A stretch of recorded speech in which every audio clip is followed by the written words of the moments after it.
Hello everyone, hope you are doing very well. अब हम start करने जा रहे हैं chapter 3 lean system and innovation. Already 2 chapters है, उसके सारे ही कॉन्सेप्ट, सारे ही क्वेश्चन के वीडियोस मैंने अपलोड कर दिए हैं। होपफुली वो सारे ही वीडियोस आपने देख लिए होंगे, right. Chapter 3 lean system and innovation, इसका ये पहला पार्ट है जिसके अंदर हम लीन सिस्टम क्या है वो इन डिटेल समझने वाले हैं, राइट। तो चलिए स्टार्ट करते हैं लीन सिस्टम एंड इनोवेशन।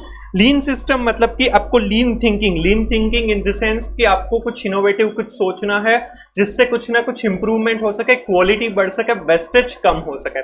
सो उसे लीन सिस्टम कहा जाता है, राइट। लीन थिंकिंग कहा जाता है। तो वो लीन थिंकिंग का यूज करके जो भी सिस्टम्स का आप यूज करते हैं वो लीन सिस्टम होती है।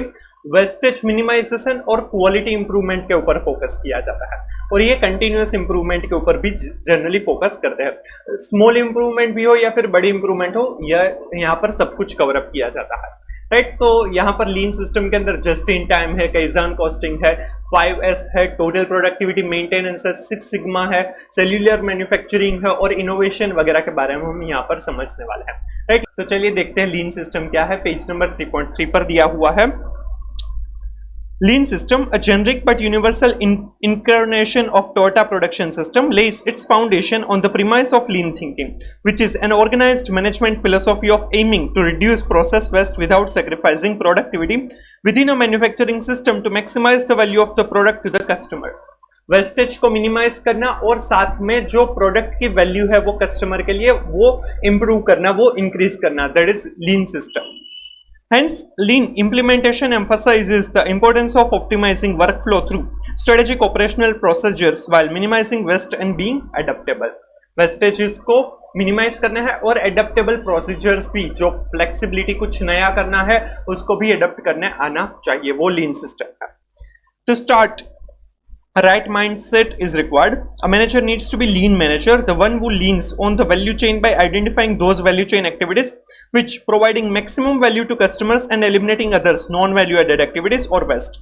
While doing so, a lean manager needs to carry the reverse engineering backward process ideology. Value activities, value chain activities जो भी हमने समझा था, right. Value chain analysis chapter 1 में कवर अप होता है, तो उसमें वैल्यू एडेड एक्टिविटीज और जो नॉन वैल्यू एडेड एक्टिविटीज है उसे आइडेंटिफाई करना चाहिए। उसमें जो वैल्यू एडेड एक्टिविटीज है वो हमारे लिए कंपिटिटिव एडवांटेज, प्रोडक्ट डिफरेंशिएशन बन सकती है, और जो नॉन वैल्यू एडेड एक्टिविटीज है उसको हम रिमूव करेंगे तो हमारा वहां पर कॉस्ट है वो सेव होगा। तो ऐसे ही नॉन वैल्यू एडेड एक्टिविटीज को रिमूव करना है, एलिमिनेट करना है, और वेस्टेजेस वगैरह जो हो रहा है वो भी हमें रिड्यूस करना है। वेस्टेज सिर्फ कॉस्ट या फिर मटेरियल का नहीं, यहाँ पर आपका टाइम वगैरह जो है उसका भी वेस्टेजेस कम करना रहेगा, तो वो भी यहाँ पर कवर अप होता है। What are the waste that a lean system will reduce? किस किस टाइप के वेस्टेजेस है वो लीन सिस्टम के द्वारा हम कम कर सकते हैं। There are 7 wastages classified by Taiichi Ohno, the father of the Toyota production system. Overproduction, producing ahead of demand. Demand से ज्यादा प्रोडक्शन करने वाला जो ओवर प्रोडक्शन है उस वेस्टेज को हमें कम करना है, क्योंकि जितनी डिमांड नहीं है अगर उतना प्रोडक्शन करेंगे तो वो क्या होगा, स्टॉक ज्यादा बढ़ जाएगा। फिर स्टॉक ज्यादा बढ़ेगा तो उसको हैंडल करना पड़ेगा, वो सारी प्रॉब्लम, और वो ऑब्सोलेट आइटम भी हो सकती है, तो ऑब्सोलेट हो जाएगा तो फिर वो तो नुकसान ही हो जाएगा, इसीलिए ओवर प्रोडक्शन नहीं करना है। Inventory, having more inventory than that is minimally required at any point in the process including the end product. Inventory, raw material जितना रिक्वायर्ड है प्रोडक्शन प्लानिंग के हिसाब से उनसे ज्यादा अगर रॉ मटेरियल है तो वो भी गलत चीज है। वेस्टेज वर्क इन प्रोग्रेस में है या फिर फिनिश गुड्स, कोई भी इन्वेंटरी जो रिक्वायर्ड है उनसे ज्यादा अगर है तो वो वेस्टेज हो सकता है, इसीलिए उसको भी हमें रिड्यूस करना रहेगा। Waiting includes products waiting on the next production step. Waiting मतलब कि एक प्रोडक्शन प्रोसेस में से जो रॉ मटेरियल को पास होना था वो पास हो गया है, अब दूसरी प्रोडक्शन प्रोसेस में उसे जाना है, बट दूसरी प्रोडक्शन प्रोसेस जो है वो ऑलरेडी ऑक्यूपाइड है, उसमें ऑलरेडी गुड्स है वो अंडर प्रोसेस है, राइट। तो वो जो प्रोडक्ट जो फर्स्ट प्रोडक्शन प्रोसेस में से पास हुए जो गुड्स हैं वो वेट कर रहे हैं to go to the next process, तो वो वेटिंग है। उसी वजह से क्या होगा कि वो जो फिनिश गुड्स बनने में टाइम लगेगा और कस्टमर्स को पहुंचने तक का टाइम लगेगा, इसीलिए ऐसा जो वेटिंग है उसे कम होना चाहिए, वो वेस्टेज को कम करना है, टाइमिंग के वेस्टेज को।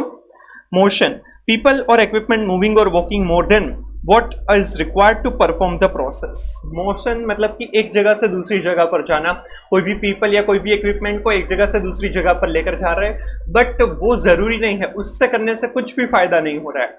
क्योंकि क्या है कि आप पहले इक्विपमेंट को एक जगह पर रखा, फिर लगा कि नहीं वहां पर रखेंगे तो हमारी प्रोसेस अच्छे से नहीं होगी, तो वो दूसरी जगह पर हमने मूव किया, फिर तीसरी जगह पर मूव किया, तो उससे कुछ भी वैल्यू एडिशन नहीं हो रहा है, वो सब कुछ वेस्टेज है, टाइम और लेबर का वेस्टेज है, तो वो नहीं होना चाहिए। ऐसे जो अननेसेसरी मोशन है वो कम करने रहेंगे।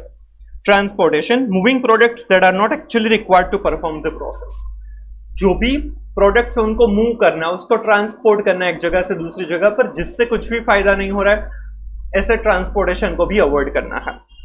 Defects, non right first time that required repair और रिवर्क। डिफेक्ट्स अगर प्रोडक्शन कर रहे हैं उसमें कोई भी डिफेक्ट है जिस वजह से रिपेयर या फिर रिवर्क करना पड़ेगा, तो क्या होगा कि टाइम भी जाएगा, कॉस्ट भी जाएगा, तो ऐसे वेस्टेजेस को भी कम करना है। Over processing, unnecessary work elements, non value added activities. Over processing, जो प्रोसेस की जरूरत नहीं है ऐसी प्रोसेस हो रही है या फिर ज्यादा टाइम के लिए वो प्रोसेस हो रहा है, तो ऐसी प्रोसेसेस को कम करना चाहिए, वो जरूरी नहीं है, तो वो नॉन वैल्यू एडेड एक्टिविटीज है। तो ये 7 वेस्टेजेस को यहाँ पर रिड्यूस किया जाएगा through lean system. Over production, over processing, right, वो याद रखने में इजी हो सकता है। इन्वेंटरी, फिर waiting time, motion and transportation भी एक साथ याद रख सकते हैं, एंड डिफेक्ट्स, राइट, सिंपल। तो ये 7 वेस्टेजेस हो सकते हैं। Some of the techniques that advance lean thinking and are explained in further section of this chapter are just in time, Kaizen costing, 5S, TPM, cellular manufacturing, one piece flow। ये सारी चीजें हम आगे पढ़ने ही वाले हैं। This techniques in some way or another adherence to the core principle of lean thinking such as, इसका core principle क्या है, ये सारी जो system है, ये जो methods हम समझने वाले हैं। Do right the first time, perfect first time quality, मतलब कि डिफेक्ट्स ना हो सके, इसीलिए पहली बार में ही जो प्रोडक्शन करेंगे वो परफेक्ट होगा। वेस्ट मिनिमाइजेशन, वेस्टेजेस जो होते हैं रॉ मटेरियल का, लेबर, टाइम, जिसका भी हो, वो वेस्ट को मिनिमाइज करना है। कंटिन्यूअस इंप्रूवमेंट, और जो प्रोसेसेस है उसमें कुछ ना कुछ इंप्रूवमेंट करते जाना है, जिससे वेस्ट मिनिमाइजेशन हो, क्वालिटी इंप्रूव हो, कॉस्ट रिडक्शन हो। फ्लेक्सिबिलिटी, एडेप्टेबिलिटी एटसेट्रा, जो भी प्रोसेसेस है, जो भी सिस्टम वगैरह, सब कुछ एडेप्टेबल होना चाहिए, फ्लेक्सिबल होना चाहिए, उसमें चेंजेस करना पॉसिबल होना चाहिए, उस तरीके का बनाना है, राइट। तो ये जो सारे सिस्टम्स है, लीन सिस्टम, उसके मेन प्रिंसिपल्स अगर की बात करें तो वो क्या है कि डिफेक्ट्स को रिमूव करना है, वेस्ट मिनिमाइजेशन है, कंटिन्यूअस इंप्रूवमेंट है, फ्लेक्सिबिलिटी वगैरह है। Since a lean system follows a single piece flow, it is expected to result in the elimination of waste of labor, overproduction, space, defects, inventory and transportation. Therefore, the characteristics of lean manufacturing are, lean manufacturing के characteristics क्या है? Zero waiting time, waiting time बिल्कुल नहीं होना चाहिए। अगर एक process में से कोई भी रॉ मटेरियल प्रोसेस होकर आता है तो वो दूसरी प्रोसेस में तुरंत ही चला जाना चाहिए, उनके बीच वेटिंग टाइम नहीं होना चाहिए। जीरो इन्वेंटरी, जो अननेसेसरी इन्वेंटरी है वो नहीं होनी चाहिए। फुल प्रोसेसिंग, प्रोसेसिंग को खींचे अच्छे से हो पाए। Continuous flow of production, production continuously चलते ही रहना चाहिए। Continuously find ways of reducing process time, और प्रोसेस टाइम हो सके उतना कम करना है, नॉन वैल्यू एडेड एक्टिविटीज को कम करना है, राइट, वो कैरेक्टरिस्टिक्स है। बेनिफिट्स क्या क्या है? लीन मैनेजमेंट अगर करेंगे हम, ऐसे छोटे मोटे चेंजेस करते रहेंगे, क्वालिटी को इंप्रूव करेंगे, वेस्टेजेस को मिनिमाइज करेंगे, तो क्या बेनिफिट्स हो सकते हैं? The lean management system is expected to realize the following benefits: improved quality and fewer defects due to single piece flow। Single piece flow, आप जैसे ही कोई भी रॉ मटेरियल डालते हैं प्रोसेस में, वो तुरंत ही फिनिश गुड्स, मतलब कि वो जो सारी प्रोसेसेस है उसमें कहीं पर भी वेटिंग या फिर और कोई टाइप के वेस्टेजेस नहीं होंगे, तो वो सिंगल पीस फ्लो, मतलब पहली बार रॉ मटेरियल डाला तो वो आपको आउटपुट ही मिलेगा, राइट। उसमें कहीं पर भी प्रोसेस में वेटिंग टाइम नहीं होगा, वेस्टेजेस नहीं होगा, डिफेक्ट्स नहीं होगी, तो उसके ऊपर फोकस कर रहे हैं, तो क्वालिटी आपकी बढ़ेगी और डिफेक्ट्स है वो कम हो जाएंगे। Reduced inventory because it believes in producing, purchasing or storing only that much inventory which is needed for the next operation। Inventory वो रिड्यूस कर देंगे, ओवर स्टॉकिंग के बारे में नहीं सोचेंगे, जितना नेक्स्ट ऑपरेशन, नेक्स्ट प्लानिंग है प्रोडक्शन का, उस हिसाब से जो नेसेसरी है, नेक्स्ट ऑर्डर है, उस हिसाब से जो डिमांड नेसेसरी है उतना ही प्रोडक्शन करेंगे, उतना ही रॉ मटेरियल रखेंगे, ओवर स्टॉकिंग नहीं करेंगे। इन्वेंटरी को रिड्यूस करेंगे तो होल्डिंग कॉस्ट, उसके ऊपर ध्यान रखना, वो सब कुछ कम हो जाएगा। It requires less space due to manufacturing cells and squeezing machines together so that the same can be operated by a single operators with fewer number of motions। Less space required होगी क्योंकि इस तरह से manage किया जाएगा कि एक के बाद एक दूसरी प्रोसेस में जाएंगे तो वो नजदीक नजदीक सारे इक्विपमेंट रखे होंगे या फिर स्टोर्स के पास ही प्रोडक्शन डिपार्टमेंट होगा, ताकि वो जो मोशन, जो मूवमेंट है वो कम हो सके, तो काफी छोटी स्पेस में भी वो सब कुछ प्रोडक्शन फैसिलिटी अवेलेबल करवा पाएंगे। enhances overall manufacturing flexibility because a smaller number of activities, only those that are capable of generating value, are retained in the value stream system, resulting in the organization having more lead time to serve the customer, which enhances the adaptability or flexibility. अब जो overall production process जो होगी, manufacturing process, वो flexible हो जाएगी क्योंकि इसमें जो नॉन वैल्यूएडेड एक्टिविटीज है उसको हटा दिया जाएगा। तो जिस हिसाब से आपको जो नेसेसरी प्रोसीजर्स है वो आप कर पाएंगे और वो फ्लेक्सिबल और एडेप्टेबल बन जाएगी। It makes identifying future Kaizen simpler because single piece flow opens up the shop floor by eliminating defects and WIP inventory, which will help to trace productivity problem and improve them. Kaizen मतलब कि छोटे छोटे changes करना और वो continuous improvement करना, जो Kaizen costing हम कवर अप करेंगे। तो यहाँ पर जो Kaizen सिंपलर बनाएंगे, राइट, तो इंप्रूवमेंट करते ही जाएंगे थ्रू लीन सिस्टम, राइट, और वो छोटे छोटे स्मॉल चेंजेस बट वो करते ही रहने होंगे, जिससे जो प्रोडक्टिविटी है वो बढ़ जाएगी और जो क्वालिटी है, प्रोडक्शन की प्रोसीजर्स है, वो सब कुछ इंप्रूव हो जाएंगे। Ensure a safer work environment. Since the manufacturing cells are in use, worker has to perform repeated tasks which will reduce or eliminate the unexpected movement, which is one of the root causes of accident at the workplace. Therefore, by eliminating the cause of accident, lean leads to a safe environment. Lean system की वजह से safe environment हो सकता है कि जो unnecessary movements वगैरह हटा दिया जाएगा, जो जरूरी चीज है, जो जरूरी एक्टिविटीज है वही की जाएगी। उसी वजह से क्या होगा कि एक्सीडेंट होने के चांसेस कम हो जाएंगे। जो अननेसेसरी मूवमेंट, मोशन, ट्रांसपोर्टेशन जो होता था वो कम हो जाएगा, तो एक्सीडेंट भी कम हो सकता है, इसीलिए वो सेफर वर्क एनवायरनमेंट हो जाएगा। And last, improve employee morale. Production problems are easily identified and solved, hence quick and correct feedback towards employee work will give him more ownership and high morale. जो भी काम है वो तुरंत ही उनको feedback भी दिया जाएगा एम्प्लॉयज को कि उसका क्या रिजल्ट आया, राइट, ताकि उनका मोरल भी बढ़ेगा, ओनरशिप भी बढ़ेगा कि हाँ चलो ये मेरा ऑर्गेनाइजेशन है, मैं अच्छे से काम करूंगा, राइट। तो ये बेनिफिट रहेगा, ये सारे बेनिफिट्स सिंपल सा है, right. Issues addressed by lean management. Lean management की वजह से कौन से टाइप के इश्यूज जो है वो रिजोल्व हो पाए हैं, इश्यूज को एड्रेस किया गया है. Low productivity. Lean management increases yields, enabling the organization to generate more satisfied customers and higher profits. छोटी छोटी ही चीजों की वजह से भले ही यहाँ पर इंप्रूवमेंट किया जाता है, बट इंप्रूवमेंट होता रहता है, इसीलिए प्रोडक्टिविटी जो पहले कम होती थी वो अब यहाँ पर ज्यादा प्रोडक्टिविटी हो सकती है, जिस वजह से कस्टमर भी सेटिस्फाई होंगे और प्रॉफिट भी ज्यादा अर्न कर पाएंगे. प्रोलॉन्ग्ड साइकिल टाइम, जो बहुत ही बड़ा लंबा साइकिल टाइम चलता था, राइट, लॉन्ग टाइम लगता था प्रोसेसेस वगैरह के लिए, तो वो कम किया जा सकता है. Complaint resolve beyond the timeline given gives birth to another complaint. Hence, worth the help to lean management manufacturing, flexibility is enhanced and there is more lead time for the organization to resolve the issue. जो पहले cycle time production में जो time ज्यादा चाहता था, right, वो कम कर दिया गया है, क्योंकि जो अननेसेसरी चीजें थी, unnecessary waiting time, unnecessary transportation, motion, वो सब कुछ हटा दिया गया है, इसीलिए फटाफट प्रोसेसेस हो सकती है. साइकिल टाइम कम हो गया है, उसका टाइम कम रहता है, इसीलिए क्या होगा कि जो दूसरी कंप्लेंट्स आने के चांसेस थे वो भी कम हो जाएंगे और ज्यादा फोकस प्रोडक्शन के ऊपर रहेगा, राइट. तो दूसरी जो प्रॉब्लम्स वगैरह है वो भी सोल्व कर पाएंगे. Costly organization. As a tool of waste reduction, lean management will give a chance of cost control. Wastage minimize किया जाता है यहाँ पर, तो जो कॉस्ट है उसके ऊपर भी कंट्रोल किया जा सकेगा, जो अननेसेसरी कॉस्ट है वो कम कर दिए जाएंगे. Rampant wastages. Rampant मतलब कि अनकंट्रोलेबल वेस्टेजेस है वो कंट्रोल किए जाएंगे. जो पहले वेस्टेज को कंट्रोल करना पॉसिबल नहीं था, अब यहाँ पर वेस्टेज कम किया जाएगा through lean system. Less number of activities to generate maximum value will make the value stream free of any waste. Optimal use of limited factor resources. Kaizen is also used to do continuous and future improvements. Waste reduction. Kaizen costing की मदद से भी wastage है वो continuously कम किया जाएगा और वो इंप्रूवमेंट छोटी छोटी होती ही रहेगी. तो लीन सिस्टम की वजह से जो वेस्टेजेस पहले अनकंट्रोलेबल थे वो अब कंट्रोलेबल हो जाएंगे और कम कर पाएंगे. Dissatisfied customers and employees. Companies need to have a program called VOCAS, what our customers are saying, and high moral employees through lean management by generating value and immediate feedback respectively. Dissatisfied customers और employees जो पहले हुआ करते थे उनको कम किया जाएगा, customers को satisfy किया जाएगा, employees को satisfy किया जाएगा. कस्टमर को सेटिस्फाई करना है तो उसके लिए VOCs, what our customers are saying, customers का क्या मानना है, उनका फीडबैक क्या है, टेस्टिमोनियल्स लिए जाएंगे और इंप्रूवमेंट किया जाएगा.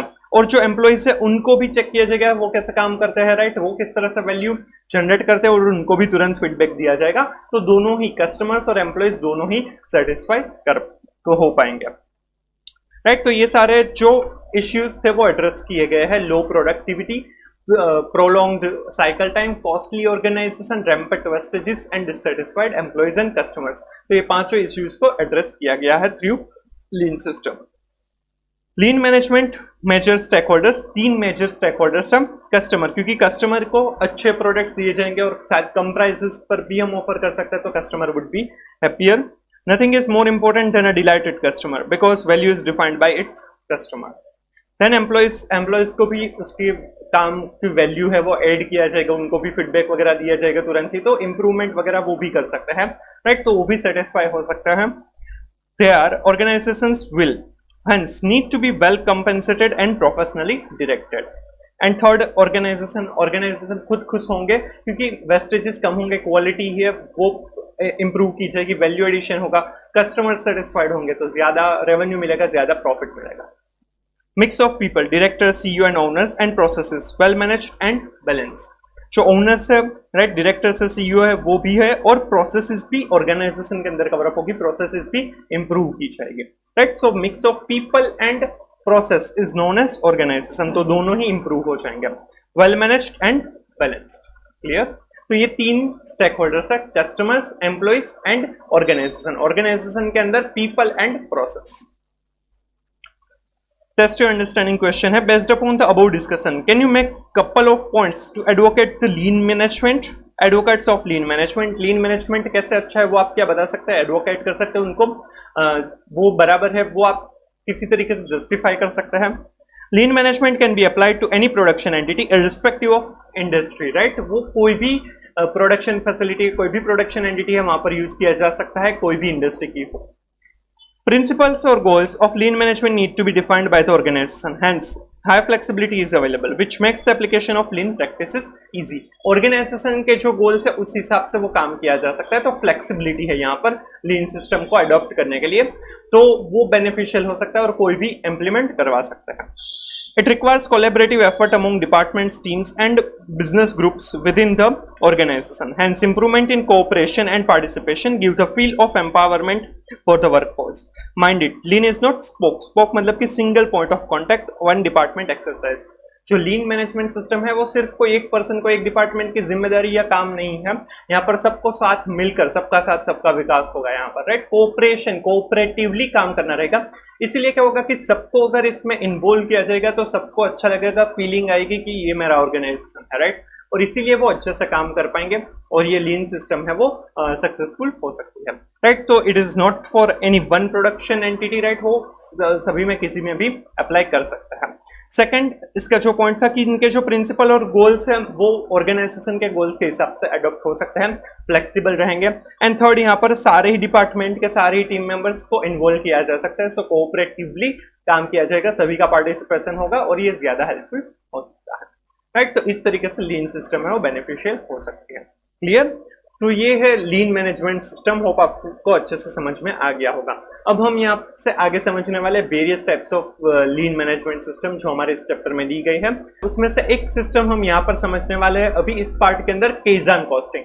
केइजान कॉस्टिंग ये जापानीज कॉन्सेप्ट है। केइजान मतलब कि कंटिन्यूअस इंप्रूवमेंट करना, स्मॉल आइटम का, छोटी छोटी चीजों पर, छोटे छोटे कॉस्ट पर इंप्रूवमेंट करना, दैट इज केइजान कॉस्टिंग। उस इंप्रूवमेंट की वजह से कॉस्ट रिडक्शन होगा, वेस्ट मिनिमाइजेशन होगा, तो उसके ऊपर फोकस किया जाता है, स्मॉल बट कंटिन्यूअल इंप्रूवमेंट। चलिए ये इन डिटेल देखते हैं, ये आपको दिया हुआ है पेज नंबर 3.16 के ऊपर। The Kaizen is a Japanese word that means continual improvement, continuous improvement करते ही जाना है। Kaizen costing is a cost reduction system through small, continuous and incremental improvement. Small, continuous and incremental improvement, improvement बढ़ते ही जाना चाहिए, right. Small, छोटी छोटी अमाउंट का भले ही हो, छोटी छोटी चीजों में भले ही इंप्रूवमेंट किया जा सके, बट वो कंटिन्यूअसली इंप्रूवमेंट होते ही जाना चाहिए, that is a concept of Kaizen costing. It is based on the belief that nothing is ever perfect, so improvements and reduction in a cost are always possible. Kaizen costing के पीछे ऐसा माना जाता है कि कभी भी कोई भी चीज परफेक्ट नहीं होती, द बेस्ट कभी भी नहीं होता, उसमें बेटर होने के चांसेस रहते ही है, स्कोप छोटे से छोटा, थोड़ा सा तो रहता ही है, राइट। कुछ ना कुछ तो उसमें इंप्रूवमेंट हम कर ही सकते हैं। Kaizen goals are set based on actual results from a prior period. जो प्रायर पीरियड के एक्चुअल रिजल्ट जो थे उसके बेसिस पर गोल्स सेट किए जाते थे कि प्रीवियस ईयर में प्रीवियस पीरियड में इतना हुआ था तो हम इससे कॉस्ट को कम करेंगे, जो ये एक्स पॉइंट पर हम थे तो अब वाई पॉइंट पर हम लेकर आएंगे, राइट। तो वो जो एक्चुअल रिजल्ट है उसके बेसिस पर गोल्स सेट किए जाते हैं। The goal is to reduce the actual cost of the current period in the coming period. जो इस पीरियड का एक्चुअल कॉस्ट है उसको धीरे धीरे हमें नेक्स्ट पीरियड में अपकमिंग पीरियड में हमें कम करना रहेगा। यहाँ पर ये ग्राफिकली आपको बताया हुआ है एक्चुअल कॉस्ट और performance at the end of the year, right. ये इतना है करंट ईयर कॉस्ट बेस, तो ये हमारा बेस बनेगा, ये गोल बनेगा। इससे हम इसको हम बेस लेकर इस साल में जो कॉस्ट है उसको हम इंप्रूव करेंगे, कॉस्ट को हम रिड्यूस करेंगे। केज़न गोल कॉस्ट रिडक्शन कॉस्ट, तो ये अभी जो गोल बना है वो इतना है कि यहाँ पर अभी इतना है, राइट। उसे करना कितना है, इतना लेकर हम आएंगे, राइट। केज़न गोल और कॉस्ट रिडक्शन अमाउंट, इतना कॉस्ट रिड्यूस करना है। ये जो पार्ट है ये इतना रिड्यूस करने का गोल बनाया है थ्रू केज़न कॉस्टिंग। जो भी एक्चुअल में हुआ है cost base for next year, actual cost performance कितना हुआ है इतना, तो एक्चुअल में इतना कॉस्ट रिड्यूस हो चुका है, राइट। तो वो अब नेक्स्ट ईयर का ये गोल बन जाएगा, right. This is actual cost reduction achieved. सोचा था उससे ज्यादा कॉस्ट रिडक्शन हुआ है थ्रू केज़न कॉस्टिंग, राइट। इतना ये गोल था, मतलब सॉरी बेस था, क्योंकि ये प्रीवियस ईयर का एक्चुअल कॉस्ट था, तो उसको रिड्यूस करके यहाँ पर लेकर आना था, बट उससे ज्यादा कॉस्ट है वो रिड्यूस हुआ है, तो वो नेक्स्ट ईयर के लिए हमारा बेस बन जाएगा, right. This is Kaizen costing.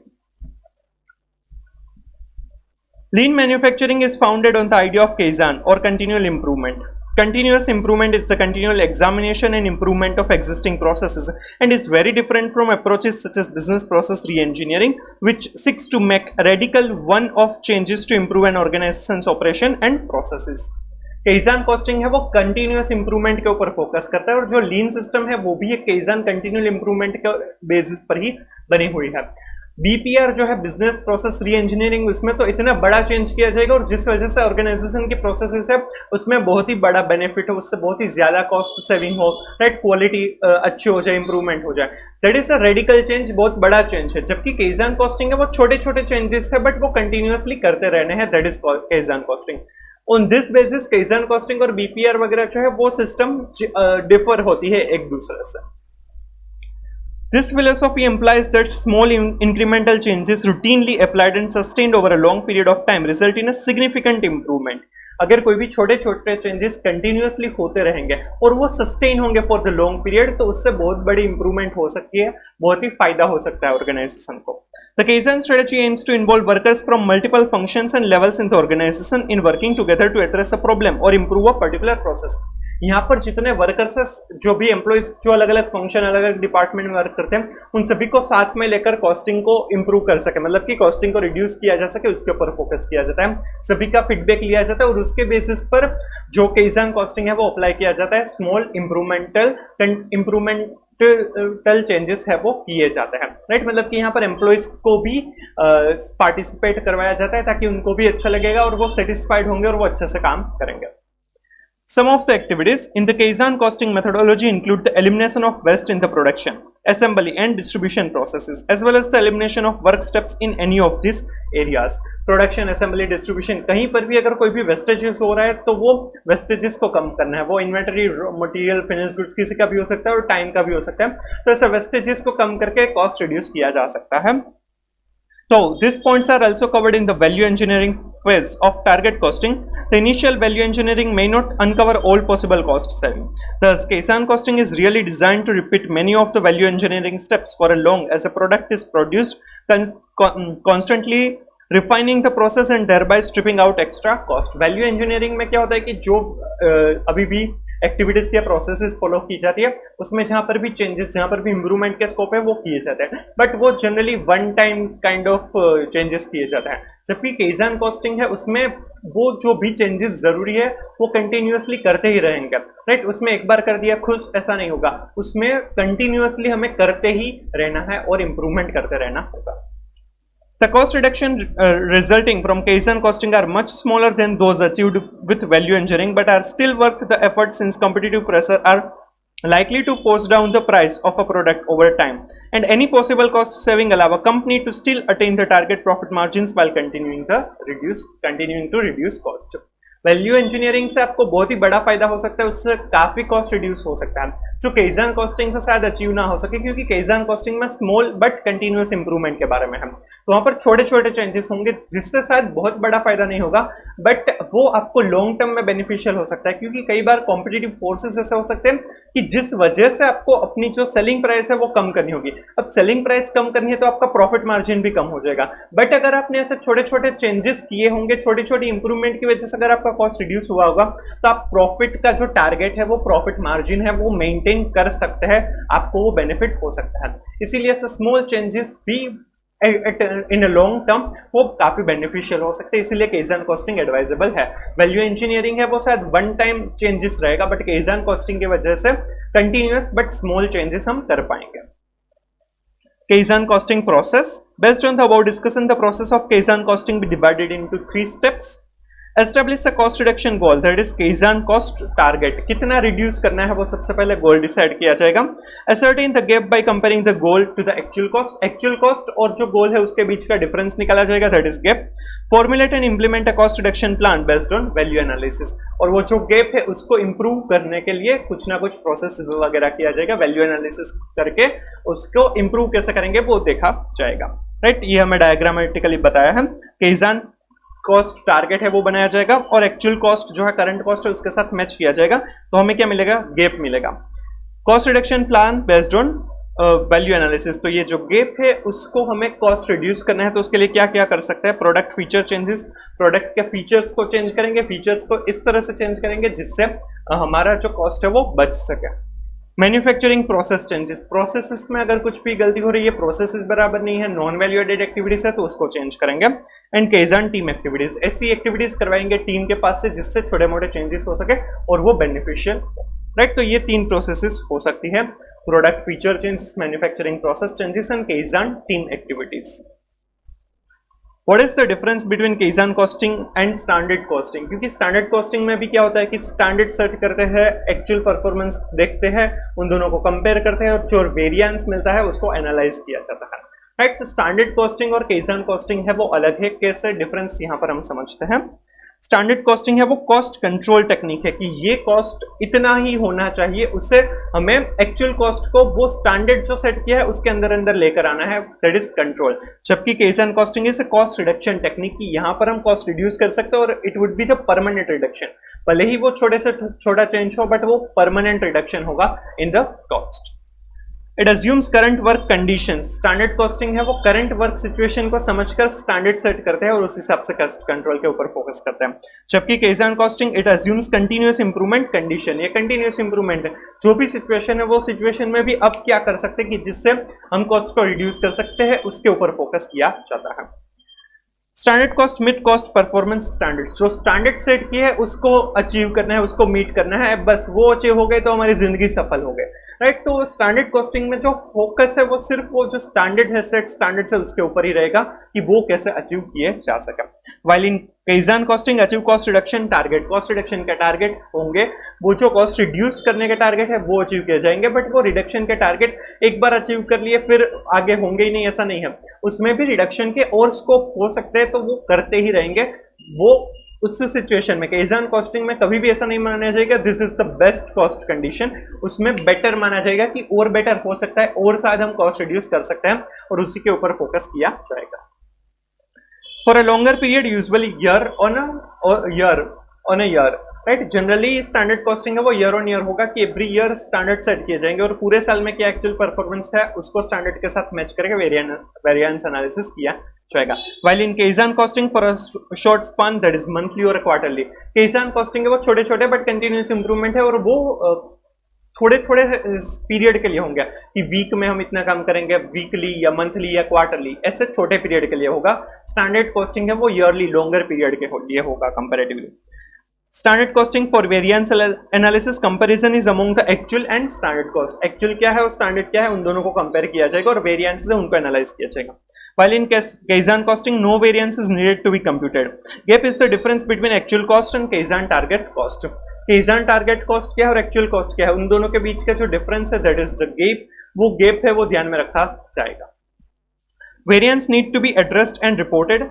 Standard costing में जो वेरिएंस मिला है वो क्यों मिला है, उसके रीजंस क्या है एनालिसिस करना होगा और उसके लिए क्या एक्शंस लिए जाएंगे वो देखा जाएगा। While in Kaizen costing reason for the missing target cost Kaizen needs to be assessed. जो टारगेट हमने रखा था कि भाई हमें इतना कॉस्ट रिड्यूस करना है वो नहीं हो पाया, तो वो मिस किया अगर कोई भी टारगेट कोई भी गैप, तो वो क्यों, वो भी रीजंस यहाँ पर देखे जाएंगे और असेस करके नेक्स्ट टाइम ध्यान रखा जाएगा कि वो जो कॉस्ट रिडक्शन के चांसेस है वो देखे जाए फिर से और कॉस्ट रिड्यूस किया जा सके।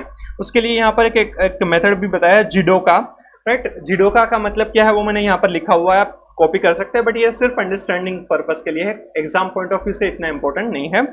It aims to create process with autonomous built-in quality control.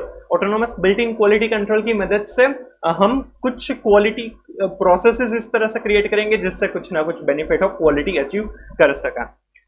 इसमें 4 स्टेप्स है, detection, stoppage, response and prevention. कुछ भी अगर गलत हो रहा है तो उसको डिटेक्ट करेंगे, फिर उसको स्टॉप किया जाएगा, उसके लिए रिस्पॉन्स रेडी किए जाएंगे और प्रिवेंट किया जाएगा इन द फ्यूचर की फ्यूचर में से कोई भी प्रॉब्लम ना हो। तो क्वालिटी कंट्रोल के ऊपर यहाँ पर फोकस किया जाता है। तो केजान कॉस्टिंग में जो गैप मिला है, मतलब कि टारगेट कॉस्ट जो सोचा था वो अचीव नहीं हुआ, तो वो क्यों नहीं हुआ वो देखा जाएगा, असेस किया जाएगा और ऐसी कोई भी मेथड, जिडो का जो बोला है, ऐसी कोई भी मेथड जहां पर जो प्रॉब्लम है उसको डिटेक्ट करेंगे, स्टॉप करेंगे, उसके लिए रिस्पॉन्सेज हम देखेंगे कि क्या किस तरह से रिस्पॉन्ड किया जा सकता है, एड्रेस किया जा सकता है एंड फिर उसको प्रिवेंट करेंगे, राइट। तो ऐसी कोई मेथड यूज कर सकते हैं हम। This is the difference between the standard costing and Kaizen costing. Standard costing है वो कॉस्ट कंट्रोल की टेक्निक है, जबकि केजान कॉस्टिंग है वो कॉस्ट रिडक्शन की टेक्निक है। स्टैंडर्ड कॉस्टिंग में जो करंट सिचुएशन है उसको देखा जाएगा, जबकि केजान कॉस्टिंग में जो इंप्रूवमेंट का स्कोप है वो कंटिन्यूस इंप्रूवमेंट के स्कोप को देखा जाता है, वो कंडीशन को देखा जाता है किस तरह से हम कंटिन्यूस इंप्रूवमेंट कर सके। स्टैंडर्ड कॉस्टिंग है उसमें जो परफॉर्मेंस स्टैंडर्ड है, जो स्टैंडर्ड सेट किए उसको अचीव करना है, उसको मीट करने की ट्राई की जा रही है, जबकि केजान कॉस्टिंग है उसमें कॉस्ट रिडक्शन के टारगेट को अचीव करने का ट्राई किया जाता है। Standard costing comparatively longer period for year किया जाता है, जबकि केजान कॉस्टिंग क्वार्टरली, मंथली से शॉर्ट स्पान के लिए किया जाता है। स्टैंडर्ड कॉस्टिंग में जो वेरिएंस एनालिसिस किया जाएगा कि एक्चुअल क्या था और एक्चुअल क्या हुआ है और स्टैंडर्ड क्या सेट किया था, उन दोनों के बीच का डिफरेंस क्या है उसके ऊपर फोकस किया जाता है, राइट। और जबकि केजान कॉस्टिंग है उसमें जो गैप कंसीडर किया जाएगा, मतलब कि केजान टारगेट कॉस्ट था और एक्चुअल क्या हुआ है उसके बीच का गैप मिलेगा। स्टैंडर्ड कॉस्टिंग है उसमें वेरिएंस जो आए हैं उसके रीजंस क्या है उसको एड्रेस करने के लिए क्या एक्शन लिए जाएंगे वो देखा जाएगा। केजान कॉस्टिंग में भी जो मिसिंग टारगेट अचीव नहीं हुआ तो उसको भी असेस किया जाएगा और उसके लिए मेथड्स है अलग अलग सिस्टम वगैरह यूज किए जाएंगे, राइट। चलो अब है Kaizen principles, the core of Kaizen. Kaizen के क्या क्या प्रिंसिपल्स है, 5 प्रिंसिपल्स है। There are 5 fundamental Kaizen principles that are embedded in every Kaizen tool in every Kaizen behavior. The 5 principles are: know your customer. सबसे पहले अपने customer कौन सा है, क्या उनकी रिक्वायरमेंट है वो समझिए। Understand them and their interest so that business can enhance their experience. Aim for creating customer value. Customer की वैल्यू को इंप्रूव करना है, उनकी जो रिक्वायरमेंट है उसको हमें फुलफिल करना है, तो उसके ऊपर हम फोकस करेंगे। So no your customer, customer को पता करेंगे तो उसके बेसिस पर हम इंप्रूवमेंट कहाँ कर सकते हैं वो हम जान पाएंगे। Let it flow. Everyone in the organization aims to create value and eliminate waste. Aim for targeting zero waste. सभी को हमें साथ में लेकर चलना है, राइट। जो भी लोग है वो सभी का एम क्या होगा, to improve the value, right, to minimise the cost, right. वो सभी का फोकस होगा, सभी के लिए वो काम करना चाहिए, राइट। तो सभी को साथ लेकर हमें चलना है, that is let it flow, right. Kaizen का ये एक प्रिंसिपल है। Third, go to gemba. Gemba मतलब कि रियल प्लेस, जहां पर एक्चुअल में जो प्रोसेसेस हो रही है वहां पर जाकर देखिए कि क्या हमें चेंजेस करने चाहिए, कहां पर इंप्रूवमेंट करनी चाहिए। Value is created where things actually happen, go there, go to the real place. Hence the act of visiting the shop floor in Lean and Kaizen aim for following the action. आपको क्या करना है कि आपको जहां पर production हो रहा है वहां पर जाके देखिए कि कहां पर इंप्रूवमेंट कर सकता है, राइट। तो वो आप अगर करेंगे, वहां पर जाकर देखेंगे तो वहां पर इंप्रूवमेंट के स्कोप और चांसेस बढ़ जाएंगे। Fourth, empower the people.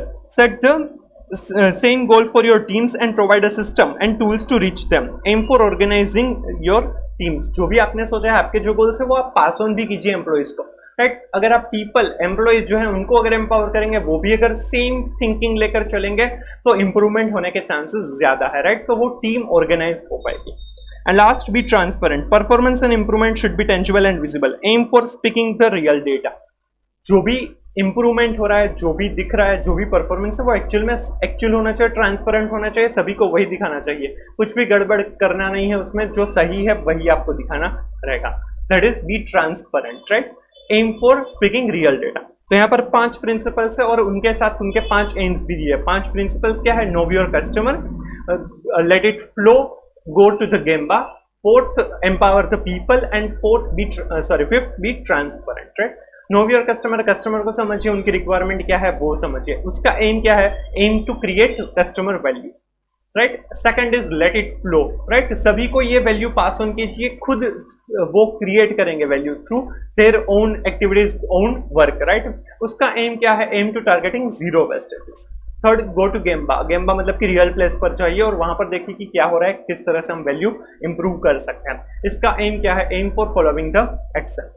Fourth है एम्पावर पीपल। पीपल जो आपके एम्प्लॉइज है उनको भी बताइए कि क्या गोल है, क्या काम करना है, ताकि वो भी कर पाएंगे। और इसी तरीके से हम क्या एम कर पाएंगे? Organising the team. And fifth, be transparent. जो सही डेटा है, परफॉर्मेंस है, मेजरमेंट है, उन्हीं को आप बताइए, इंप्रूवमेंट जो हुई है उन्हीं को बताइए, राइट। कुछ गड़बड़ नहीं होनी चाहिए। Aim for speaking the real data, right. ये 5 प्रिंसिपल्स और उनके एम है। 5 प्रिंसिपल्स फटाफट एक बार। Know your customers, aim for creating value for the customer. Second, let it flow, right. उसका एम क्या है? Aim for zero wastages. Third, go to gemba. उसका एम क्या है? Aim for actual performance following the action. Fourth, empower people, organizing, aim for organizing your team. And fifth, be transparent, aim for speaking real data. Clear? चलिए इसमें से question पूछ सकते हैं। Therefore, the premise of Kaizen practice includes, Kaizen की practice जो है उसके अंदर क्या क्या कवर अप होता है, उसकी प्रीमाइस में क्या क्या कवर अप होता है वो हमें यहाँ पर समझाया हुआ है, वो देखते हैं। The system seeks gradual improvements in the existing situation at an acceptable cost. Gradual improvement, धीरे धीरे इंप्रूवमेंट होना चाहिए, at an acceptable cost. Cost acceptable होना चाहिए, जो हमें कॉस्ट चाहिए उसी के अंदर अंदर हो जाना चाहिए, राइट। और इंप्रूवमेंट ग्रेजुअल भले ही हो पर करते रहना है। It encourages collective decision making and application of knowledge. Collective decision making और application of knowledge, सबको साथ में, सारे एम्प्लॉइज को साथ में लेकर हमें चलना है। collective decision making और collective knowledge का यूज करना है, सबका साथ सबका विकास। There are no limits to the level of improvement that can be implemented. Limit नहीं है कि बस आपको इतना ही अचीव करना है, आप जो हो सके उतना इंप्रूवमेंट कीजिए। Kaizen involves setting standards and continually improving these standards to achieve long-term sustainable improvement. Standard set करेंगे उतना अचीव करेंगे, फिर से स्टैंडर्ड सेट करेंगे उतना अचीव करेंगे, और इससे करते करते हमें लॉन्ग टर्म सस्टेन होना है। जैसे कि आप भी ऐसा कर सकते हैं कि आप डेली टारगेट बनाएं कि मैं आज इतना पढ़ूंगा, राइट। और अगर उतना पढ़ लिया तो आपको ज्यादा ही सेटिस्फेक्शन मिलेगा और एट द एंड आप सीए फाइनल, एसपी सब कुछ क्लियर कर लेंगे, right. The focus is on eliminating wastage, improving systems and improving productivity. Aim क्या है? वेस्टेजेस को कम करना, सिस्टम को अच्छा बनाना, इंप्रूव करना, और प्रोसेस प्रोडक्टिविटी को इंप्रूव करना। It involves all employees and all areas of the business. यहाँ पर सारे एरियाज और सारे एम्प्लॉइज को इन्वॉल्व किया जाता है। सिंपल, तो ये सारे उनके प्रीमाइसिस है, प्रीमाइसिस का यूज करके Kaizen प्रैक्टिसेस किया जाता है, जिसमें gradual improvement with acceptable cost, decision making और एप्लीकेशन ऑफ नॉलेज कलेक्टिवली करेंगे, राइट। कोई भी लिमिट नहीं है इंप्लीमेंटेशन के लिए, स्टैंडर्ड्स सेट करेंगे और उसको अचीव करेंगे, और सस्टेनेबल इंप्रूवमेंट के ऊपर फोकस किया जाएगा। वेस्टेज को मिनिमाइज करना है, सिस्टम और प्रोडक्टिविटी को इंप्रूव करना है, और सारे एम्प्लॉय सारे एरियाज के ऊपर फोकस करना रहेगा, राइट। ये उसी का पिक्चराइज करके दिया हुआ है, कुछ खास काम का नहीं है। How is the cost reduction target established? Agreed target और गोल? While establishing the cost reduction target, the workforce is empowered through the bottom-up path, that is asking them to participate in establishing the target and searching for or suggesting means to attain it. यहाँ पर bottom up approach लिया जाता है, मतलब कि employees को पूछेंगे कि भाई आप किस तरह से हम इंप्रूवमेंट कर सकते हैं, क्या टारगेट हो सकता है, राइट, ताकि उनका भी पार्टिसिपेशन रहेगा और हम एक्चुअल में अचीव कर पाएंगे, राइट। तो बॉटम अप अप्रोच होगा, एम्प्लॉयज से भी पूछा जाएगा और टारगेट को हम सेट करेंगे। Kaizen cost reduction setting path from top management to worker, top down path, right, ऊपर से नीचे तक किस तरह से आएगा? Top management plans, senior management, manufacturing cost reduction target, और बॉटम अप पाथ में Kaizen team set process cost reduction target with process manager, और फिर डिसाइड किया जाएगा agreement on cost reduction target. मतलब कि टॉप डाउन पाथ में क्या होगा कि अपर मैनेजर डिसाइड करेंगे कि इतना हमें रिडक्शन चाहिए, और बॉटम अप में जो एम्प्लॉयज है वो सजेस्ट करेंगे अपना टारगेट, और उसमें जो एग्री किया जाएगा, राइट, वो टारगेट अचीव करने की ट्राई किया जाएगा। अब यहाँ पर एक केस सिनेरियो है, वो देखते हैं। M India Limited is an automobile manufacturer in India and a subsidiary of Japanese automobile and motorcycle manufacturer Leon.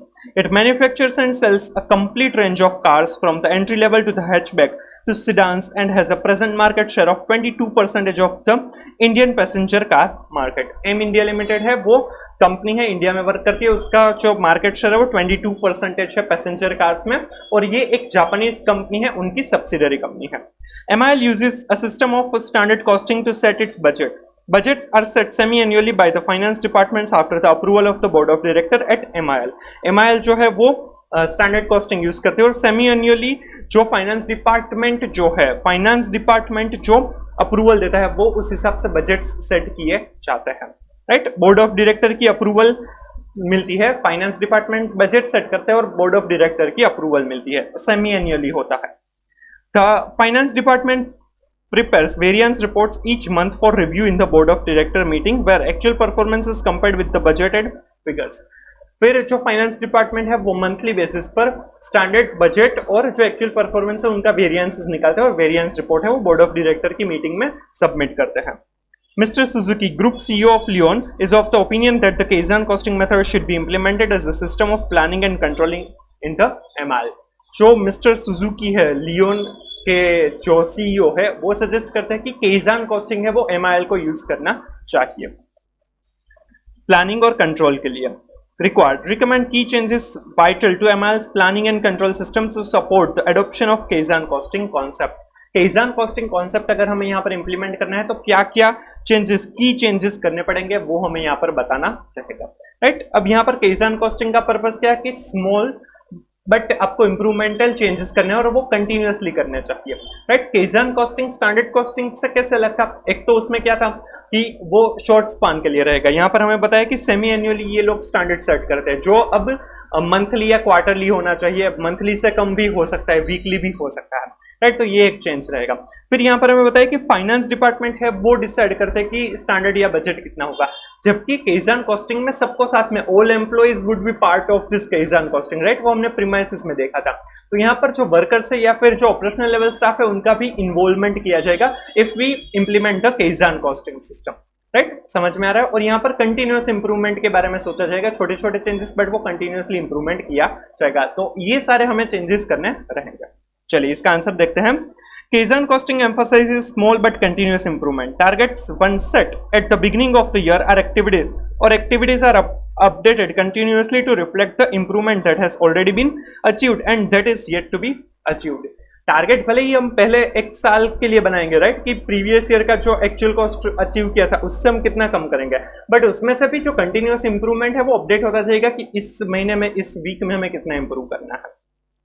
The suggestive changes which are required to be adopted in Kaizen costing concept in MIL are as follow. Standard cost control system to cost reduction system. Standard costing है वो cost control system है, जबकि हम Kaizen costing में क्या करेंगे, cost reduction करेंगे. Traditionally, standard costing system assumes stability in the current manufacturing process and standards are set keeping in the normal manufacturing process into accounts. Thus, the whole effort is on to meet performance cost standard. Standard costing में जो costing के जो standard set की है उसको achieve करने के लिए मेहनत की जाएगी. On the other hand, Kaizen costing believes in continuous improvement in manufacturing process and hence the goal is to achieve cost reduction target. The first change is required to standard setting methodology, that is from earlier cost control system to cost reduction system. पहले जो cost control standard set करने के बारे में सोचते थे, अब वो कॉस्ट रिडक्शन सिस्टम पर चेंज करना पड़ेगा. Reduction in the periodicity of the setting standards and variance analysis. जो पीरियोडिसिटी है वो चेंज करनी पड़ेगी. सबसे पहले बोला कि स्टैंडर्ड कॉस्ट कंट्रोल सिस्टम से स्टैंडर्ड हमें कॉस्ट रिडक्शन के ऊपर फोकस करना है. दूसरा हमें बोला गया कि हमें जो पीरियड है वो चेंज करना है. Under the existing planning and controlling system followed by the MIL, standards are set semi-annually and based on this standards monthly variance reports are generated for analysis. But under the Kaizen costing system, cost reduction targets are set for a small period, say for a week or a month. So the period covered under a standard should be reduced from semi-annually to monthly and the current practice of generating variance reports may be continued or may be reduced to a week. जो अभी semi annually जो standard है वो set किया जाता है उसको monthly या फिर वीकली हमें करना होगा, और जो वेरिएंस एनालिसिस है वो शायद मंथली हम रख सकते हैं, वो कोई प्रॉब्लम नहीं है, उसे वीकली कर सकते हैं। अभी वेरिएंस एनालिसिस मंथली होता है, अभी वीकली या फिर वो मंथली भी कीप कर सकता है, राइट, रख सकते हैं। And third, participation of executives of workers in standard setting. हम एम्प्लॉयज जो है उनको भी हम साथ में लेकर चलेंगे स्टैंडर्ड सेटिंग के लिए। Under the Kaizen costing system, participation of workers और executives who are actually involved in the manufacturing process is highly appreciated while setting standards. So the current system of setting budgets and standards by the finance department with the mere consent of BOD required to be changed. अभी जो finance department जो budget standard set करते हैं और BOD की approval लेते हैं, उसको चेंज करके वर्कर्स का भी पार्टिसिपेशन इसमें किया जाएगा, राइट। तो ये 3 चेंजेस करने रहेंगे। स्टैंडर्ड कॉस्टिंग से कॉस्ट रिडक्शन पर फोकस होगा, जो reduction in periodicity 6 monthly semi annually करते हैं उसको मंथली करना पड़ेगा, और वेरिएंस एनालिसिस है वो मंथली या फिर वीकली कर सकते हैं। And third, participation of executives workers भी करना होगा, जो भी फाइनेंस डिपार्टमेंट और बीओडी की अप्रूवल होती है, सिर्फ उतना नहीं चलेगा, वर्कर्स का भी पार्टिसिपेशन इसमें आएगा। ये अच्छा क्वेश्चन था, राइट। इसमें से एमसीक्यू बेस्ड क्वेश्चन आपको पूछ सकता है, तो अच्छे से करके जाइएगा। एंड प्रैक्टिकल इंसाइट दिया है Kaizen practices. Kaizen costing becomes part of package at the start of 2002 a UK company called Kappa packaging, now part of the Smurfy Kappa group, had a factory in Greater Manchester that made among other products cartons to hold bottles of drinks, right। ये केजान costing का एक example दिया है। जो kappa packaging है वो cottons भी बनाती है जिसमें बोटल्स ऑफ ड्रिंक वगैरह रख सकते हैं। That year the firm introduced a new approach of cutting the amount of waste papers and cardboard it was producing, which stood at 14.6% of the raw materials consumed। अभी ऐसा propose किया है कि जो अभी 14.6% का जो वेस्टेज होता है कार्डबोर्ड वगैरह पेपर्स वगैरह का प्रोड्यूसिंग में जितना रॉ मटेरियल है उसका 14.6% वेस्टेज होता है। The new approach included the following initiatives: making employees more aware of how much waste was being produced, requiring them to monitor the amount of waste which they were individually responsible, establishing a Kaizen team to find ways to reducing waste। यहाँ पर new approach में क्या किया गया कि जो employees है, जो वर्कर्स है, उनको बताया जाए कि भाई हम कितना वेस्टेज करते हैं। दूसरा कि उनका वो एम्प्लॉइज है वो खुद मॉनिटर करेंगे कि वो कितना वेस्टेज है वो जनरेट करते हैं, राइट, जिससे उनको खुद पता चलेगा और खुद वो इंप्रूवमेंट के लिए काम करेंगे। और थर्ड, केजान टीम को पूछेंगे कि भाई क्या क्या ये वेस्टेज रिडक्शन के लिए हम क्या क्या कर सकते हैं। As a result, Kappa was able to reduce waste from 14.6% to 13.1%, मतलब कि 1.5% कम हो गया, right, wastage of raw material is used by the end of 2002 and down to 11% in 2003, और दूसरे साल के अंदर वो 11% पर पहुंच गया, मतलब कि 2.1% का और रिडक्शन हुआ। Each percentage point saving worth an estimated pound 1,10,000 a year, और ये जो 1% भी अगर वो वेस्टेज कम होता है तो उससे 1,10,000 पाउंड की बचत होती है, राइट। तो वो छोटा सा ही भले हमें स्मॉल चेंजेस लग रहा है, बट उसकी इंपैक्ट काफी है। 1,10,000 पाउंड है, वो छोटी अमाउंट तो नहीं है, राइट। तो वो भी इंपॉर्टेंट हो सकता है, समझ में आ रहा है। तो ऐसे केजान कॉस्टिंग है वो प्रैक्टिकली इंप्लीमेंट किया जाया हुआ है, राइट, क्लियर। तो ये था Kaizen costing. Hope you are clear with this concept, right. इसमें हम यहाँ पर 5S कवर अप करने वाले हैं। ये आपको दिया हुआ है पेज नंबर 3.21 पर, राइट। सिंपल सा इजी सा टॉपिक है, तो फटाफट ये समझते हैं। 5S जो है वो जापानीज कॉन्सेप्ट है, जिसमें 5 अलग अलग एस के ऊपर से नाम दिए गए हैं, जो आपको बिजनेस ऑर्गेनाइज करने में हेल्पफुल हो सकते हैं। बिजनेस में जो भी प्रोडक्ट्स है या फिर मटेरियल वगैरह है, तो वो आपको किस तरह से रखना चाहिए, आपका वर्क स्टेशन जो भी है, एम्प्लॉयज को वो किस तरह से रखना चाहिए, सब कुछ साफ सफाई और इन ऑर्डर स्टैंडर्डाइज्ड होना चाहिए, ताकि जो वर्क है वो इजी हो सके, दूसरे टाइप के डिस्ट्रैक्शंस ना हो और प्रॉब्लम ना हो, फटाफट काम हो सके, टाइमली हो सके, एफिशिएंसी बढ़ाने के लिए ये 5S कॉन्सेप्ट इंपॉर्टेंट है, राइट। तो चलिए ये कवर अप करते हैं। 5S is the foundation of the pillars TPM, total productivity maintenance. ये आगे हम कवर अप करेंगे। TPM टोटल प्रोडक्टिविटी मेंटेनेंस जो कॉन्सेप्ट है उसका जो बेस है, फाउंडेशन है, वो 5S कॉन्सेप्ट है। 5S is the name of a workplace organization method that uses a list of 5 Japanese words: sheri, seiton, seiso, seiketsu, and shitsuke. It explains how a workspace should be organized for efficiency and effectiveness by identifying and storing the items used, maintaining the area and item, and sustaining the new order. ये 5 S है, but ये हम English में भी समझेंगे कि इसका मतलब क्या है और इन डिटेल यहाँ पर कवर अप करेंगे। ये 5S का कॉन्सेप्ट इसीलिए है कि जो वर्क स्पेस है वो एफिशिएंटली और इफेक्टिवली यूज कर सके, हमारा जो स्टोरिंग है, राइट, एरिया जो है वो मेंटेन हो सके, अच्छे से साफ सफाई हो सके, ताकि काम है वो अच्छे से हो सके, डिस्ट्रैक्शन ना हो, कोई भी प्रॉब्लम ना हो, और एफिशिएंसी और इफेक्टिवनेस बढ़ सके, राइट। चलिए, सबसे पहले जो है 5S, they can be translated from the Japanese as sort, set in order, shine, standardize and sustain। सबसे पहले है sort, जिसे जापानीज में कहते हैं शेरी। सॉर्टिंग करना है कि कौन सी चीज जरूरी है, कौन सी चीज जरूरी नहीं है। अगर जरूरी नहीं है तो क्या वो कभी भी काम में नहीं आएगी या फिर बाद में फ्यूचर में काम में आ सकती है। तो इस तरह से सॉर्टिंग कर दीजिए। सॉर्टिंग कर देंगे तो आपको जो यूजफुल चीज है वो सामने दिखेगी और आप उसी को यूज करेंगे और आपकी जो प्रोसेस है वो इफेक्टिवली और एफिशिएंटली हो पाएगी। Sort the material at the production floor or any other part of the production facility, including the extended store, into the following categories. Not needed at all, जो भी goods नहीं चाहिए वो अलग से कैटेगराइज कर दीजिए। Not needed at all, needed but not now, needed चाहिए होगा बट अभी नहीं चाहिए तो उसको थोड़ा सा अलग कर देंगे। Needed but not here, चाहिए बट यहाँ पर नहीं चाहिए, दूसरी जगह पर चाहिए तो वो दूसरी जगह पर पहुंचा दीजिए। Needed but not so much quantity, चाहिए बट इतनी क्वांटिटी नहीं चाहिए तो जितना ज्यादा है उसको किसी ना किसी तरीके से डिस्कार्ड कीजिए, राइट। तो आप इस तरीके से कैटेगराइज कर सकते हैं जो भी स्टोर से जो भी रिक्वायरमेंट मटेरियल है, राइट, उसको नीडेड है, जो जरूरी है तो वो तो अलग करेंगे। उसके अलावा जो है needed but not needed at all, तो उसको अलग कर दीजिए, उसको डिस्कार्ड ही कर दीजिए ताकि वो स्पेस हमें मिल सके और उससे हम डिस्ट्रैक्ट ना हो। सेकेंड है नीडेड बट नॉट नाउ, चाहिए होगा बट फ्यूचर में चाहिए होगा तो आपको वो दूर रख सकते हैं, जो फ्यूचर में दूसरे स्टोर्स में ट्रांसफर कर सकते हैं, जब भी जरूरत पड़ेगी तब आप वहां से ले सकते हैं। नीडेड बट नॉट हियर, यहाँ नहीं चाहिए तो जहां पर चाहिए वहां पर आप ट्रांसफर कर दीजिए। Needed but not this much quantity, तो जो ज्यादा क्वांटिटी है उसको डिस्कार्ड कर सकते हैं, राइट। तो इस तरीके से सॉर्टिंग करेंगे तो जो जरूरी मटेरियल है वही आपके सामने होगा और एफिशिएंसी बढ़ जाएगी। The categories suggested above are generic in nature. Business may develop the categories as per their own choices and convenience. ये जो categories है ये kind of general है, exemplary है, right? Business है वो अपने हिसाब से, अपनी convenience और अपनी choices के हिसाब से categories अलग कर सकता है, जो जरूरी है उस हिसाब से बना सकते हैं। While classifying the material into different categories, the following questions need to be answered. जो भी categorize हम करेंगे, कैटेगरी में हम क्लासिफाई करेंगे तो ये 4 क्वेश्चंस के हम आंसर देंगे तो पता चल जाएगा कौन सी कैटेगरी में कौन सा मटेरियल हमें ट्रांसफर करना है। What is required, क्या जरूरी क्या है। How much is required, कितनी जरूरत है। When is और will it be required, कब जरूरत पड़ेगी, अभी है या फिर फ्यूचर में। Where is और will it be required, कहां पर जरूरत पड़ेगी, यहां पर या दूसरी कोई जगह पर, राइट। ये 4 question, what is required, how much quantity is required, when is or will be required, where is or will be required, right. ये 4 क्वेश्चन पूछेंगे तो क्लासिफिकेशन हम कर पाएंगे।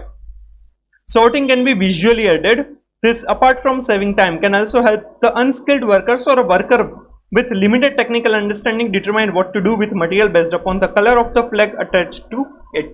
विजुअली एडेड होना चाहिए, विजुअली हेल्पफुल होना चाहिए ताकि उसको देखकर ही पता चल सके कि ये कौन सी चीज है, क्या इसका काम हो सकता है, कहां पर इसको यूज करना है। तो जो अनस्किल्ड वर्कर है, जिनको कुछ नहीं पता है, वो भी उसके साथ काम कर पाएंगे। The following 2 categories tags are usually used. Red tag, a card containing detail information about unwanted things with a given time limit for further action to be taken। Red tag है तो ये जो सारे मटेरियल होंगे वो unwanted things है और future में कब क्या करना है वो सोचा जाएगा, राइट। अनवांटेड थिंग्स है, जरूरी नहीं है।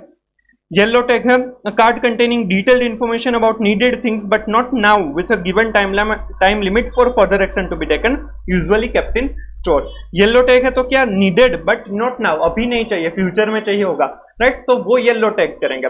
रेड टैग, येलो टैग, ये भी एक एग्जांपल है। दूसरे टैग्स हो सकते हैं, आपकी रिक्वायरमेंट के हिसाब से अलग अलग टैग्स हो सकते हैं, राइट। ये सॉर्टिंग किया है ताकि पता चले कि क्या गुड्स कौन से कब नेसेसरी हो सकते हैं।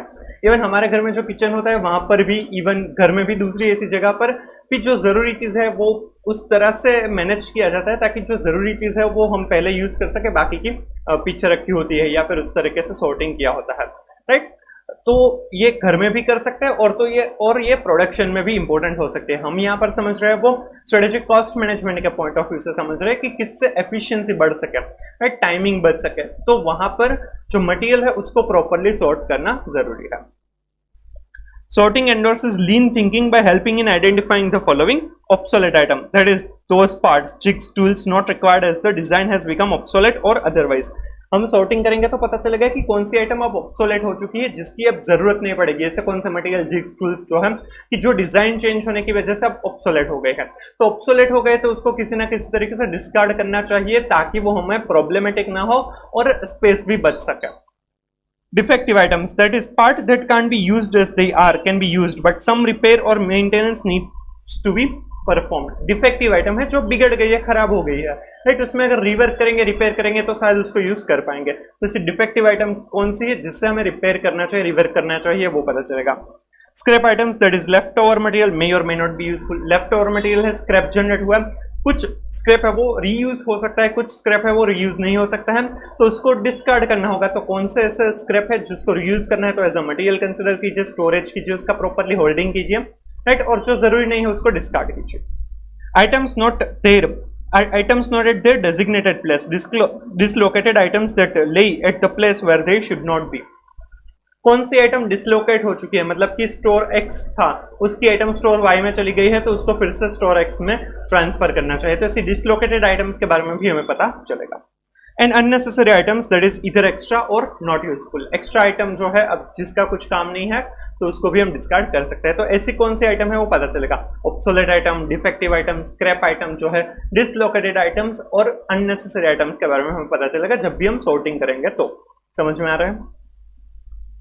What benefits is sorting capable of generating? Sorting से क्या क्या benefit हो सकते हैं? Benefits make work easier by eliminating obstacles and evaluating necessary items with regard to cost or other factors. Obstacles जो होते हैं, जो हमारे काम में, प्रोसेस में हमें डिस्टर्ब करते हैं, तो वो हम हटा सकते हैं, राइट, और हम नेसेसरी आइटम्स जो है उसको इवेल्युएट कर पाएंगे कॉस्ट और अदर फैक्टर्स के हिसाब से, राइट, ताकि हमारा काम अच्छे से हो पाए। Reduce the chances of being disturbed with unnecessary item. Unnecessary items में डिस्टर्ब हो जाना कि ये यूज करना है या ये यूज करना है, उससे बेटर है कि आपको पता है कि कौन सा यूज करना है। वो अगर सॉर्टिंग किया होगा तो पता चल जाएगा, अदरवाइज कंफ्यूज हो सकते हैं। Prevent accumulation of unnecessary items. Unnecessary items का एक्यूमुलेशन नहीं हो पाएगा, वो रोक पाएंगे जिससे स्पेस वगैरह बच पाएगी, राइट। तो ये सारे बेनिफिट्स हो पाएंगे। सिंपल है, राइट। चलिए, ये था सॉर्ट शेरी। दूसरा है set in order, seiton. Set in order signifies systematic arrangements by adherence by the 14th principle of management enunciated by Henry Fayol in Administrative Theory of Management, that is principle of order which provides that there shall be a place for everything and everything shall be in its place. Set in order जो जहां पर जिस तरह से रखना चाहिए उसी तरीके से रखा हुआ होना चाहिए। इसीलिए हेनरी फेयोल ने अपना एक प्रिंसिपल बताया था, there shall be a place for everything. हर एक चीज के लिए अपना उसका प्लेस होना चाहिए। Everything shall be in its place, और हर एक चीज जो है वो अपने प्लेस पर ही होनी चाहिए। सेट इन ऑर्डर, राइट, ताकि वो हम इजीली ढूंढ पाते हैं। दूसरे लोग भी अगर उनको कुछ भी चाहिए तो वो भी इजीली ढूंढ पाएंगे, राइट। इसीलिए set in order is necessary. Therefore, set in order arranges all necessary items into their most efficient and accessible arrangement so that they can be easily selected for use and make the workflow smooth and easy. जो भी items है वो उस तरीके से arrange करनी चाहिए जिससे बेस्ट एफिशिएंसी में हम काम कर पाए। जो जिस तरह से आपको चाहिए उसी तरीके से आपको मिलना चाहिए। आपके घर के किचन में भी जनरली कॉफी और टी का जो डब्बा होगा, राइट, उसी के पास शुगर भी अवेलेबल होगी, क्योंकि जनरली टी और कॉफी के साथ आपको शुगर भी चाहिए होती है, राइट। तो वो सेट इन ऑर्डर होता है। मसाले एक साथ ही मिलते हैं आपको, सारे ग्रेन्स एक साथ ही मिलते हैं, सारी दाल है वो एक साथ ही मिलती है, ताकि वो प्रॉपरली अरेंज होता है तो मोस्ट एफिशिएंट वे में यूज किया जाता है। इवन अगर आपके घर में कोई एक टाइप की दाल है वो अगर कम यूज होती है तो वो पीछे मिलेगी। दैट इज अ सॉर्टिंग, कि कौन सी पहले जरूरी है तो वो आगे मिल जाएगा, राइट। जो हर रोज खाया जाता है वो चीजें आपको आगे मिलेगी, राइट। जो उतनी जरूरी नहीं है वो पीछे मिलेगी, और जिस तरीके से वो यूज होने वाला है उसी ऑर्डर में जनरली चीजें मिलती है, उसी के आसपास आपको चीजें मिलती है।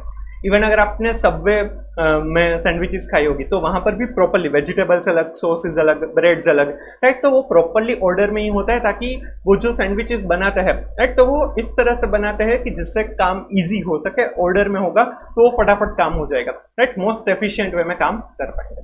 Simple. Purpose is to save search time and eliminate motion waste through visual management with a search free and count free arrangement, right. इस तरह से ऑर्डर में वो अरेंज्ड होना चाहिए जिससे सर्च टाइम, वो ढूंढने में टाइम कम होना चाहिए, जिससे और एलिमिनेशन ऑफ मोशन, राइट, एक जगह से दूसरी जगह पर मूव करने का भी टाइम कम होना चाहिए। अगर आप सोचिए, अगर आपके ही किचन में अगर आपको चाय बनानी है और चाय का डब्बा एक जगह पर है और दूसरे कपबोर्ड में शुगर का डब्बा है, तो क्या होगा कि आपको चाय लेकर शुगर लेने दूसरी जगह पर जाना पड़ेगा। ये बहुत ही फालतू सा एग्जांपल लग रहा है, बट अगर आप सोचिए कि अगर आप कोई भी प्रोसेसिंग कर रहे हो, अगर आप रेस्टोरेंट में खाना बना रहे हैं, यू आर अ शेफ, तो अगर आपको दूसरी जगह पर ये अलग अलग चीजें जो नेसेसरी होती है एक साथ जरूरी होती है, वो अगर अलग अलग प्लेसेस पर रखिए तो उसमें टाइम आपका ज्यादा जाएगा और शायद आपको जो ऑर्डर आपको कंप्लीट करना है उसके लिए टाइम ज्यादा जाएगा, तो दूसरा ऑर्डर भी डिले होगा और डिले होता जाएगा। अगर वो सब कुछ एक साथ अरेंज किया हुआ होता है तो आप फटाफट खाना बना पाएंगे और आपको टाइमली सर्व भी कर पाएंगे क्लाइंट को, राइट। तो इस तरीके से सोचिएगा तो आपको हेल्पफुल होगा, राइट। सर्च टाइम कम हो जाएगा और elimination of motion, right. Motion waste जो है, जो हमने लीन सिस्टम में समझा था कि मोशन का भी वेस्ट होता है, कि आप अननेसेसरी मूव करते हैं तो वो भी वेस्टेज है, टाइम उससे बिगड़ता है, लेबर भी बिगड़ता है, राइट। तो वो वेस्टेज है, तो उस वेस्टेज को लीन सिस्टम से हमें ठीक करना है और उसका ही एक कॉन्सेप्ट 5S है। तो अगर सेट इन ऑर्डर होगा तो वो जो मोशन है, राइट, वो कम हो जाएगा। अभी अपनी बुक से वो अरेंज करते होंगे कि जिस हिसाब से आपको पढ़ना है। अगर आप सिर्फ अभी एसपीओएम पढ़ते हैं तो सिर्फ एसपीओएम की बुक आपके पास होगी ना, दूसरी बुक्स आपने हटा दी होगी। एक ही ग्रुप का अगर पहले पढ़ाई कर रहे हैं तो थोड़ी ना अपने सब कुछ एक साथ मिक्स रखा होगा। जो ग्रुप आप प्रिपेयर कर रहे हैं उसी की बुक्स आप बाहर रखेंगे या फिर आप ऊपर या आगे रखेंगे। जो दूसरे ग्रुप की बुक है वो आपने पीछे रखी होगी ताकि वो आपको इजीली मिल जाए। समझ में आ रहा है? Hence place components according to their use with the frequently used components being near to the work। जो एक साथ और ज्यादा काम में आते हैं वो near to the work होने चाहिए ताकि easily use कर पाए। How to implement systematic arrangements? Analyze status क्या है, status के हिसाब से वो systematically arrange करना चाहिए। Decide which things will belong where, कौन सी चीज कहाँ से belong करती है उस हिसाब से उसको arrange कीजिए। Decide how they should be put away, वो किस तरह से बाहर लेकर जाया जाएगा तो वो उस तरह से देखिए किस तरह से यूज किया जाएगा। Get everybody to follow the rules through indexing, labeling, etc। सभी को वो लेबल्स या इंडेक्सिंग कर दीजिए ताकि वो प्रॉपरली अरेंज हो सके, जिसको भी जो चाहिए, राइट, वो उसी जगह से ले सके और अगर कोई रिसीव कर रहा है तो वो उसी जगह पर रखेगा ताकि फ्यूचर में कभी भी प्रॉब्लम ना हो। Set in order supports lean thinking through realizing the following: faster retrieval things result in elimination of search time। जो फटाफट अगर आपको जो चाहिए वो मिल जाएगा तो वो जो सर्च टाइम है वो एलिमिनेट हो जाएगा, टाइम आपका बचेगा। Opportunity to correct the abnormalities faster as visibility improves by system itself। अगर कुछ भी गलत हो रहा है तो आप तुरंत ही देख पाएंगे, राइट, क्योंकि आपको पता है किस तरह से करना चाहिए और किस तरह से होना चाहिए। वो अगर उस सेट में नहीं है तो आपको पता चल जाएगा, राइट।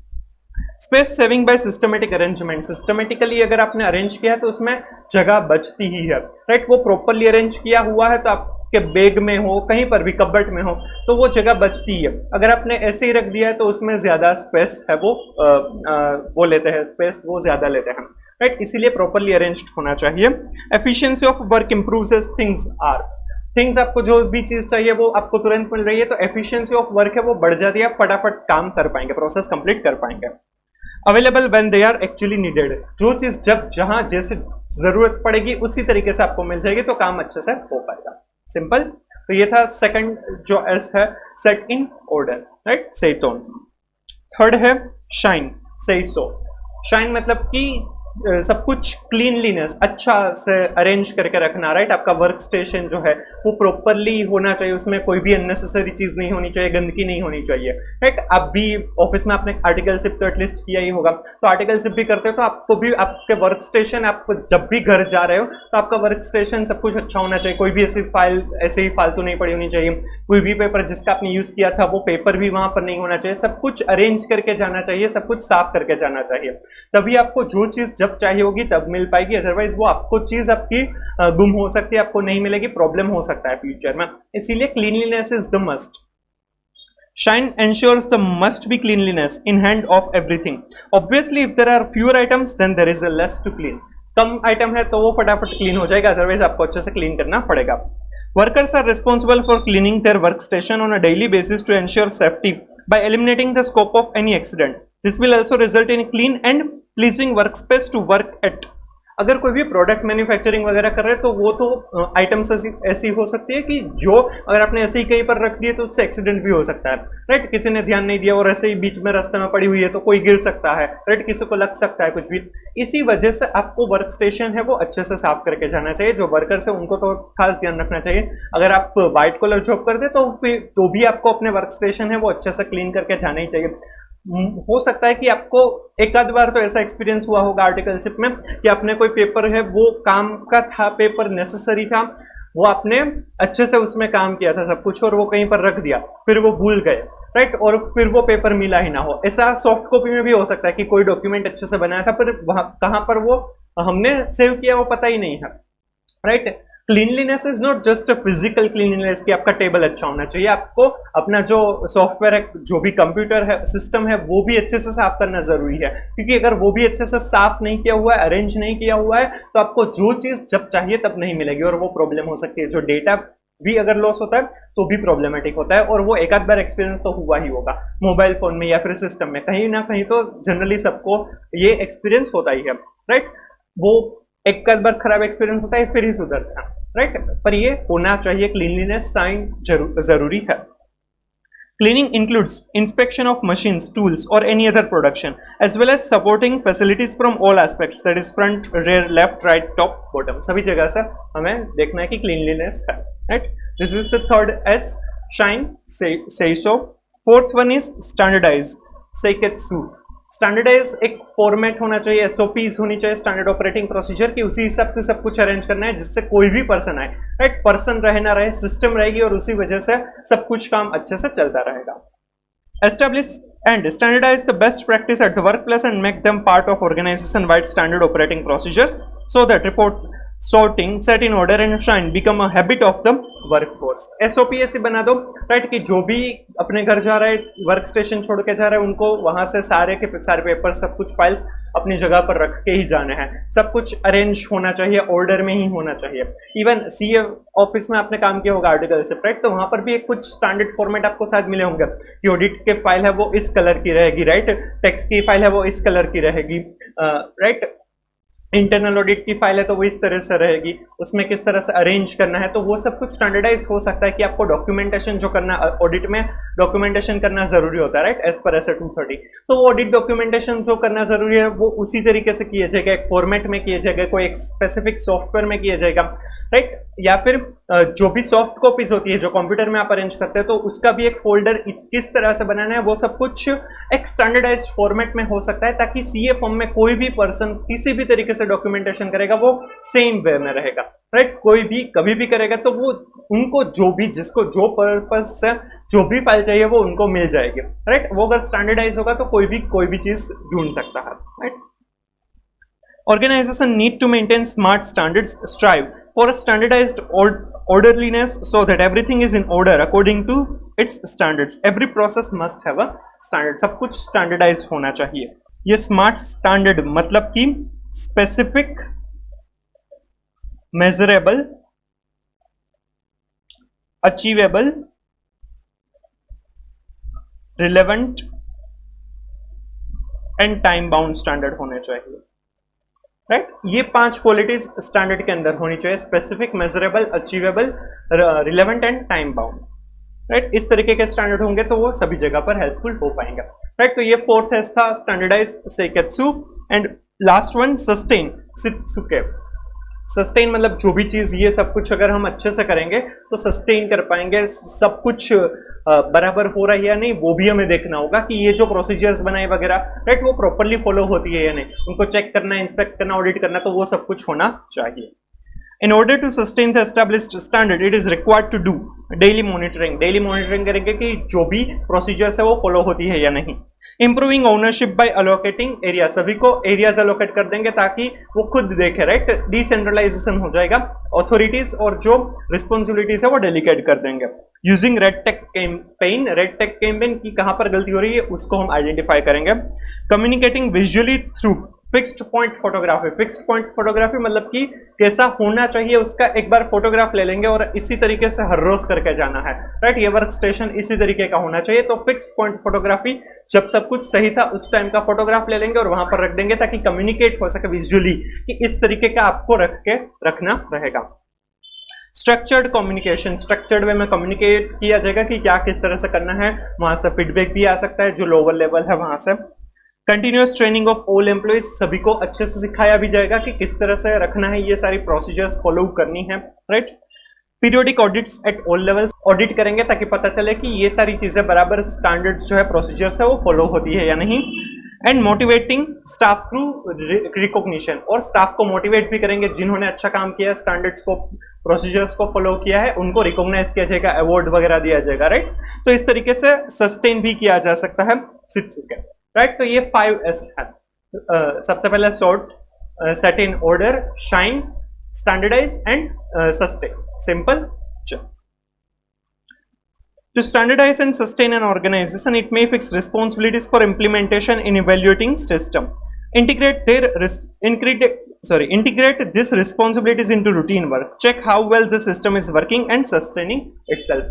जो स्टैंडर्डाइज करना है और सस्टेन करना है तो उसके लिए सभी की रिस्पॉन्सिबिलिटीज फिक्स होनी चाहिए कि क्या कौन करेगा, राइट। और वो रिस्पॉन्सिबिलिटीज को रूटीन वर्क में हमें इस तरह से डालना है कि वो रूटीन वर्क का पार्ट हो जाए और देखना है कि सिस्टम किस तरह से वर्क कर रहा है। Interlinking of 5S and underlying benefits. 5S are interlinked to each other in the form of continuous process that results in a certain benefits such as high quality productivity and low cost with enhanced safety as shown in the figure below. ये जो 5S है, right, वो continuously process में हम काम करते ही रहेंगे। तो उससे क्या क्या बेनिफिट्स हो सकते हैं? हाई अवेलेबिलिटी रेट, टाइम बचेगा, एफिशिएंटली हम काम कर पाएंगे। हायर प्रोडक्टिविटी बढ़ेगी, राइट, इफेक्टिवनेस बढ़ेगी। इंप्रूव सेफ्टी होगी क्योंकि सब कुछ अपनी जगह पर होगा, अरेंज्ड होगा, तो कोई एक्सीडेंट के चांसेस नहीं रहेंगे या फिर कम हो जाएंगे। रिच एंड रिलायबिलिटी, राइट, जो जगह पर जहां पर होना चाहिए वहीं पर है और रिलायबल होगा, जो भी चीजें हैं वो रिलायबल हो जाएगी। लो कॉस्ट कम होगा एंड हाई क्वालिटी, राइट। तो ये सारे बेनिफिट्स उससे फ्लो होते रहेंगे, राइट। ये प्रोसेस चलती ही रहेगी और ये 5S जो है वो इंटरलिंक्ड है, एक दूसरे से कनेक्टेड है। चलो, 5S lean product and process development है, वो जो दूसरी लीन सिस्टम है उसमें भी बेनिफिशियल हो सकती है। Information is the output of engineering and design in lean enterprise. The theory behind using 5S here is the dirty, cluttered or damaged surface attract the eye, which spends a fraction of a second trying to pull useful information from them. क्या होता है कि जो dirty, cluttered और damaged चीज होती है बराबर नहीं है, आंखों को अच्छा नहीं लगता, वो क्या होता है कि आंखों को अट्रैक्ट करता है, वैसे वहां पर हमारा ध्यान ज्यादा जाता है। और जो हमें यूजफुल इंफॉर्मेशन चाहिए, राइट, वो उसको निकालने में, यूजफुल मटेरियल चाहिए उसको निकालने में टाइम लगता है और वो एफिशिएंसी और इफेक्टिवनेस को अफेक्ट करता है। Old equipment hides the new equipment from the eye and forces people to ask which to use. अगर ओल्ड भी इक्विपमेंट है और न्यू इक्विपमेंट भी पड़ा हुआ है, राइट, तो वहां पर क्या होगा कि जो पर्सन है जिसको पता नहीं है वो कंफ्यूज होंगे तो क्वेश्चंस पूछेंगे और टाइम लगेगा, राइट। इसी वजह से प्रॉपरली सब कुछ अरेंज होगा, राइट। ये 5S का यूज करेंगे तो कोई प्रॉब्लम नहीं होगा और टाइम बचेगा, एफिशिएंसी, इफेक्टिवनेस बढ़ जाएगी। 5S methodology is being applied to a wide variety of industries, including manufacturing, healthcare, education, and government. 5S is not only the foundation of TPM, instead it is the foundation for various lean manufacturing techniques as shown in the figure below. ये 5S है वो बहुत सारे production manufacturing में ही नहीं, health care है, government है, education, सभी जगह पर यूज हो सकता है। और ये सिर्फ TPM जो टोटल प्रोडक्टिविटी मेंटेनेंस के लिए ही बेस नहीं है, बहुत सारी और मेथड सिस्टम के लिए भी इंपॉर्टेंट है, जैसे कि TQM है, टोटल क्वालिटी मैनेजमेंट, जो ऑलरेडी हमने चैप्टर 2 के अंदर समझा। TPM, राइट, इस चैप्टर में कवर अप करेंगे। JIT, जस्ट इन टाइम, भी इस चैप्टर में कवर अप करेंगे। LS, लीन सिस्टम, अदर लीन टेक्निक्स, जो दूसरी है जो यहाँ पर शायद कवर अप नहीं की है।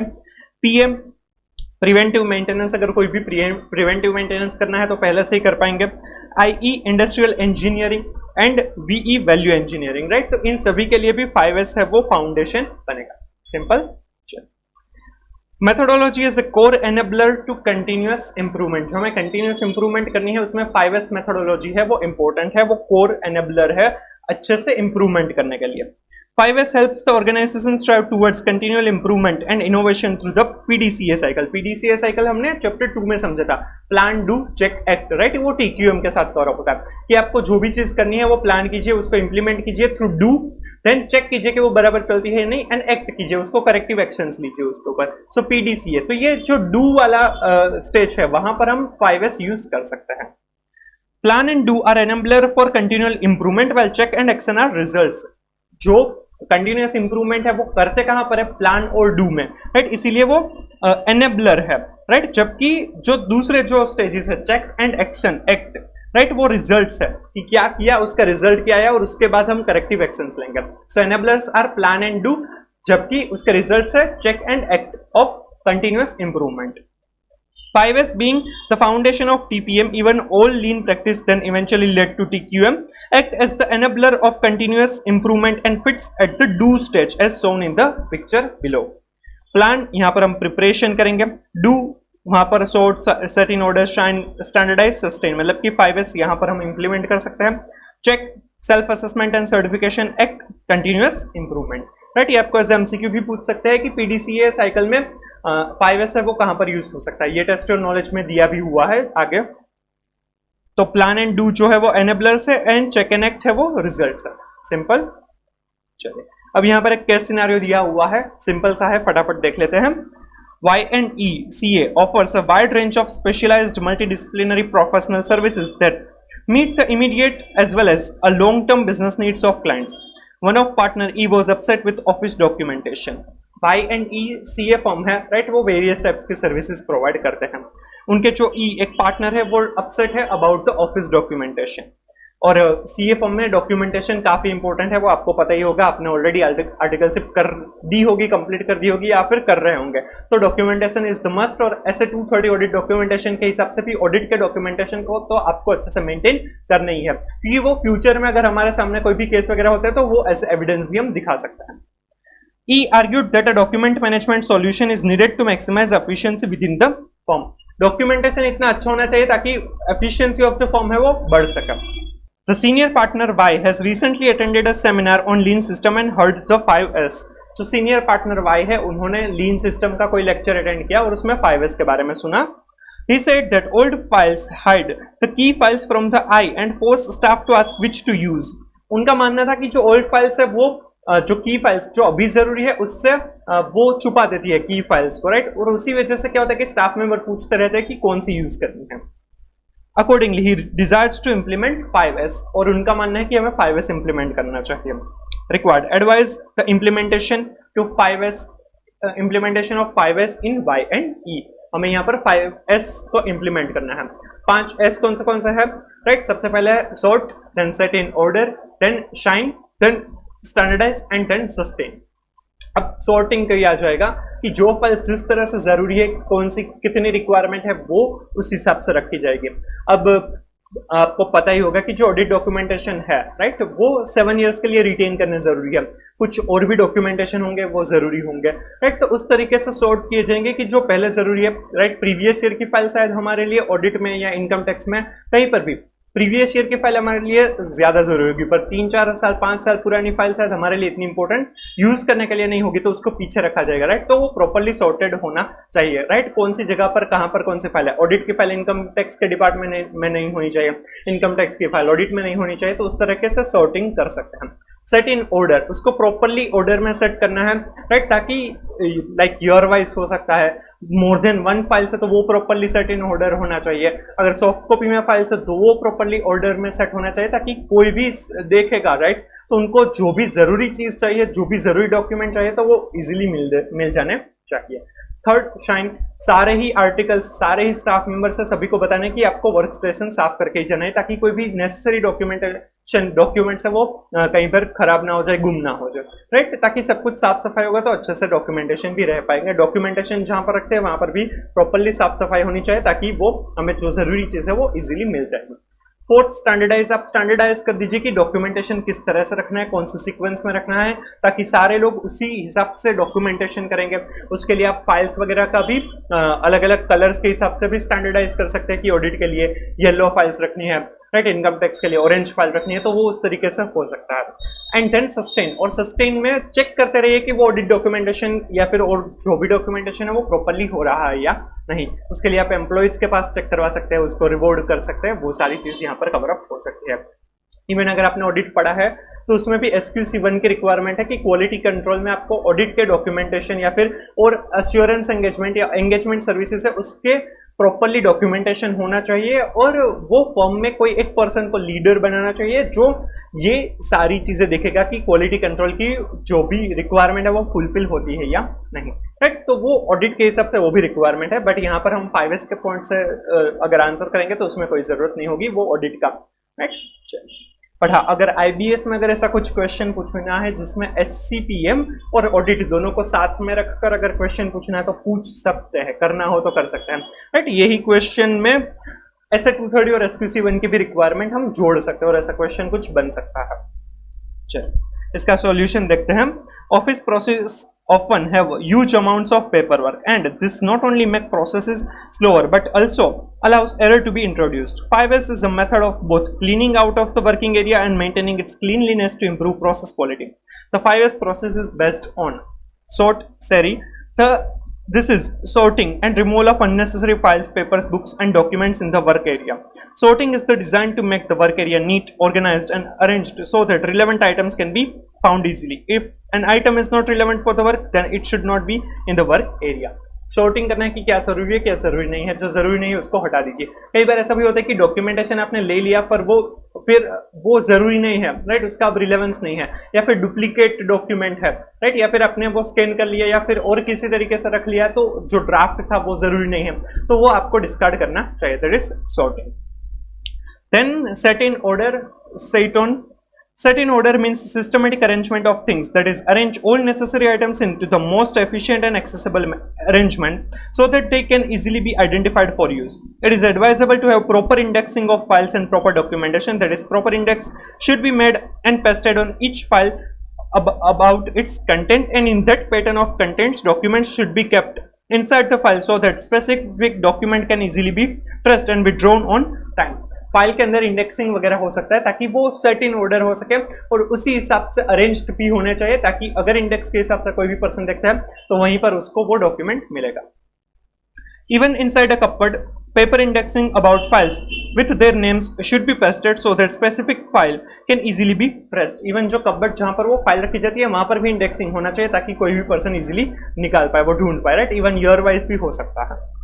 Same can be done with respect to folders in computer. Right file should be saved in the right folder with an identifiable name so that anyone can easily find any file. Frequent use items should be closed by and infrequent use items can be further away in a central area. All storage areas should be clearly labeled to allow items to be put in the correct place. For example, where did I leave the office stamp again? सारी चीजें उसी जगह पर होनी चाहिए, labelled होना चाहिए, right, ताकि वो वहां से आपको मिल सके। कहां पर स्टेशनरी रखी है, स्टैंप वगैरह कहां पर रखते हैं वो भी आपके लिए जरूरी होगा, क्योंकि अदरवाइज आपको टाइम पर नहीं मिलेगा। और ये चीज आपको एक बार तो ऐसा हुआ ही होगा कि स्टैंप नहीं मिला या फिर जो जरूरी चीज थी नहीं वो ना मिली हो, आर्टिकलशिप में एक बार तो एक्सपीरियंस हुआ ही होगा, राइट। तो वो अगर सेट इन ऑर्डर होगा तो वो हो पाएगा। Third S, shine, say so. After sorting and simplifying, it is necessary to keep the work area clean and safe. Shining is also an inspection process for the area. That is everything a good in condition? Everything is in good condition, right? Cleaning करना, साफ सफाई करना भी जरूरी है ताकि आपको जो जरूरी चीज है वो मिल जाए। It is desirable to involve employees for 15-20 minutes each day to clean the work area so that they can develop the habit of cleanliness. In this same way, unimportant files either in the desktop or on drive should be permanently deleted. Even आपने folder की भी साफ सफाई की होगी। Generally audit खत्म होता है फिर आप फोल्डर की साफ सफाई करते हैं, क्योंकि फोल्डर में तब तो ऑडिट करते टाइम तो जो मर्जी आई वो सब कुछ आप उसमें डाल देते हैं। कई बार तो फॉर एग्जांपल अगर मैं काम कर रहा हूँ तो क्रूपेंस फोल्डर, भले ही क्लाइंट XYZ लिमिटेड हो, उसके अंदर क्रूपेंस फोल्डर 1, क्रूपेंस फाइल 1, क्रूपेंस फाइनल फाइल, और इतनी सारी फाइल्स बन जाती है तो उसको रिमूव करना, उसकी साफ सफाई करना भी उतना ही जरूरी होता है, right. Fourth, standardise, seiketsu. A clean and tidy work area allows the process to be standardized and examined for quality or process improvements. Best practices are documented and rolled out across the work area. Standards and process measures are established and displayed in the work area. Standardized किस तरीके से सब कुछ रखना चाहिए, right, वो properly होना चाहिए, वो स्टैंडर्डाइज्ड होना चाहिए, तो वो सब कुछ इजीली मिल जाएगा. For example, a red file can be standardized for very important files, can be required anytime. A green file for important files and yellow file for unimportant files. Simple. And last, sustain Sitsuke. It means to maintain discipline. This can only be achieved by auditing work areas and processes to make sure that 5S standards are maintained. It is worthwhile to apply 5S standard continuously, that is daily basis, and check for any upgrades if needed, so that firms can have good management in terms of documentation, cleanliness, time savings for partners as well as client. Right, इस तरीके से sustain कर सकते हैं, auditing किया जा सकता है कि जो डॉक्यूमेंटेशन है वो प्रॉपरली होता है या नहीं. Overall, 5S in the office streamlines the work low to reduce errors as well as improving process times and employee satisfaction. Right, जो भी प्रॉब्लम होती थी, राइट, एरर्स थी, उसको लो टू रिड्यूस, राइट, वो रिड्यूस कर सकेंगे और प्रोसेस अच्छी हो पाएगी, जिससे टाइम भी बचेगा और एम्प्लॉय भी सेटिस्फाई हो पाएंगे, राइट. तो ये 5S कॉन्सेप्ट है, सिंपल सा. Sort, set in order, shine, standardise and sustain. Simple. Hope आपको अच्छे से समझ में आ गया होगा, राइट. तो चलिए समझते हैं टोटल प्रोडक्टिविटी मेंटेनेंस जो दिया हुआ है पेज नंबर 3.28 के ऊपर. यहाँ पर हम टीपीएम पूरा कवर अप करेंगे और ओई भी इसके अंदर है, तो टेस्ट नॉलेज के क्वेश्चंस जो दिए हैं ओई के बेस वो भी हम यहाँ पर कवर अप करेंगे, राइट. तो चलिए स्टार्ट करते हैं. TPM total productivity maintenance, productivity के ऊपर फोकस किया जाता है. जो इक्विपमेंट है, जो मशीन है, राइट, उसमें से प्रोडक्टिविटी सबसे अच्छी होनी चाहिए, तो उसको मेंटेन कैसे करना है.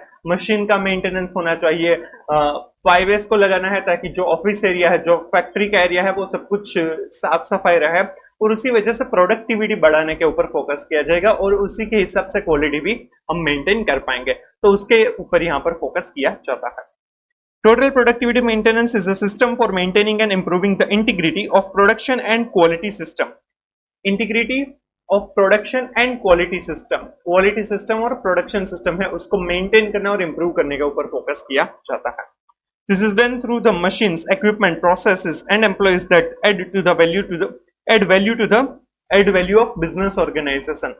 जो मशीन से, इक्विपमेंट से, प्रोसेस और एम्प्लॉइज है, उसको इंप्रूव किया जाता है, उसके थ्रू वैल्यू एड किया जाता है, क्योंकि बिजनेस ऑर्गेनाइजेशन में ये जो चार चीजें है वो काफी इंपॉर्टेंट है. मशीन, इक्विपमेंट है, वो प्रोडक्शन करने में हेल्प होता है, तो प्रोसेसेस है वो वेरियस टाइप्स की हो सकती है, वो प्रोडक्शन रिलेटेड हो सकती है, प्री प्रोडक्शन भी हो सकती है, पोस्ट प्रोडक्शन भी हो सकती है, राइट. और एम्प्लॉइज सारी जगह पर इन्वॉल्व होते हैं, तो उन सभी के थ्रू वैल्यू एड करवाने की बात है और उसी से टीपीएम हम अचीव कर पाएंगे.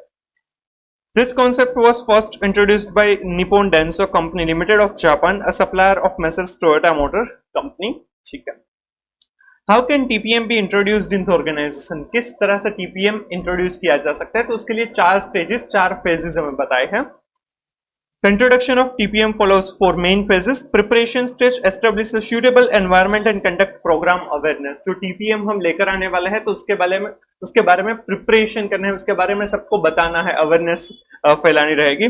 So establish suitable environment and conduct program awareness. जो TPM का जो प्रोग्राम है उसके बारे में सबको बताना रहेगा. That is preparation stage. Then introduction stage, initialization of TPM information to suppliers, customers and other stakeholders. जो भी स्टेक होल्डर से जिसको फर्क पड़ेगा ये टीपीएम से, ये प्रोसेस से, राइट, उसको हमें इन्फॉर्म करना रहेगा. दैट इज इंट्रोडक्शन स्टेज की टीपीएम लेकर आने वाला है. Implementation stage, this is done with the help of 8 activities referred to as a pillars of TPM. TPM के 8 पिलर्स बताए गए हैं, ये पूरा जो फिगर्स है वो ये हम इन डिटेल भी समझने वाला है. तो ये जो 8 पिलर्स है उसको इंप्लीमेंट किया जाएगा, तभी टीपीएम इंप्लीमेंट किया वो कहा जा सकता है. And institutionalizing stage, this is stage of getting TPM awards. TPM achieve हुआ या नहीं हुआ, तो किसने क्या किया था, तो उनको रिवॉर्ड देना, राइट, वो सारी चीजें इंस्टीट्यूशनलाइज स्टेज में आएगी. तो ये 4 स्टेजेस है टीपीएम के. सबसे पहले है प्रिपरेशन स्टेज, जिसके बारे में एनवायरमेंट और अवेयरनेस ऑफ द प्रोग्राम है वो कंडक्ट किया जाएगा. सेकंड, इंट्रोडक्शन स्टेज, जितने भी स्टेक होल्डर्स हैं उन स्टेक होल्डर्स को बताया जाएगा कि टीपीएम लेकर आने वाले हैं. थर्ड, इम्प्लीमेंटेशन स्टेज, जिसमें जो 8 पिलर्स ऑफ टीपीएम है वो इंप्लीमेंट किए जाएंगे. एंड फोर्थ, इंस्टीट्यूशनलाइजिंग स्टेज, जिसके अंदर टीपीएम अवार्ड्स दिए जाएंगे, रिवॉर्ड दिए जाएंगे. सिंपल. अब ये जो 8 पिलर्स है वो हम समझने वाले हैं। टीपीएम का गोल क्या है? Zero defects, zero breakdowns and zero accident. Zero defect, defect नहीं होनी चाहिए जिसके ऊपर हमें रीवर्क करना पड़े। ब्रेकडाउन, जो भी मशीन वगैरह है वो ब्रेकडाउन नहीं होने चाहिए। अगर वो ब्रेकडाउन होंगे तो मेंटेनेंस करवाना पड़ेगा और उस वजह से टाइम है वो बिगड़ सकता है। टाइमली कस्टमर के ऑर्डर्स फुलफिल ना कर पाए, ऐसा हो सकता है। एंड जीरो एक्सीडेंट, कोई भी एक्सीडेंट नहीं होना चाहिए जिससे कोई भी मटेरियल या फिर लेबर को कुछ भी नुकसान हो। राइट, ये करने की ट्राई करेंगे। धीरे धीरे होगा, ऐसा नहीं होगा कि पहले डिफेक्ट्स बहुत ज्यादा होती थी या ब्रेकडाउन बहुत ज्यादा होते तो तुरंत ही जीरो कर देंगे। बट टीपीएम इंप्लीमेंट करते जाएंगे तो जो डिफेक्ट्स है वो कम होती जाएगी, ब्रेकडाउन्स कम होते जाएंगे और एक्सीडेंट्स कम होते जाएंगे और वो धीरे धीरे जीरो हो सकता है या थोड़े टाइम बाद, थोड़े साल बाद वो जीरो हो सकता है। तो ये हमारा गोल रहेगा एज पर टीपीएम। तो उसके लिए ये 8 पिलर्स बताए गए हैं और ये 5S के ऊपर बेस्ड है। 5S जो हमने इसके प्रीवियस सेशन में कवर अप किया था। 5S के अंदर 5S कौन से होते हैं? सबसे पहला तो होता है sorting, then set in order, then shine मतलब की cleaning, then standardise and then sustain. तो ये 5S के ऊपर ये 8 पिलर्स है वो बेस्ड है, मतलब कि 5S पहले होना चाहिए, फाउंडेशन है और उसके ऊपर ये 8 पिलर्स हम रख सकते हैं और उसे इंप्लीमेंट करवा सकते हैं। TPM helps in keeping all equipment into top working conditions so as to avoid breakdowns and delays in manufacturing process. TPM का पर्पस है कि जितने भी इक्विपमेंट है, जो भी मशीन वगैरह है, वो टॉप कंडीशन में होने चाहिए, जिस वजह से ब्रेकडाउन नहीं होगा तो टाइमली कंप्लीशन होगा और टाइमली कस्टमर के ऑर्डर्स फुलफिल कर पाएंगे। TPM strategy focuses on 8 pillars of success with the 5S strategy as the foundation as shown in the figure. Each pillar 8 activities relies upon certain techniques as shown in table. यहाँ पर हमें पूरा table दिया गया है जिसमें foundation और pillars है। फाउंडेशन है वो 5S और बाकी के 8 पिलर्स क्या है, अबाउट वो किसके बारे में है और उसके लिए क्या क्या टेक्निक्स का यूज किया जा सकता है। इसमें से क्वेश्चन बन सकता है, ये इंपॉर्टेंट है। सबसे पहले है foundation 5S। TPM starts with 5S. It deals with organizing a workplace which helps to recognize the uncover problem. 5S है वो ऑर्गेनाइज करता है वर्क प्लेस को, फैक्ट्री में हो या फिर ऑफिस में हो, कहीं पर भी हो तो 5S होना चाहिए। राइट, उसके अंदर क्या क्या होता है? सेरी, ये जापानीज वर्ड है, उसका मतलब होता है sort, seiton set in order, seiso shine, seiketsu standardise, shitsuke sustain. Right, ये 5 S जो है ऑलरेडी हमने इन डिटेल समझ लिया है। फर्स्ट पिलर है ऑटोनोमस मेंटेनेंस। ऑटोनोमस मेंटेनेंस मतलब कि ऐसी छोटी मोटी चीजें हमें अच्छे से पहले देखनी रहेगी कि कहीं पर क्या बोल्ट अगर कुछ भी लूज है तो उसको फिट कीजिए, कहीं पर कोई भी लुब्रिकेंट की जरूरत है तो वो कीजिए ताकि मशीन स्मूथली चले। तो अगर ऐसे छोटी मोटी चीज, ऐसे छोटे मोटे मेंटेनेंस की अगर जरूरत है तो वो करवाने रहेंगे ताकि जो मशीन है, जो प्रोसेस है वो अच्छे से चलती रहे। Right, Operation of equipment without breakdown and eliminating the defects at source through active employee participation. Employee का अच्छे से पार्टिसिपेशन होगा तो जो छोटे मोटे चांसेस है डिफेक्ट्स के या फिर ब्रेकडाउन के वो कम किए जा सकते हैं। क्लीनिंग, साफ सफाई रखेंगे तो वो मशीन्स वगैरह अच्छे से चलता जाएगा, प्रोसेस कंटिन्यू हो पाएगी। लुब्रिकेटिंग, कई बार मशीन में ऑयलिंग वगैरह करवाना जरूरी होता है ताकि वो अच्छे से स्मूथली चलता रहे। विजुअल इंस्पेक्शन, विजुअल इंस्पेक्ट देखेंगे कि क्या इसमें कुछ गड़बड़ नहीं है ना, सब कुछ बराबर है, जो जिस तरह से होना चाहिए क्या उसी तरीके से है या नहीं। Tightening of loose bolts etcetera, अगर कोई भी जगह पर बोल्ट है वो लूज हो चुका है तो वो ध्यान रखना होगा, वो फिट कर देना है ताकि कुछ भी गिर ना जाए, कुछ भी टूट फूट ना जाए। राइट, तो ये ऑटोनोमस मेंटेनेंस हो जाएगा। Second, focused improvement kaizen. Kaizen costing भी हमने ऑलरेडी कवर अप कर लिया है। केइजान का मतलब है कि स्मॉल बट कंटिन्यूअस इंप्रूवमेंट करते जाना है। राइट, तो यहाँ पर भी फोकस्ड इंप्रूवमेंट होगी, छोटी छोटी बट कंटिन्यूअस इंप्रूवमेंट हम करते जाएंगे ताकि जीरो डिफेक्ट, जीरो ब्रेकडाउन और जीरो एक्सीडेंट हमारा जो गोल है वो अचीव हो पाए। This pillar is about the minor improvements made on a continuous basis. This pillar aims to reduce losses in the workplace that affect efficiencies. Right, यहाँ पर छोटे छोटे कंटिन्यूअस इंप्रूवमेंट करते ही जाना है ताकि जो हमारा अचीव करना है कि एफिशिएंट होना चाहिए वर्क प्लेस वो अचीव किया जा पाएगा। केइजान रजिस्टर मेंटेन कर सकते हैं, केइजान समरी से, जिससे पता चलेगा कि कहां कहां पर इंप्रूवमेंट की है और कहां कहां पर इंप्रूवमेंट कर सकते हैं। Y analysis and summary of losses, कहां पर लॉस हुआ है। राइट, वाई एनालिसिस में ऐसा क्यों हुआ वो रीजन फाइंड करना और उस हिसाब से काम करना या फिर उस हिसाब से एक्शन लेना। राइट, थर्ड पिलर है प्लांट मेंटेनेंस। प्लांट मेंटेनेंस के अंदर प्रिवेंटिव मेंटेनेंस भी कवर अप होता है एज वेल एज जो करेक्टिव मेंटेनेंस होता है, राइट, ब्रेकडाउन की वजह से मेंटेनेंस होता है तो वो भी कवर अप होता है। मशीन का जो प्लांट या फिर प्रिवेंटिव मेंटेनेंस है जो मंथली हो सकता है, क्वार्टरली, ईयरली, जो भी है वो करवाना रहेगा। और तो और अगर कोई भी ब्रेकडाउन होता है तो वो भी रिपेयर करवाना रहेगा, क्योंकि तभी स्मूथली काम हो पाएगा। This is a proper maintenance system adopted for improvement in the reliability and maintainability of equipment. It aims to have zero breakdown and optimum maintenance cost. जो प्लांट मेंटेनेंस है उसका पर्पस ये है कि हो सके उतना हमें जो ब्रेकडाउन है वो कम करने हैं, स्पेसिफिकली जीरो करने हैं, और वो भी ऑप्टिमम कॉस्ट में। ऐसा नहीं होना चाहिए कि प्रिवेंटिव मेंटेनेंस हम इतना अच्छे से करवा रहे हैं कि कोई भी ब्रेकडाउन नहीं होगा, बट उस वजह से बहुत ही ज्यादा कॉस्ट होता है तो वो कुछ ज्यादा बेनिफिशियल नहीं हो पाएगा, राइट। तो उसमें राइट बैलेंस करना है, जीरो ब्रेकडाउन्स और ऑप्टिमम कॉस्ट कैसा। Preventive maintenance, breakdown maintenance, corrective maintenance and maintenance prevention, right, ये सब इसमें कवर अप होगा। प्रिवेंटिव मेंटेनेंस हो सके तब तक वही करवाया जाएगा ताकि ब्रेकडाउन मेंटेनेंस या करेक्टिव मेंटेनेंस करने की जरूरत ना पड़े, right, zero breakdown. Fourth pillar है early management. This focus on shortening the time required for product and equipment development. पहले से ही मैनेज करने के बारे में सोच रहे हैं कि जो प्रोडक्ट है या फिर प्रोसेस है उसमें किस तरह से मैनेज करें जिससे सबसे कम टाइम में अच्छा हमें इफेक्ट या फिर आउटपुट मिल पाए।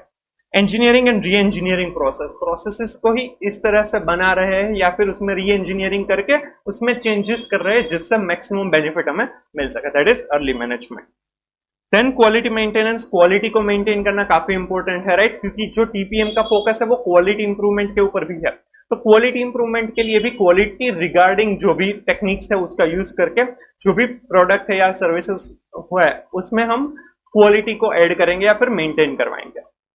This is towards achieving customer satisfaction through delivery of high quality product. Customer का सेटिस्फेक्शन तभी इंक्रीज होगा या फिर मेंटेन होगा जब उसे हाई क्वालिटी या फिर जो क्वालिटी जनरली हम देते हैं उस क्वालिटी का ही गुड्स हम प्रोवाइड कर पाए।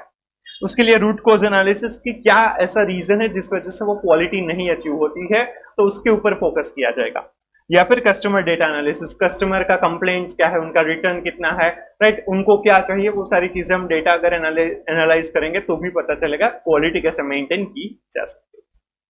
देन एजुकेशन एंड ट्रेनिंग, जो भी एम्प्लॉइज वगैरह है उनको एजुकेट करना होगा, ट्रेन करना होगा ताकि जो डिफेक्ट्स है वो कम हो पाए, राइट, ये हमारा पर्पस रहेगा। और एक्सीडेंट भी ना हो उसके ऊपर भी फोकस कर पाएंगे।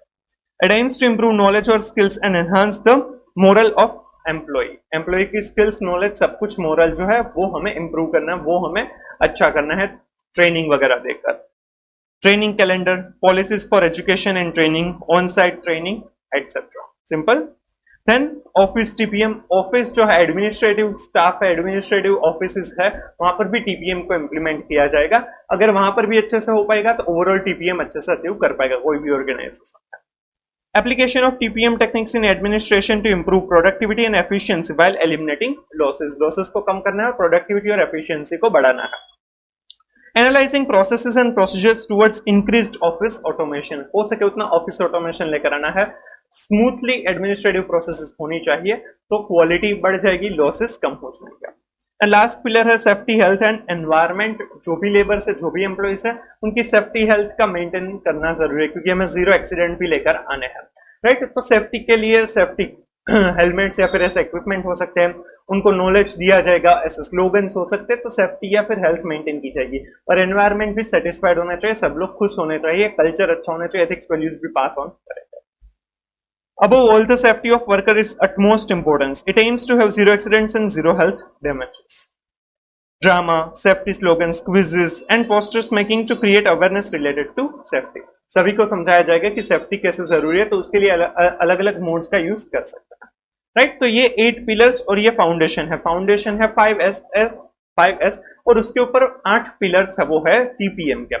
सबसे पहला है ऑटोनोमस मेंटेनेंस, जिसमें एम्प्लॉइज को देखकर या ऐसे छोटे मोटे मेंटेनेंस करने जरूरी है तो वो किए जाएंगे, राइट। जो भी बोल्ट है तो उसको अगर लूज हो गया तो उसको टाइटन करना है, लुब्रिकेशन, राइट, वो सारी चीजें उसमें कवर अप होगी। सेकंड जो पिलर है वो है फोकस्ड इंप्रूवमेंट के ईजान, छोटी छोटी पर कंटिन्यूअस इंप्रूवमेंट की जहां पर जरूरत है तो वहां पर किया जाएगा, जिससे जीरो डिफेक्ट, जीरो बैकग्राउंड और जीरो एक्सीडेंट का जो हमारा गोल है वो अचीव हो पाएगा। टीपीएम का गोल क्या है? Zero defect, zero breakdown and zero accident, right, ये याद रखना है। थर्ड पिलर जो है वो प्लांट मेंटेनेंस है, जो भी प्रिवेंटिव मेंटेनेंस है, करेक्टिव या फिर ब्रेकडाउन मेंटेनेंस है, वो अच्छे से होना चाहिए। जो मेंटेनेंस का कैलेंडर है जिस वजह से zero breakdown with optimum cost हम अचीव कर पाए। फोर्थ जो है वो है अर्ली मैनेजमेंट। प्रोडक्ट है या फिर प्रोसेस है वो इतनी अच्छी की जाएगी जिससे मैक्सिमम बेनिफिट हमें मिल पाए, इसलिए इंजीनियरिंग या री इंजीनियरिंग ऑफ प्रोसेसेस किया जाएगा। देन फिफ्थ है quality assurance, quality maintenance. Quality जो है वो मेंटेन करनी और इंप्रूव करनी काफी जरूरी है, तभी कस्टमर सेटिस्फेक्शन बढ़ सकता है। तो उसके लिए रूट कॉज एनालिसिस या फिर कस्टमर का डेटा एनालिसिस हम कर सकते हैं। सिक्स्थ है एजुकेशन एंड ट्रेनिंग। एम्प्लॉयज को एजुकेट और ट्रेन करना है, उनकी स्किल्स और नॉलेज को इंप्रूव करना जरूरी है, राइट। तो उसके लिए ट्रेनिंग कैलेंडर हो सकता है, कोई ट्रेनिंग के पॉलिसीज हो सकती है जिसको फॉलो करना चाहिए। सेवेंथ है ऑफिस टीपीएम। एडमिनिस्ट्रेटिव प्रोसेसेस में भी टीपीएम होना चाहिए, राइट। वो ऑफिस को ऑटोनोमस करने से, ऑटोमेटिक करने से हो सकता है। And last safety health and environment. तो जो एम्प्लॉयज है उनकी सेफ्टी और एक्सीडेंट ना हो वो सबसे अटमोस्ट प्रायोरिटी होनी चाहिए। तो उसके लिए ड्रामा, स्लोगन्स, क्विजेस वगैरह की मदद से हम हेल्प कर सकते हैं या फिर इक्विपमेंट का ऐसा यूज करेंगे। सिंपल तो ये 8 पिलर्स और 5S है। 5S फाउंडेशन है और उसके ऊपर 8 pillars: autonomous maintenance, focused improvement, that is केजन, plant maintenance, early management, quality maintenance, education and training, office TPM and safety health and environment, right. इसमें से क्वेश्चन पूछ सकता है। अब ये जो टीपीएम है उसको मेजर कैसे करेंगे, परफॉर्मेंस मेजरमेंट इन टीपीएम। तो उसके लिए OEE है, overall equipment effectiveness. The most important approach to the measurement of TPM performance is known as the overall equipment effectiveness, OEE measure. The calculation of the OEE measure requires the identification of 6 big losses. OEE का जो measurement करना है तो उसके लिए 6 बड़े losses जो हो सकते हैं कोई भी ऑर्गेनाइजेशन में, तो वो यहाँ पर हमें कंसिडर करना है। सबसे पहला है इक्विपमेंट फेलियर और ब्रेकडाउन। इक्विपमेंट या फिर मशीनरी है वो अगर बिगड़ जाता है, वो फेल हो जाता है, ब्रेकडाउन हो जाता है, तो वो बड़ा लॉस है। उस वजह से टाइम कम मिलेगा हमें, राइट, प्रोडक्शन करने के लिए। सेटअप और एडजस्टमेंट्स। कोई भी मशीन चालू करने से पहले कई बार सेटअप करवाना पड़ता है, मतलब कि मेन ऑपरेशन चालू हो उसके पहले सेटअप या फिर एडजस्टमेंट करने पड़ते हैं, तो उसमें भी काफी टाइम चला जाता है। तो ये जो दोनों चीज है, ब्रेकडाउन, इक्विपमेंट फेलियर, ब्रेकडाउन और सेटअप और एडजस्टमेंट है, उस वजह से क्या होगा कि टाइम कम होगा और वो अवेलेबिलिटी को अफेक्ट करेगा। अवेलेबिलिटी ऑफ मशीन या इक्विपमेंट है वो अफेक्ट होगा। हमें ओवरऑल इक्विपमेंट इफेक्टिवनेस जो मेजर करनी है, तो उसमें क्या हो जाएगा कि ये दोनों ब्रेकडाउन और सेटअप एडजस्टमेंट की वजह से जो इक्विपमेंट की टाइम अवेलेबिलिटी है वो कम हो जाएगी, right, that is availability. Third है idling and minor stoppages. Minor छोटे मोटे स्टॉपेजेस होते हैं, खराब हो गया, राइट, मशीन वगैरह, या फिर रिड्यूस्ड स्पीड कम हो गई, तो उस वजह से क्या होगा कि परफॉर्मेंस खराब होगा। जिस तरह से हमें परफॉर्मेंस चाहिए उस इक्विपमेंट का वो हमें नहीं मिल पाएगा, वो परफॉर्मेंस थोड़ा सा कम हो जाएगा, एफिशिएंसी कम हो जाएगी। एंड फिफ्थ एंड सिक्स्थ है रिड्यूस्ड यील्ड। जितना यील्ड मिलना चाहिए था, जितना आउटपुट मिलना चाहिए था, वो कम मिला। या फिर क्वालिटी डिफेक्ट्स एंड रीवर्क, या फिर क्वालिटी नहीं मिली जितनी चाहिए थी, डिफेक्ट हो गया, डिफेक्ट हो गई तो उसमें रीवर्क करना पड़ेगा। तो इस दोनों की वजह से क्या हो जाएगा कि क्वालिटी अफेक्ट होगी। जो इक्विपमेंट का हम यूज कर रहे हैं वो जिस क्वालिटी का हमें गुड्स चाहिए थे, राइट, फाइनल प्रोडक्ट चाहिए था, वो हमें उस क्वालिटी का नहीं मिला। तो ये 6 लॉसेस बताए जिससे हमें 3 चीज मेजर कर सकते हैं। जो इक्विपमेंट फेलियर या ब्रेकडाउन है एंड सेटअप या फिर एडजस्टमेंट है, उससे अवेलेबिलिटी अफेक्ट होगी। फिर थर्ड है आइडलिंग और माइनर स्टॉपेजेस एंड फोर्थ है रिड्यूस्ड स्पीड, उससे परफॉर्मेंस अफेक्ट होगा। फिफ्थ है रिड्यूस्ड यील्ड एंड सिक्स्थ है क्वालिटी डिफेक्ट्स एंड रिवर्क, तो उससे क्वालिटी अफेक्ट होगी। तो ये 3 पैरामीटर्स है OEE को मेजर करने के लिए। The first 2 losses refer to time losses and are used to calculate the availability of equipment. The third and fourth losses are speed losses that determines the performance efficiency of equipment. The last 2 losses as regarded as quality losses, right? तो availability into performance into quality करेंगे तो OEE होगा, overall equipment effectiveness. Simple. तो अब ये 3 चीजों को कैसे हम कैलकुलेट करेंगे वो समझते हैं, जो आपको पीछे के पेज पर दिया हुआ है। ये पेज नंबर 3.32 पर, यहाँ पर ये जो बॉक्स है उसके अंदर इसकी कैलकुलेशन कैसे करेंगे वो हमें यहाँ पर समझाया हुआ है। OEE is based on three OEE factors: availability, performance and quality. The calculation are as follow. सबसे पहले है अवेलेबिलिटी रेशियो। अवेलेबिलिटी रेशियो मतलब कि कितना टाइम अवेलेबल है। अब क्या हो सकता है, कि कुछ चीजें प्लान होती है, पहले से ही नक्की होती कि ये प्रिवेंटिव मेंटेनेंस किया जाएगा, या फिर एम्प्लॉयज को कुछ लंच ब्रेक या फिर दूसरे टी ब्रेक्स वगैरह दिए जाएंगे, जो प्लान है पहले से पता है, that is planned down time. तो प्लान्ड डाउन टाइम को तो पहले से हमें हटा ही देना होगा, क्योंकि उस टाइम पर तो हमें प्रोडक्शन करना ही नहीं है। बट उसके अलावा कुछ अनप्लान्ड डाउन टाइम भी हो सकते हैं, जैसे कि मशीन खराब हो गया, राइट। इवन सेटअप को भी अनप्लान्ड डाउन टाइम के अंदर कवर अप किया जाता है। तो वो जो अनप्लान्ड डाउन टाइम है उसको हटाने के बाद जो हमारे पास टाइम रहता है उसको यहां पर कंसिडर किया जाता है to calculate the availability ratio. उसकी फॉर्मूला है operating time upon planned production time into 100। ये प्लान्ड प्रोडक्शन टाइम है, उसमें टोटल टाइम, उसमें से प्रिवेंटिव मेंटेनेंस या जो प्लान्ड डाउन टाइम है मतलब कि ब्रेक्स वगैरह है उसको हटा दिया जाता है। और ये जो ऑपरेटिंग टाइम है उसमें जो प्लान्ड प्रोडक्शन टाइम है उसमें से अनप्लान्ड डाउन टाइम है उसको भी हटा दिया जाता है। तो ऑपरेटिंग टाइम मतलब कि एक्चुअल कितना प्रोडक्शन कितने टाइम के लिए किया वो देखा जाता है, मतलब कि कितने टाइम के लिए काम किया डिवाइडेड बाय कितना टाइम अवेलेबल था। तो जो अवेलेबल टाइम था उसमें से एक्चुअल में कितने टाइम के लिए प्रोडक्शन किया, दैट इज अवेलेबिलिटी रेशियो, कितनी अवेलेबिलिटी थी। The availability is related with total stoppage time resulting from unscheduled downtime, process setup and changeover। इसमें क्या होता है, unscheduled down time, process setup and change over, एक जगह से दूसरी जगह पर या एक प्रोसेस से दूसरी प्रोसेस में चेंज ओवर करना, and other unplanned stoppages. It is the ratio of operating time to planned production time and takes into consideration the theoretical production time against which unplanned down time is highlighted.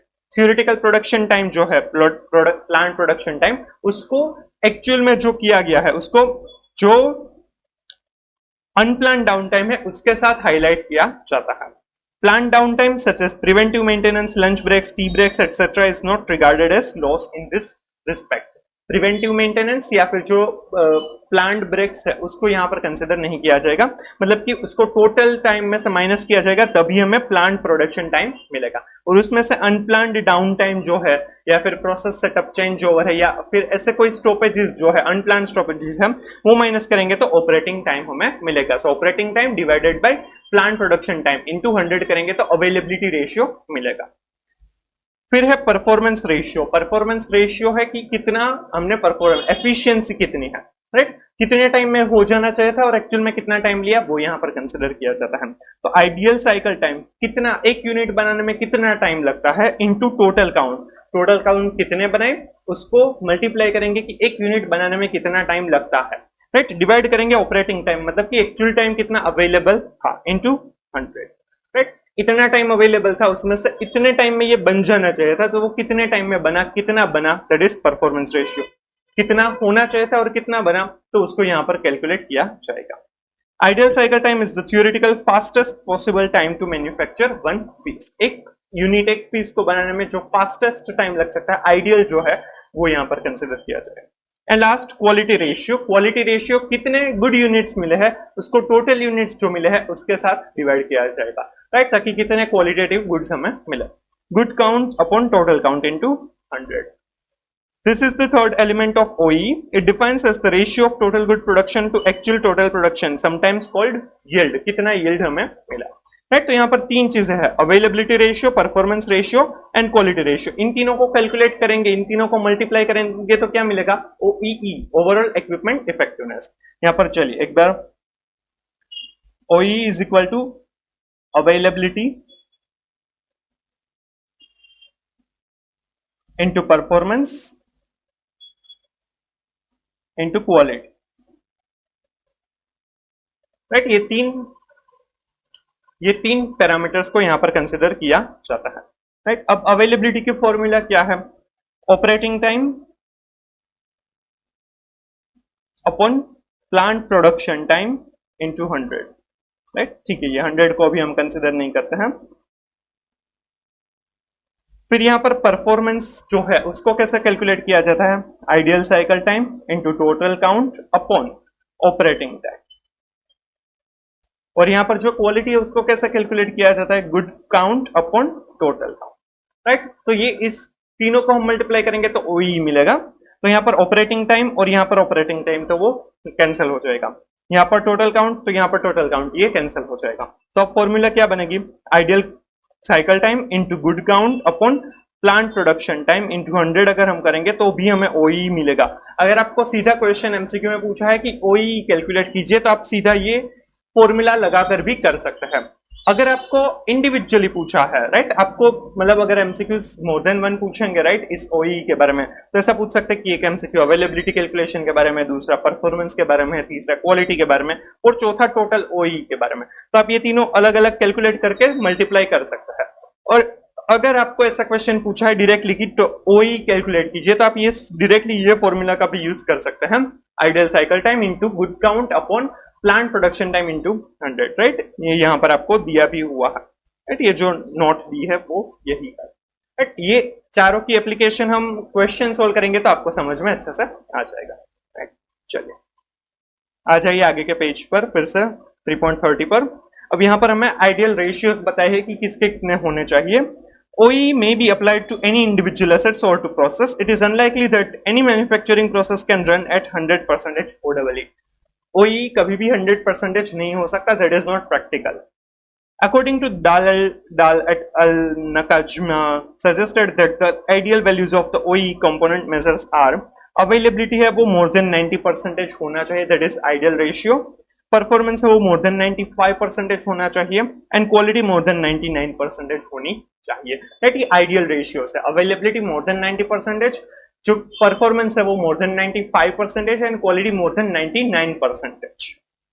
Accordingly OE at world class performance would be approximately 85%। ये 85% कैसे आया? 90% into 95% into 99%, क्योंकि OE का calculation availability into performance into quality है। तो ये तीनों ही ideal ratio को अगर मल्टीप्लाई करेंगे तो हमें मिलेगा 85% OE।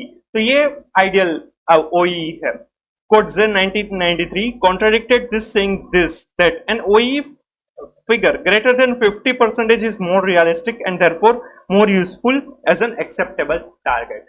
बट ये जो कोट्जे है उन्होंने कहा है कि 50% से ज्यादा अगर OE है तो वो ज्यादा रियलिस्टिक है और वो ज्यादा अचीवेबल और यूजफुल होता है, राइट। बट अगर आपको जनरल इक्वेशन में अगर पूछा तो ये आइडियल रेशियो यही याद रखना है, अवेलेबिलिटी का 90% से मोर than 90%, performance more than 95% and quality more than 99%। और उन तीनों का टोटल मतलब मल्टीप्लीकेशन एक साथ करेंगे तो वो हो जाएगा 85%। Simple.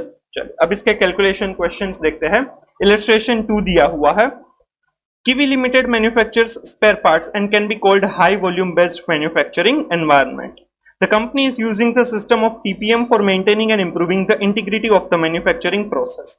There are several different automated manufacturing machines located in the plant through which the manufacturing of spare parts is done and supplied to cater the demand in the market, right? ये जो भी company है, right, वो high volume based equipment जो goods है वो produce करती है, वेरियस मशीनरीज अवेलेबल हैं और ये टीपीएम का यूज करती है, ठीक है।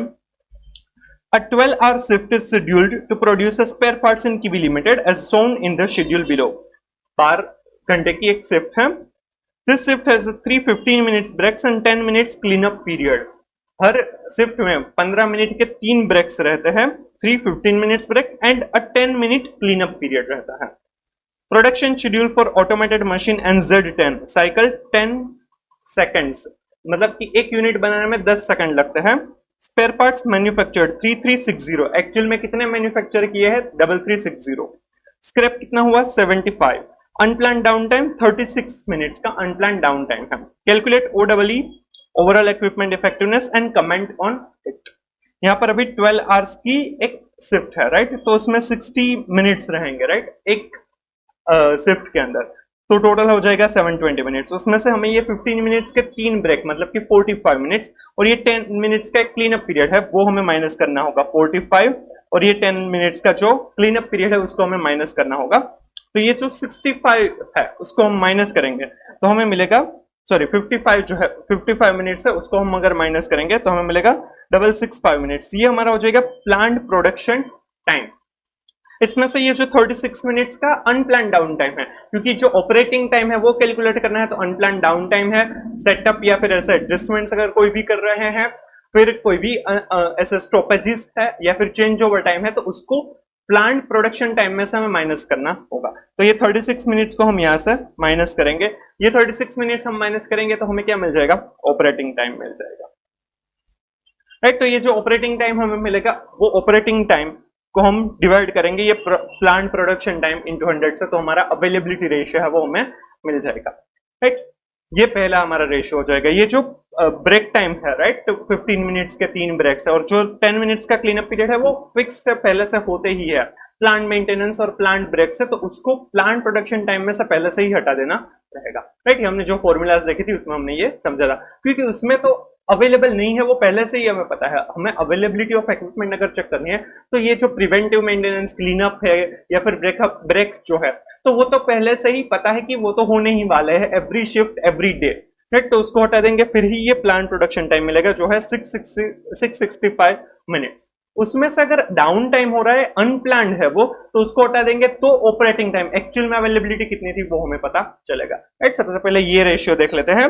ये यहाँ पर सबसे पहले कैलकुलेशन वही है 665, फिर 665 माइनस 36 मिनट्स करेंगे तो ऑपरेटिंग टाइम मिलेगा, जिसको 665 मिनट्स से डिवाइड किया इंटू 100, तो अवेलेबिलिटी रेशियो मिल गया 94.59%। सिंपल। अब जो दूसरा है परफॉर्मेंस, उसमें है ideal cycle time. Ideal cycle time कितना है? 10 सेकंड्स। और जो टोटल काउंट है, टोटल काउंट्स कितने हैं? स्पेयर पार्ट्स मैन्युफैक्चर्ड 3360, तो वो ideal cycle time into 3360 total counts को करेंगे, डिवाइड करेंगे ऑपरेटिंग टाइम से, तो हमारा परफॉर्मेंस रेशियो हो जाएगा। So actual production 3360, standard time 10 seconds, so standard time required 3360 parts into 10 second divide by 60 minutes. Right, ताकि हमें मिनट्स में कितना है वो एक्चुअल में पता चलेगा। दैट इज 60 सेकंड, सॉरी, क्योंकि 60 सेकंड से 1 मिनट होती है, तो हमें मिनट्स में काउंट करना है, तो 560 मिनट हो जाएगा। और जो actual time taken, that is operating time, जो है 665 minutes minus 36 minutes, that is 629 minutes. तो परफॉर्मेंस रेशियो हो जाएगा ideal cycle time into total count divide by operating time, right, into 100। So 560 minutes upon 629 minutes into 100। Right, मतलब कि क्या हुआ कि ये बनाने में टाइम लगना चाहिए था 560 मिनट्स, बट लगा कितना? 629 मिनट्स, क्योंकि उनके पास जो 629 मिनट्स का टाइम था उसमें उन्होंने 3360 यूनिट बनाए, बट एक्चुअल में जो आइडियल टाइम है, स्टैंडर्ड टाइम है, उस हिसाब से तो वो 560 मिनट्स में हो जाना चाहिए था। मतलब कि जो एफिशिएंसी है वो 100% नहीं है, बट कितनी है? 89.03%। 89% ही एफिशिएंसी, 100% परफॉर्मेंस एफिशिएंसी उन्होंने अचीव नहीं किया है। समझ में आ रहा है? और जो लास्ट है वो है गुड, हमारा क्वालिटी रेशियो, जिसको हमें करना है good count upon total count in 100। यहाँ पर गुड काउंट कितने हो जाएंगे? 3360 टोटल काउंट है, उसमें से 75 खराब हो गए, तो इन दोनों का डिफरेंस है वो गुड काउंट बन जाएगा, और टोटल काउंट है 3360 इंटू 100, तो ये हमारा क्वालिटी रेशियो हो जाएगा। So quality ratio 3360 parts minus 75 parts upon 3360 parts 100 into 100, that is 97.77% quality है। राइट, तो यहाँ पर टोटल OEE जो हमें कैलकुलेट करना है, अवेलेबिलिटी इंटू परफॉर्मेंस इंटू हमें क्वालिटी करना है, तो ये तीनों रेशियो को मल्टीप्लाई करेंगे तो ओवरऑल मिल जाएगा 82.34%।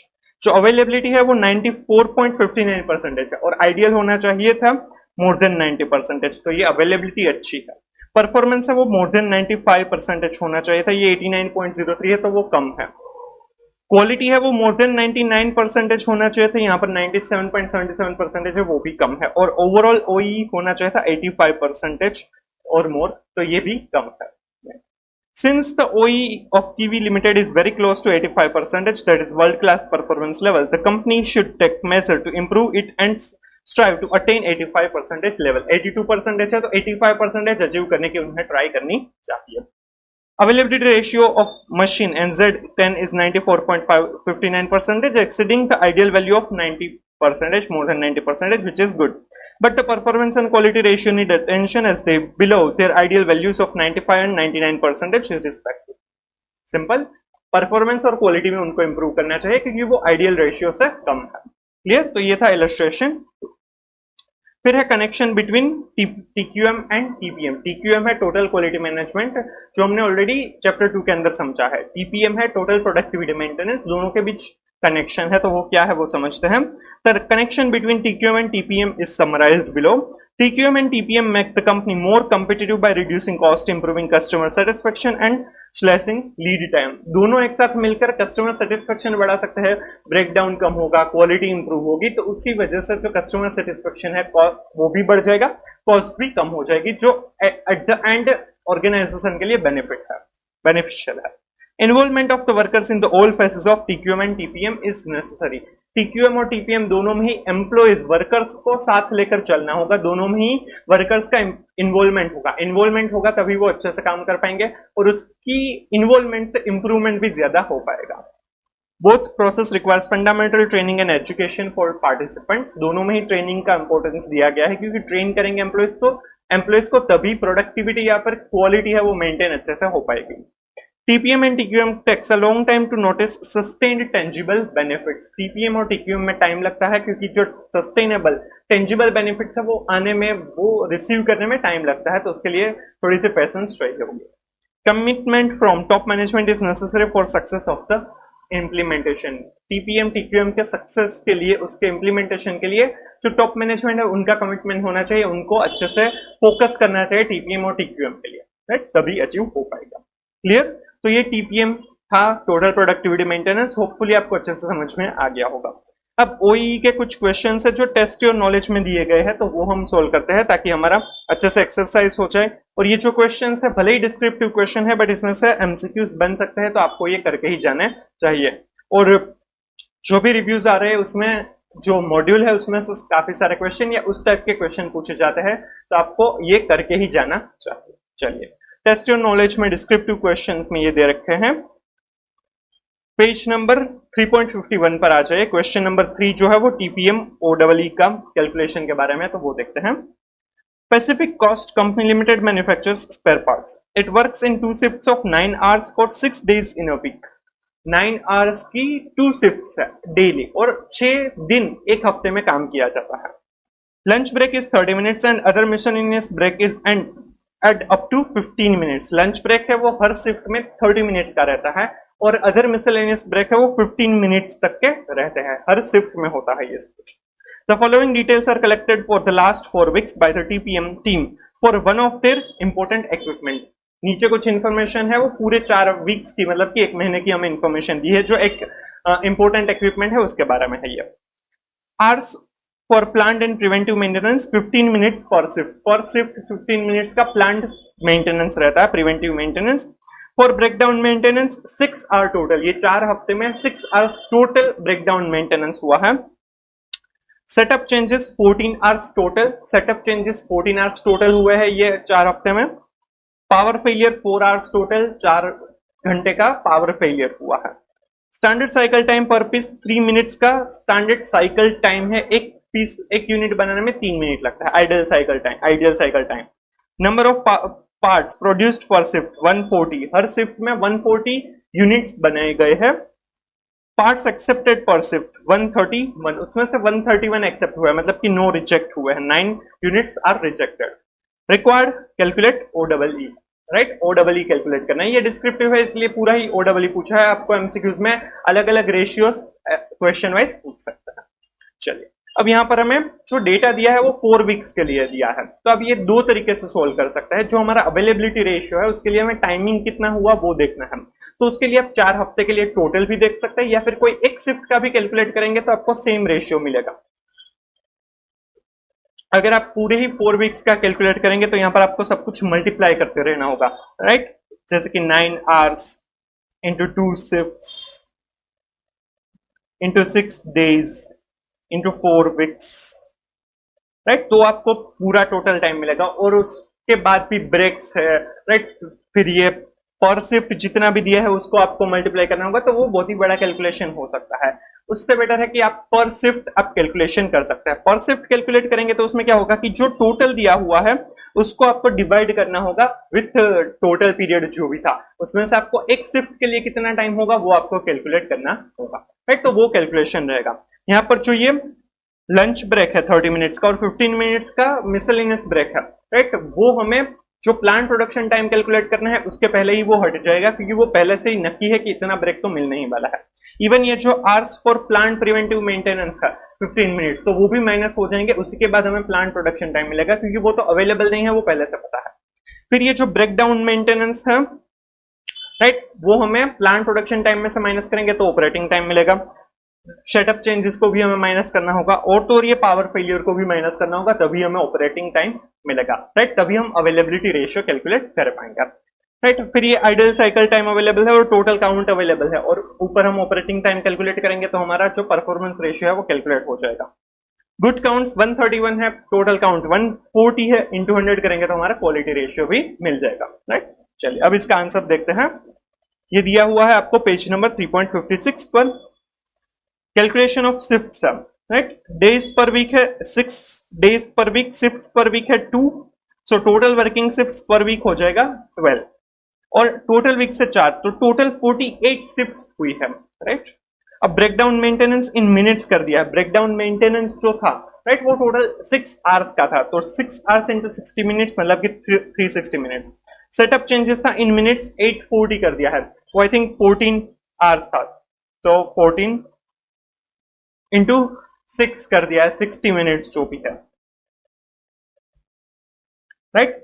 तो इन दोनों का मल्टीप्लीकेशन करेंगे तो 840 मिनट्स मिल जाएंगे। पावर फेलियर है वो 240 मिनट्स आया है, राइट, तो वो कुछ 4 आवर्स के लिए था, तो 4 आवर्स इंटू 60 मिनट्स करेंगे, राइट, तो 240 मिनट्स। तो ये टोटल हमें जो टोटल में जो भी दिए थे, राइट, ब्रेकडाउन, पावर फेलियर और सेटअप है, वो कितने मिनट हो जाएगा 1440, और loss of minutes per shift किया है, वो कैसे किया होगा 1440 डिवाइड बाय 48 शिफ्ट, तो पर शिफ्ट कितना लॉस हुआ है 30 मिनट्स का, क्योंकि जो मैंने आपको बताया था कि दो तरीके से हम यहाँ पर कैलकुलेट कर सकते हैं। अगर आप पूरा टोटल करेंगे तो उसमें टोटल में फिगर्स बहुत ज्यादा हो जाएंगे, इसीलिए यहाँ पर क्या किया है कि यहाँ पर टोटल शिफ्ट कैलकुलेट कर दी, और जो हमें मिनट्स थे या फिर जो पीरियड हमें टोटल में दिए थे उसको उसका टोटल टाइम कर दिया और उसको शिफ्ट से डिवाइड कर दिया, ताकि पर शिफ्ट कितना लॉस हुआ है वो पता चले, और जो हम अवेलेबिलिटी, परफॉर्मेंस और क्वालिटी चेक करेंगे वो सिर्फ हम पर शिफ्ट कैलकुलेट करेंगे, क्योंकि हमें मोस्ट ऑफ द जो क्वेश्चन में जो भी इंफॉर्मेशन दे रखी है वो पर शिफ्ट दे रखी है, तो हम पर शिफ्ट कैलकुलेशन कर सकते हैं, राइट, जो हमारे लिए इजी हो जाएगा, कैलकुलेशन आपका सिंपल सा हो जाएगा। चलिए आप टोटल से करेंगे तो भी सेम आंसर आएगा। टोटल टाइम जो है वो है 9 आवर्स इंटू 60 मिनट, 9 आवर्स की एक शिफ्ट थी और 60 minute per hour, so total minutes would be 540 minutes. उसमें से प्लांट डाउन टाइम जो है वो माइनस कर देंगे तो प्लांट प्रोडक्शन टाइम मिलेगा, जिसमें lunch break 30 minutes per shift, miscellaneous break 15 minutes per shift, preventive maintenance 15 minutes per shift, that is 480 minutes हो जाएगा, इसको माइनस करेंगे तो प्लांट प्रोडक्शन टाइम। अब जो अवेलेबिलिटी रेशियो है उसकी फॉर्मूला है operating time upon plant production time. Operating time कैसे मिलेगा, प्लांट प्रोडक्शन टाइम जो मिला है उसमें से जो अनप्लान्ड मेंटेनेंस है, स्टॉपेजेस है, एडजस्टमेंट, सेटअप वगैरह है, तो वो सब कुछ टाइम हमें माइनस करना होगा। ये यहाँ पर हमें कैलकुलेट कर लिया है 30 मिनट्स पर शिफ्ट, राइट। तो 480 minutes minus 30 minutes divide by 480 minutes जो प्लांट प्रोडक्शन टाइम है इंटू 100 करेंगे तो अवेलेबिलिटी रेशियो मिल जाएगा, that is 93.75%। Ideal availability ratio है मोर देन 90%, तो यहाँ पर ज्यादा है, दैट इज गुड। फिर परफॉर्मेंस रेशियो की फॉर्मूला है ideal cycle time into total count divide by operating time. Ideal cycle time हमें दिया हुआ है क्वेश्चन में 3 मिनट्स, टोटल काउंट है 140 यूनिट्स पर शिफ्ट, उन दोनों को मल्टीप्लाई करेंगे, और जो ऑपरेटिंग टाइम है वो हमने यहाँ पर कैलकुलेट किया है 480 माइनस 30 मिनट्स, तो वो हमारा ऑपरेटिंग टाइम हो जाएगा, right. Standard time required 140 into 3 minutes 420 minutes, actual time taken 480 minus 30, that is 450 minutes. So performance ratio is 420 minutes divided by 450 minutes into 100, तो वो मिल गया 93.33%। आइडियल कितना होना चाहिए परफॉर्मेंस रेशियो है वो मोर देन 95%, यहाँ पर है 93.33%, मतलब कि ये जो गुड्स है वो 450 मिनट्स जो है वो अवेलेबल थे, और वो हो जाना चाहिए था 420 मिनट्स में, बन जाना 420 मिनट्स में ही था, बट 450 मिनट्स उन्होंने लगाए, मतलब कि 30 मिनट ज्यादा लगे, तो उस हिसाब से जो एफिशिएंसी है वो कम हो गई, 93.33% बन गई परफॉर्मेंस है वो। एंड क्वालिटी रेशियो वो तो काफी सिंपल है, good count upon total count into 100, तो 131 parts upon 140 into 100, that is 93.57%। Ideal कितना है मोर देन 99%, तो ये कम है। सो OE कैलकुलेट करेंगे, राइट, इन तीनों को मल्टीप्लाई करेंगे तो मिल गया 81.87%। उसमें आइडियल कितना है मोर देन 85%, तो ये भी थोड़ा सा कम है, राइट। सिंपल से कैलकुलेशन है। आपको कैलकुलेशन के अलावा आइडियल टाइम के साथ कंपैरिजन, आइडियल रेशियोज के साथ कंपैरिजन ऐसा कुछ भी पूछ सकता है, तो आपको वो ध्यान में रखना होगा। चलिए अब जो फोर्थ क्वेश्चन है वो देखते हैं, पेज नंबर 3.52 पर है। GVK Pharmaceuticals Limited is producing medication products, pills, balms, etc. and can be called high volume based production environment. There are several different automated production machines located in the plant through which production of medicines is accomplished and fulfilled the demands. Right? ये medication बनाती है और बहुत सारे plants इसके हैं. Plant operates in double shift a day, each consisting of 8 hours with 25 minutes lunch break and tea break of 10 minutes. Right? Plant जो operate होता है वो डबल शिफ्ट में काम करता है और एक दिन में 8 आवर्स की शिफ्ट रहती है जिसमें 25 मिनट्स का लंच ब्रेक और 10 मिनट्स का टी ब्रेक रहता है. तो ये तो हमारा प्लांट प्रिवेंशन या फिर प्लांट प्रोडक्शन टाइम में से पहले से ही हमें हटा देना होगा, फिर ही हमें प्लांट प्रोडक्शन टाइम मिलेगा. Following data pertains to automated machine X78 19 April 2023 Wednesday. एक ही दिन का हमें डेटा दिया है. Breakdown repair and startup time unplanned 90 minutes. ये पूरे दिन का है और पूरे दिन में 2 शिफ्ट होती है, वो हमें ध्यान में रखना होगा. सो 8 आवर्स की एक शिफ्ट है तो टोटल टाइम हो जाएगा 16 आवर्स. उसमें 2 बार लंच ब्रेक 25 मिनट्स का माइनस करने होंगे, दैट इज 50 मिनट्स, और 10 मिनट्स के 2 टी ब्रेक्स हमें माइनस करने होंगे, दैट इज 20 मिनट्स. राइट? तो 50 मिनट्स और 20 मिनट्स 70 मिनट्स ये माइनस करेंगे तो हमें प्लांट प्रोडक्शन टाइम मिलेगा. उसमें से ये 90 मिनट्स के जो अनप्लान्ड ब्रेकडाउन वगैरह है, रिपेयर वगैरह है, तो वो माइनस करेंगे तो हमें ऑपरेटिंग टाइम मिल जाएगा. स्टैंडर्ड साइकिल टाइम है 2.5 मिनट्स पर टेबलेट. एक टेबलेट को बनाने में 2.5 मिनट्स लगते हैं. Ideal cycle time. Quality loss due to scrap, rework and rejection 40 tablets reject हो जाती है. Total quantity produce 280 tablets. तो टोटल क्वांटिटी, टोटल काउंट हो जाएगा 280. उसमें से 40 माइनस करेंगे तो 240 है, वो गुड काउंट हमें मिलेंगे. और ये पूरे दिन का है तो इसमें दोनों शिफ्ट के डेटा आ जाएगा. Calculate OEE. सिंपल सा है. राइट? चलिए इसका आंसर देखते हैं फटाफट. इसका आंसर दिया है पेज नंबर 3.57 पर. प्लांट प्रोडक्शन टाइम सबसे पहले कैलकुलेट किया है. Total time 480 minutes. ये कैसे आया? 8 आवर्स की एक शिफ्ट है इंटू 60 मिनट्स. उसमें से प्लांट डाउन टाइम है टी ब्रेक 10 मिनट्स के, लंच ब्रेक 25 मिनट्स के, तो हो जाएगा 445 प्लांट प्रोडक्शन टाइम. मतलब कि यहाँ पर जो पूरा कैलकुलेशन उन्होंने आंसर दिया है वो एक शिफ्ट को कंसिडर करके दिया है. जो भी आपको डेटा दिया था पूरे दिन का, उसको डिवाइड बाय 2 करके यहाँ पर लिया है. आप उल्टा भी कर सकते हैं कि ये जो 445 मिनट्स है उनको मल्टीप्लाई विथ 2 कर देंगे तो आपको पूरे शिफ्ट का डेटा पूरे दिन का डेटा मिल जाएगा. तो उसके बेसिस पर भी आप क्वेश्चन सोल्व कर सकते हैं. मैं दोनों ही आपको बता दूंगा. यहाँ पर अवेलेबिलिटी रेशियो है. राइट? 90 मिनट्स का टोटल अनप्लान्ड ब्रेकडाउन था. तो आप अगर पूरे दिन का, अगर यहाँ पर पहले जो एक शिफ्ट का बताया है वो मैं बता दूं, 445 मिनट्स टोटल शिफ्ट का था जो हमने यहाँ से ऊपर से देखा. Plant production time minus 45 minutes. 45 minutes कैसा है? 90 मिनट्स थे, वो 2 शिफ्ट के लिए थे. राइट? तो डिवाइड बाय 2 कर दिया तो 45 मिनट्स पर शिफ्ट हो गया. Divide by 445 minutes into 100, that is 89.89%. अगर आप पूरे दिन का करते हैं तो कैसे हो जाएगा कि 445 इंटू 2 आप करेंगे, सो आपका हो जाएगा 890 मिनट्स माइनस 90 डिवाइड बाय 890 करेंगे तो भी आपका जो आंसर है वही आएगा. राइट? सिंपल है. इस तरह से भी आप क्वेश्चन सोल्व कर सकते हैं. ये पूरे दिन का हो जाएगा, ये पर शिफ्ट है. फिर जो दूसरा हमें परफॉर्मेंस रेशियो कैलकुलेट करना है, that is ideal cycle time into total count divide by operating time.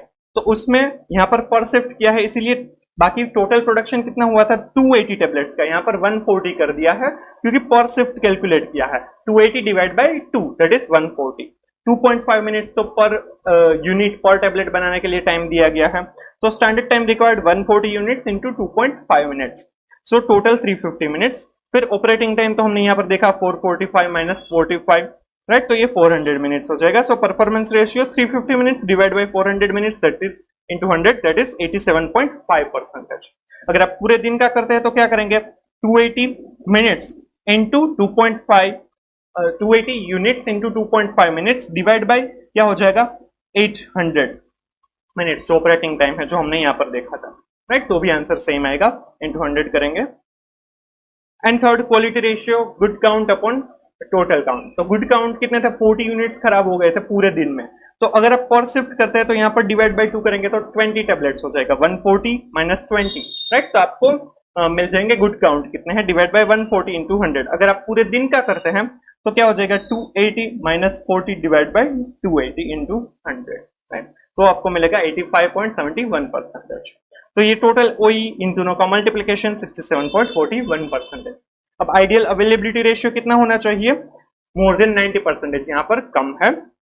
Ideal performance ratio कितना होना चाहिए, मोर देन 95%, यहाँ पर वो भी कम है। क्वालिटी रेशियो कितना होना चाहिए, मोर देन 99%, वो भी कम है।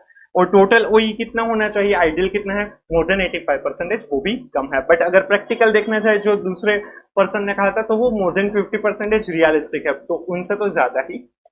चलिए अब जो लास्ट क्वेश्चन है टेस्ट नॉलेज का वो देखते हैं। फिफ्थ क्वेश्चन ये दिया है 3.52 पर।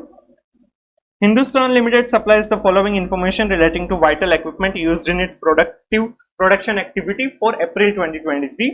सबसे पहले दिया है total time work during the month, total time कितना वर्क किया है 210 आवर्स, ये एक्चुअल टाइम कितना वर्क किया है वो है, तो ये ऑपरेटिंग टाइम बन जाएगा। इसमें से मतलब कि प्लान प्रोडक्शन टाइम में से जो अनप्लान्ड ब्रेकडाउन है उसको माइनस कर दिया है।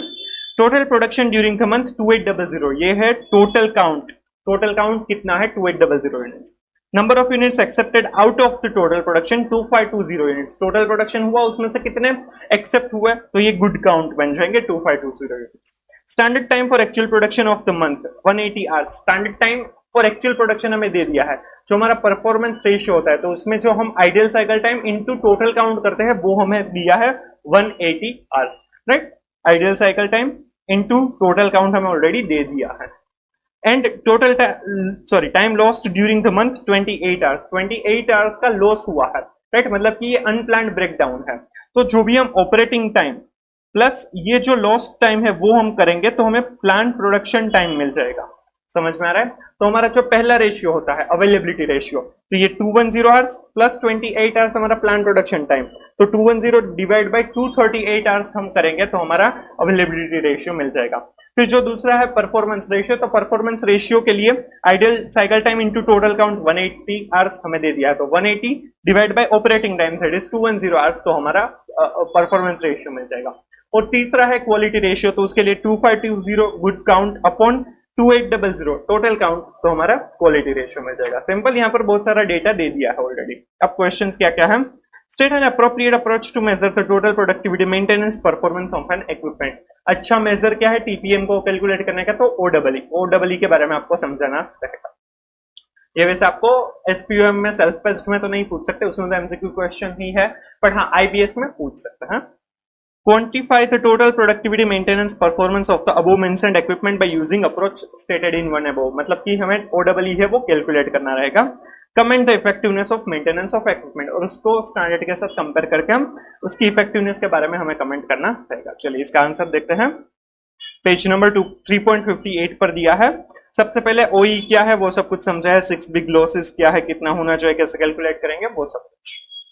अब इसका कैलकुलेशन है availability ratio 210 hours, operating time जो दिया था डिवाइड बाय 210 प्लस 28 आवर्स, तो प्रॉपर प्लान प्रोडक्शन टाइम मिलेगा इनटू 100 दैट इज 88.24%। आइडियल कितना है, मोर देन 90%, तो ये कम है। Performance ratio 180 divide by 210 hours जो ऑलरेडी दिया था इनटू 100, तो 85.71%। आइडियल कितना है, मोर देन 95%।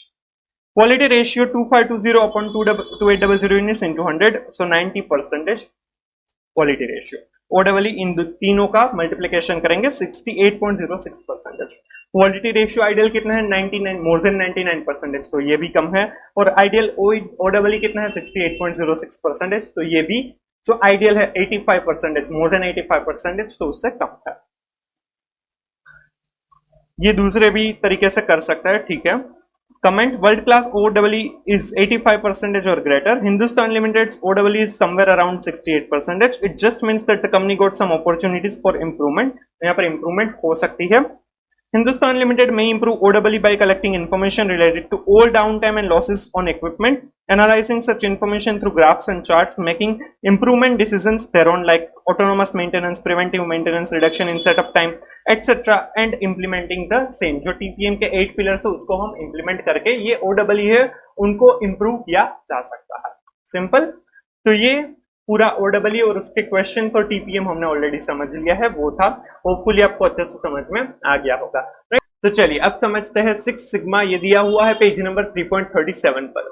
6 सिग्मा जो है वो फोकस करता है क्वालिटी के ऊपर, कि जो भी प्रोडक्शन हो रहा है उसमें डिफेक्ट्स हो सके उतने कम हो और क्वालिटी वाले प्रोडक्ट्स हमें आउटपुट है फिनिश गुड्स है वो मिले। Sigma is a kind of difference कि क्या प्रोडक्शन होना चाहिए एक्चुअल में, क्या हमारा रिक्वायरमेंट है, क्या हमें क्वालिटी वाले प्रोडक्ट्स चाहिए और क्या एक्चुअल में हो रहे हैं, उन दोनों का डिफरेंस कंसिडर करते हैं, जैसे कि defects, right.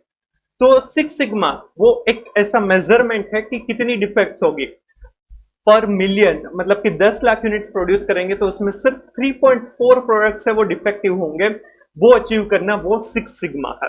Sigma first sigma, 1 sigma, 2 sigma, 3 sigma, 4, 5 और 6 सिग्मा इस तरीके से है। मतलब कि आपको धीरे धीरे एक सिग्मा को आगे बढ़ते जाना है और अपनी डिफेक्ट्स हो सके उतनी कम करना है और क्वालिटेटिव प्रोडक्ट्स आपको बनानी रहेगी। तो ये 6 सिग्मा का फोकस और कोर कॉन्सेप्ट है, राइट। तो चलिए वो इन डिटेल हम समझते हैं। क्वालिटी के ऊपर ज्यादा फोकस किया जाता है, इंप्रूवमेंट किया जाता है, डिफेक्ट्स हो सके उतना कम करने के ऊपर यहाँ पर फोकस है। तो उसके लिए क्या प्रोसेस करनी चाहिए, क्या मेथड्स हम यूज कर सकते हैं, वो यहाँ पर हमें समझाया हुआ है, राइट। तो चलिए वो देखते हैं। Engineer Bill Smith introduced 6 Sigma while working at Motorola in 1986. 6 Sigma became well known after Jack Welch made it focus of his business strategy at General Electric in 1995. And today it is widely used in many sectors of industry. It is quality improvement technique whose objective is to identify and eliminate defects in any aspect that affect customer satisfaction. Defects जो भी तरीके से हो रही है वो सारी defects को कम करना और जो कस्टमर सेटिस्फेक्शन है, राइट, उसको बढ़ाना। मतलब कि कस्टमर सेटिस्फेक्शन को जो भी अफेक्ट करता है वो सारी डिफेक्ट को हम यहाँ पर कम करते हैं, उनको आइडेंटिफाई करके एलिमिनेट करने के ऊपर फोकस किया जाता है। For this, 6 Sigma uses the quality management methods, statistical methods, and special infrastructure of people. The premise of 6 Sigma is that by measuring defects in a process, a company can develop ways to eliminate them and practically achieve zero defects. मतलब 3.4 defects per million is almost perfect, right? क्योंकि वो देखिए 10 लाख में 3.4 मतलब तो 99.999966% perfection है ऐसा कहा जाता है, तो वो ऑलमोस्ट परफेक्ट ही कंसिडर किया जाएगा। तो यहाँ पर जीरो डिफेक्ट्स के ऊपर फोकस किया जाता है। 6 Sigma can be used with a balanced scorecard by providing a more rigorous measurement system based on statistics. Balanced scorecard है वो आगे के चैप्टर्स में आएगा, तब हम कवर अप करेंगे। तो ये जो प्राइमरी फोकस है 6 सिग्मा का वो किस पॉइंट्स पर है? Decision based on data driven facts. जो डेटा ड्रिवन फैक्ट्स है, डेटा हमें पता चला है, उसके बेसिस पर हम डिसीजंस वगैरह लेंगे और हो सके उतनी डिफेक्ट्स को कम करेंगे। Management improvements and processes manage किया जाएगा, प्रॉपर्ली इंप्रूवमेंट किया जाएगा जिससे डिफेक्ट्स कम हो, क्वालिटी मेंटेन हो पाए, कस्टमर सेटिस्फेक्शन बढ़े, और इस तरीके की प्रोसेस हम फॉलो करेंगे।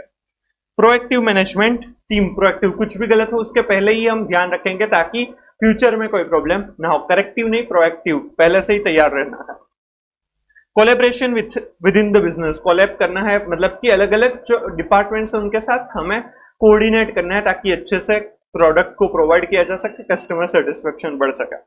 गोल for perfection by reducing defects, perfect, near to perfect 6 sigma का गोल रहता है। तो डिफेक्ट्स को कम करके परफेक्ट प्रोडक्ट हमें प्रोड्यूस करके सेल करनी है। Improve cycle time and to reduce cost. Cycle time मतलब कि जो प्रोडक्शन के साइकिल है उसका टाइम हो सके उतना कम करना है, राइट। वो इंप्रूवमेंट इन द सेंस कि वो कम टाइम में ज्यादा प्रोडक्ट्स हम मैन्युफैक्चर कर सके और कॉस्ट को रिड्यूस कर सके। ओवरऑल बिजनेस इंप्रूवमेंट, ऑब्वियसली उससे ओवरऑल बिजनेस में भी इंप्रूवमेंट होगा ही। इंक्रीज कस्टमर सेटिस्फेक्शन, और कस्टमर का सेटिस्फेक्शन भी इंक्रीज होगा क्योंकि डिफेक्ट्स कम होगी, क्वालिटी हम देखेंगे। कस्टमर सेटिस्फेक्शन पर आती जितनी भी डिफेक्ट्स है वो सारी डिफेक्ट्स को हटाना 6 सिग्मा का फोकस रहता है, राइट। आपने मुंबई के डब्बा वाला का सुना होगा, राइट, क्योंकि मुंबई ऐसा भागता दौड़ता शहर है कि वहां पर सभी लोग सुबह इतनी जल्दी अपने काम पर चले जाते हैं कि तब टिफिन तैयार नहीं होता, इसीलिए मुंबई में डब्बा वाला फेमस है, राइट। वो टिफिन जो भी पर्सन है उनके घर से लेकर उनकी ऑफिस तक पहुंचाता है, मुंबई में कहीं पर भी हो, और वो वहां पर 6 सिग्मा कह सकते हैं क्योंकि वहां पर कभी भी वो किसी एक पर्सन का डब्बा किसी और पर्सन के पास नहीं चला जाता। वो टिफिन जो है वो जिस पर्सन का है उसी पर्सन को पहुंचता है। वो ऑफिस वाइज वो डब्बा वाला नहीं है, वो पूरे मुंबई में कहीं से भी लेकर वो कोई भी ऑफिस तक पहुंचाते हैं, राइट। तो वहां पर 6 सिग्मा है, वहां पर डिफेक्ट्स ऑलमोस्ट जीरो है, राइट, वो नियर टू परफेक्शन है, तो वहां पर 6 सिग्मा है ऐसा कह सकता है। समझ में आ रहा है? चलिए। 6 sigma practices are based upon the following assertions. Continuous effort to attain a stable and predictable process which result in no variance. Continuous efforts करते ही रहेंगे इंप्रूव करने के लिए, जिससे स्टेबल और प्रेडिक्टेबल प्रोसेस पता चल जाएगी कि क्या किस तरह से करना है, उसमें कोई भी वेरिएंस नहीं आएगा। वेरिएंस नहीं आएगा तो वो प्रोसेस स्मूथली चलती रहेगी, उसमें डिफेक्ट होने के चांसेस कम हो जाएंगे। Character of a process that can be measured, analysed, improved and controlled.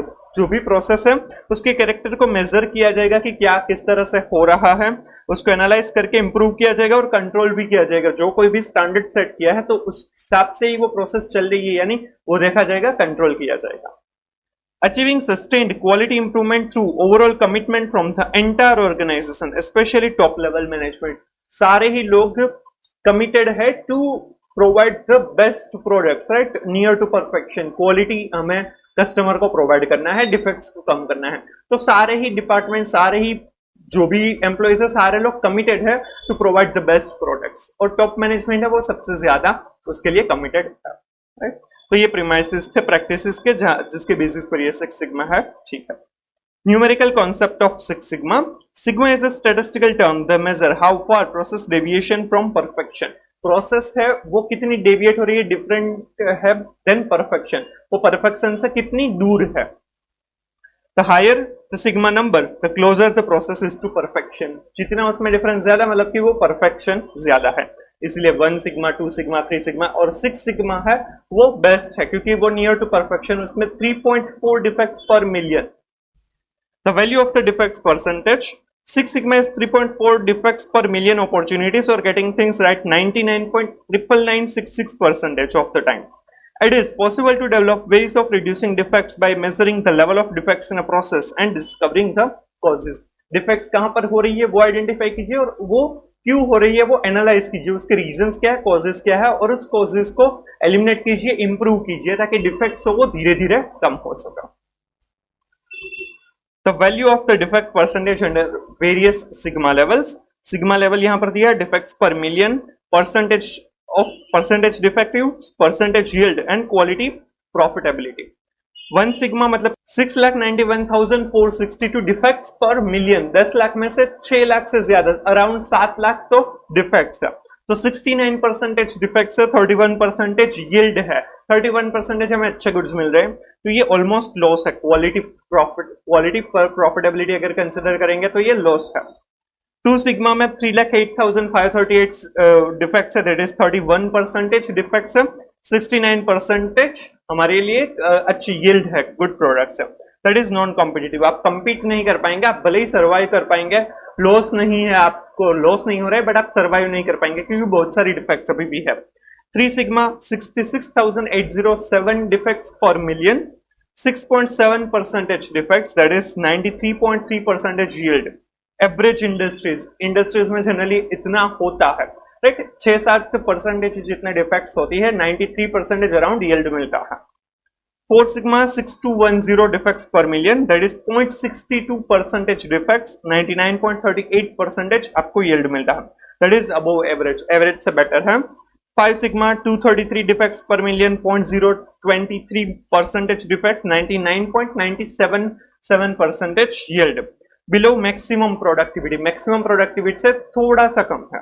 and best है 6 sigma 3.4 defects per million, 10 lakh में से सिर्फ 3.5 प्रोडक्ट्स है वो खराब हो सकती है, दैट इज 0.00034% डिफेक्ट्स, 99.99966% परफेक्ट है, यील्ड है, near the perfection, almost perfect है, राइट। तो ये 6 सिग्मा अचीव करना है, राइट। 6 सिग्मा अचीव करना काफी डिफिकल्ट है, वो प्रैक्टिकली बहुत डिफिकल्ट है, इसीलिए 1 सिग्मा से 2 सिग्मा, 2 सिग्मा से 3 सिग्मा, 3 से 4, 4 से 5, उस तरीके से भी अगर करते जाएंगे तो भी वो अच्छी बात है, राइट। धीरे धीरे आपकी डिफेक्ट्स कम हो रही है, यील्ड बढ़ रहा है, that is good sign. The second last column in the above table indicate the percentage of values that lie within the control limits. The more popular measure, the number of defects per million opportunities, is indicated in the second column. It may not be possible to achieve perfect 6 sigma, but relevant benefits can be achieved from a rise from 1 sigma level to another. Perfect 6 sigma achieve करना possible नहीं है, but एक sigma से दूसरे sigma पर जाना भी काफी अच्छी बात है। Implementation of six sigma, six sigma है वो इम्प्लीमेंट कैसे किया जाएगा। यहाँ पर हमें दो तरीके बताए हैं इम्प्लीमेंट करने के लिए, मेथोडोलॉजीज जो है, राइट। सबसे पहले कि अगर आपकी जो प्रोसेस है वो एग्जिस्टिंग प्रोसेस है और तो और कोई भी कंपटीशन का कोई भी उसमें चेंज होने के, कस्टमर के बिहेवियर में चेंज होने के या फिर टेक्नोलॉजी में चेंज होने के कोई चांसेस नहीं है, राइट। एक ही सिंगल प्रोसेस में आप चेंज करना चाहते हैं तो DMAIC करके ये मेथोडोलॉजी है जिसमें define, measure, analyse, improve and control, right. इसमें जो एग्जिस्टिंग प्रोसेस है वहां पर इंप्रूव करके डिफेक्ट्स को जीरो या फिर नियर टू परफेक्शन या फिर कम करने की बात यहां पर की जाती है, राइट। जो ऑलरेडी एग्जिस्टिंग प्रोसेस है, सिंगल प्रोसेस है और कस्टमर कॉम्पिटिटर और टेक्नोलॉजिकल कैरेक्टरिस्टिक्स में चेंज नहीं होने वाले हैं, तभी ये चीज हो सकती है। DMAIC, define, measure, analyse, improve and control. पहले तो क्या प्रॉब्लम है वो देखिए, डिफाइन कीजिए, राइट, उसको मेजर कीजिए, उसको एनालाइज कीजिए, उसमें इंप्रूवमेंट कीजिए जिससे डिफेक्ट्स कम हो और कंट्रोल कीजिए कि वो अचीव होती है या नहीं, राइट। चलिए, और दूसरी है, दूसरी सिचुएशंस में काम आएगी तो वो भी हम देखेंगे आगे। There are two methodologies for the implementation of Six Sigma. First one is DMAIC. This method is very robust. It is used to improve existing business process to produce dramatic improvement in business process. Many entities have used it successfully. It has 5 phases. Right? Existing business processes को अगर improve करना है तो DMAIC, ये याद रखना, ये आपका MCQ बन सकता है। Define the problem, the project goals and customer requirement. Define करना है कि प्रॉब्लम क्या है कि जिसको सोल्व करना है या फिर प्रोजेक्ट के गोल्स क्या है कि जो अचीव करना है या फिर कस्टमर की क्या ऐसे रिक्वायरमेंट है जिससे हम उसको ज्यादा सेटिस्फेक्शन दे सकते हैं, तो वो सबसे पहले डिफाइन कीजिए। Then measure the process to determine current performance. हम प्रोसेस परफॉर्म करेंगे जिससे पता चलेगा कि करंट परफॉर्मेंस क्या है, अभी कितनी डिफेक्ट होती है, अभी कस्टमर सेटिस्फेक्शन क्या है।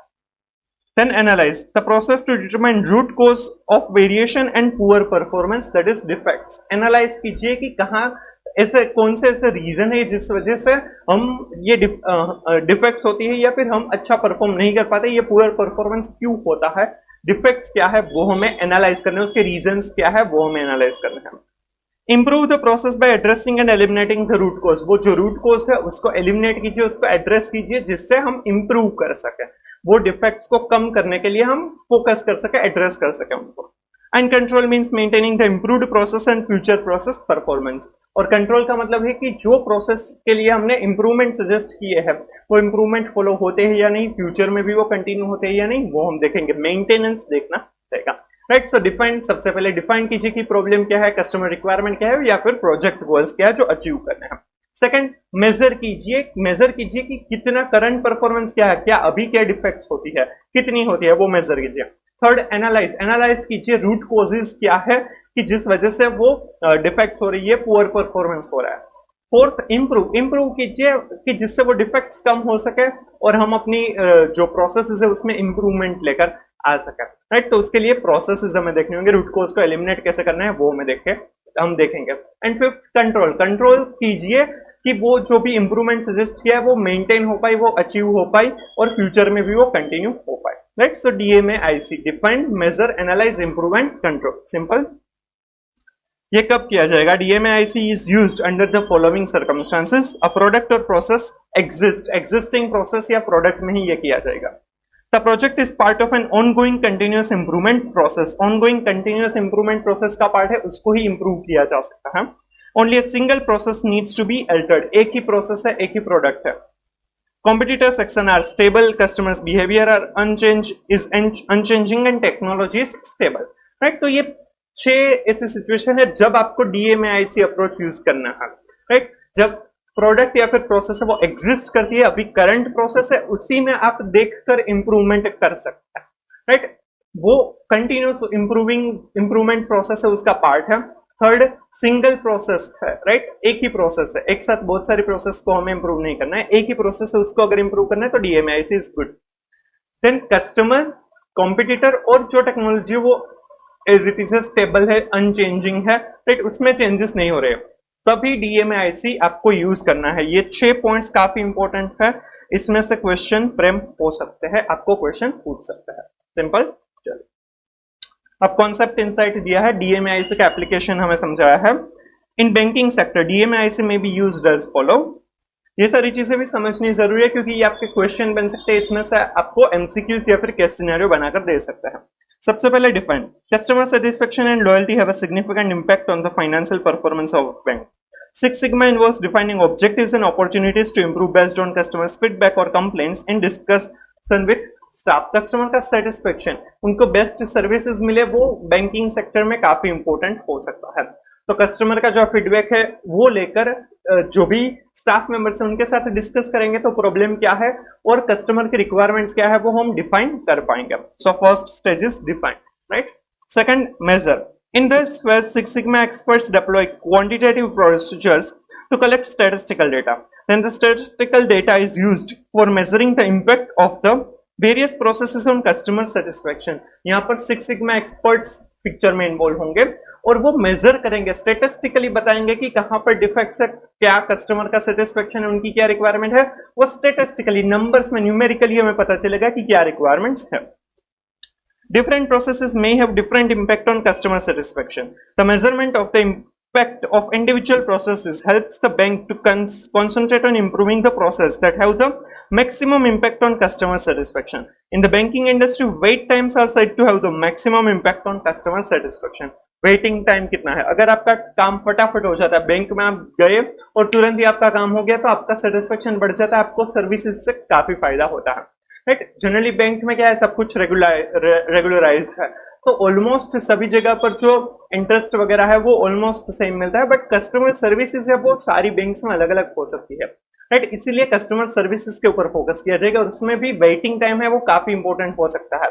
कस्टमर को अगर ज्यादा वेट करना पड़ेगा तो उनका डिससेटिस्फेक्शन बढ़ सकता है, राइट, और वो डिफेक्ट्स कंसिडर कर सकते हैं. तो वेटिंग टाइम को हम मेजर कर सकते हैं और उनको इंप्रूव किया जा सकता है, राइट.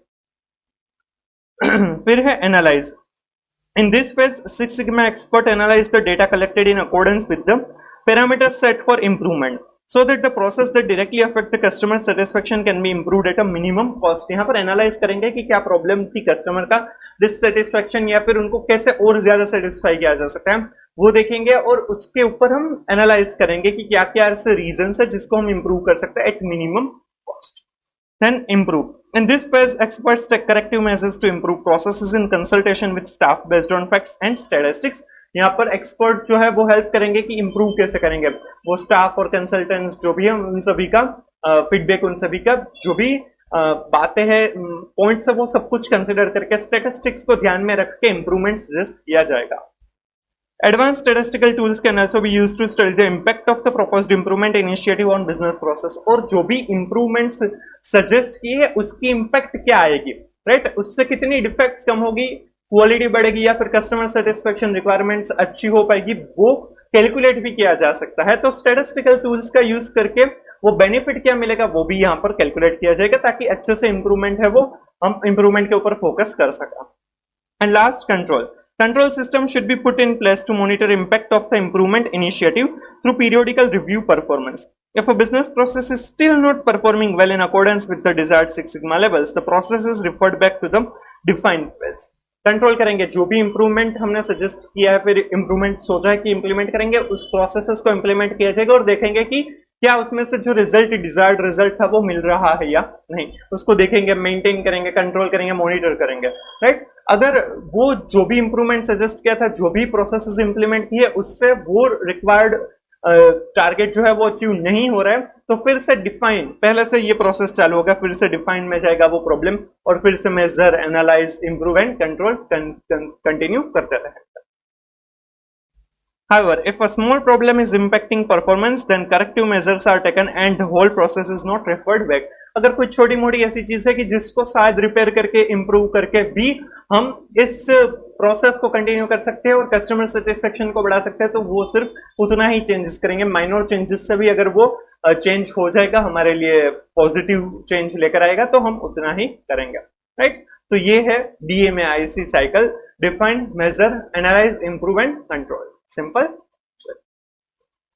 अब यहां पर एक केस सिनेरियो दिया हुआ है, वो देखते हैं. Derby grey is leading manufacturer of leather luggage bags up to 62 inch for style conscious people around the globe. It is made up of two independent divisions in the New Delhi.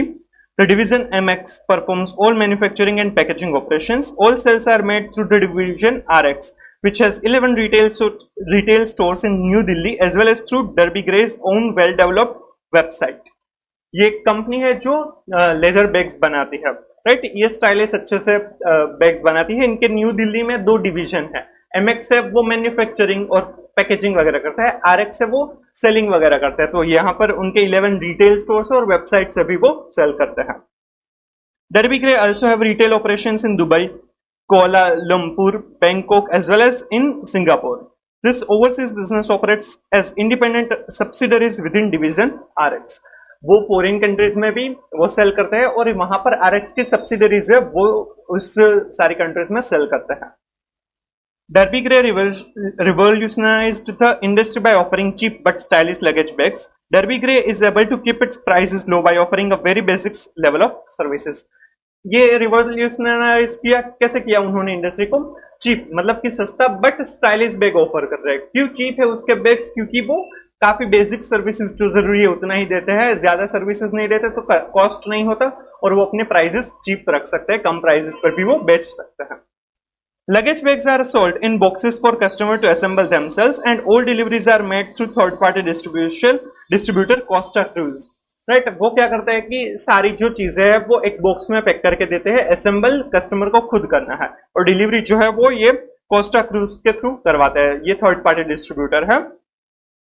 Dr. Phillips, managing partner, is bothered about increasing sales return and massive complaints about products purchased from Derby Gray on social media. वो जो उनके managing partner है उनको डर लग रहा है क्योंकि देखा कि बहुत सारे सेल्स रिटर्न हो रहे हैं और कंप्लेंट्स भी बहुत बढ़ रही है सोशल मीडिया के ऊपर।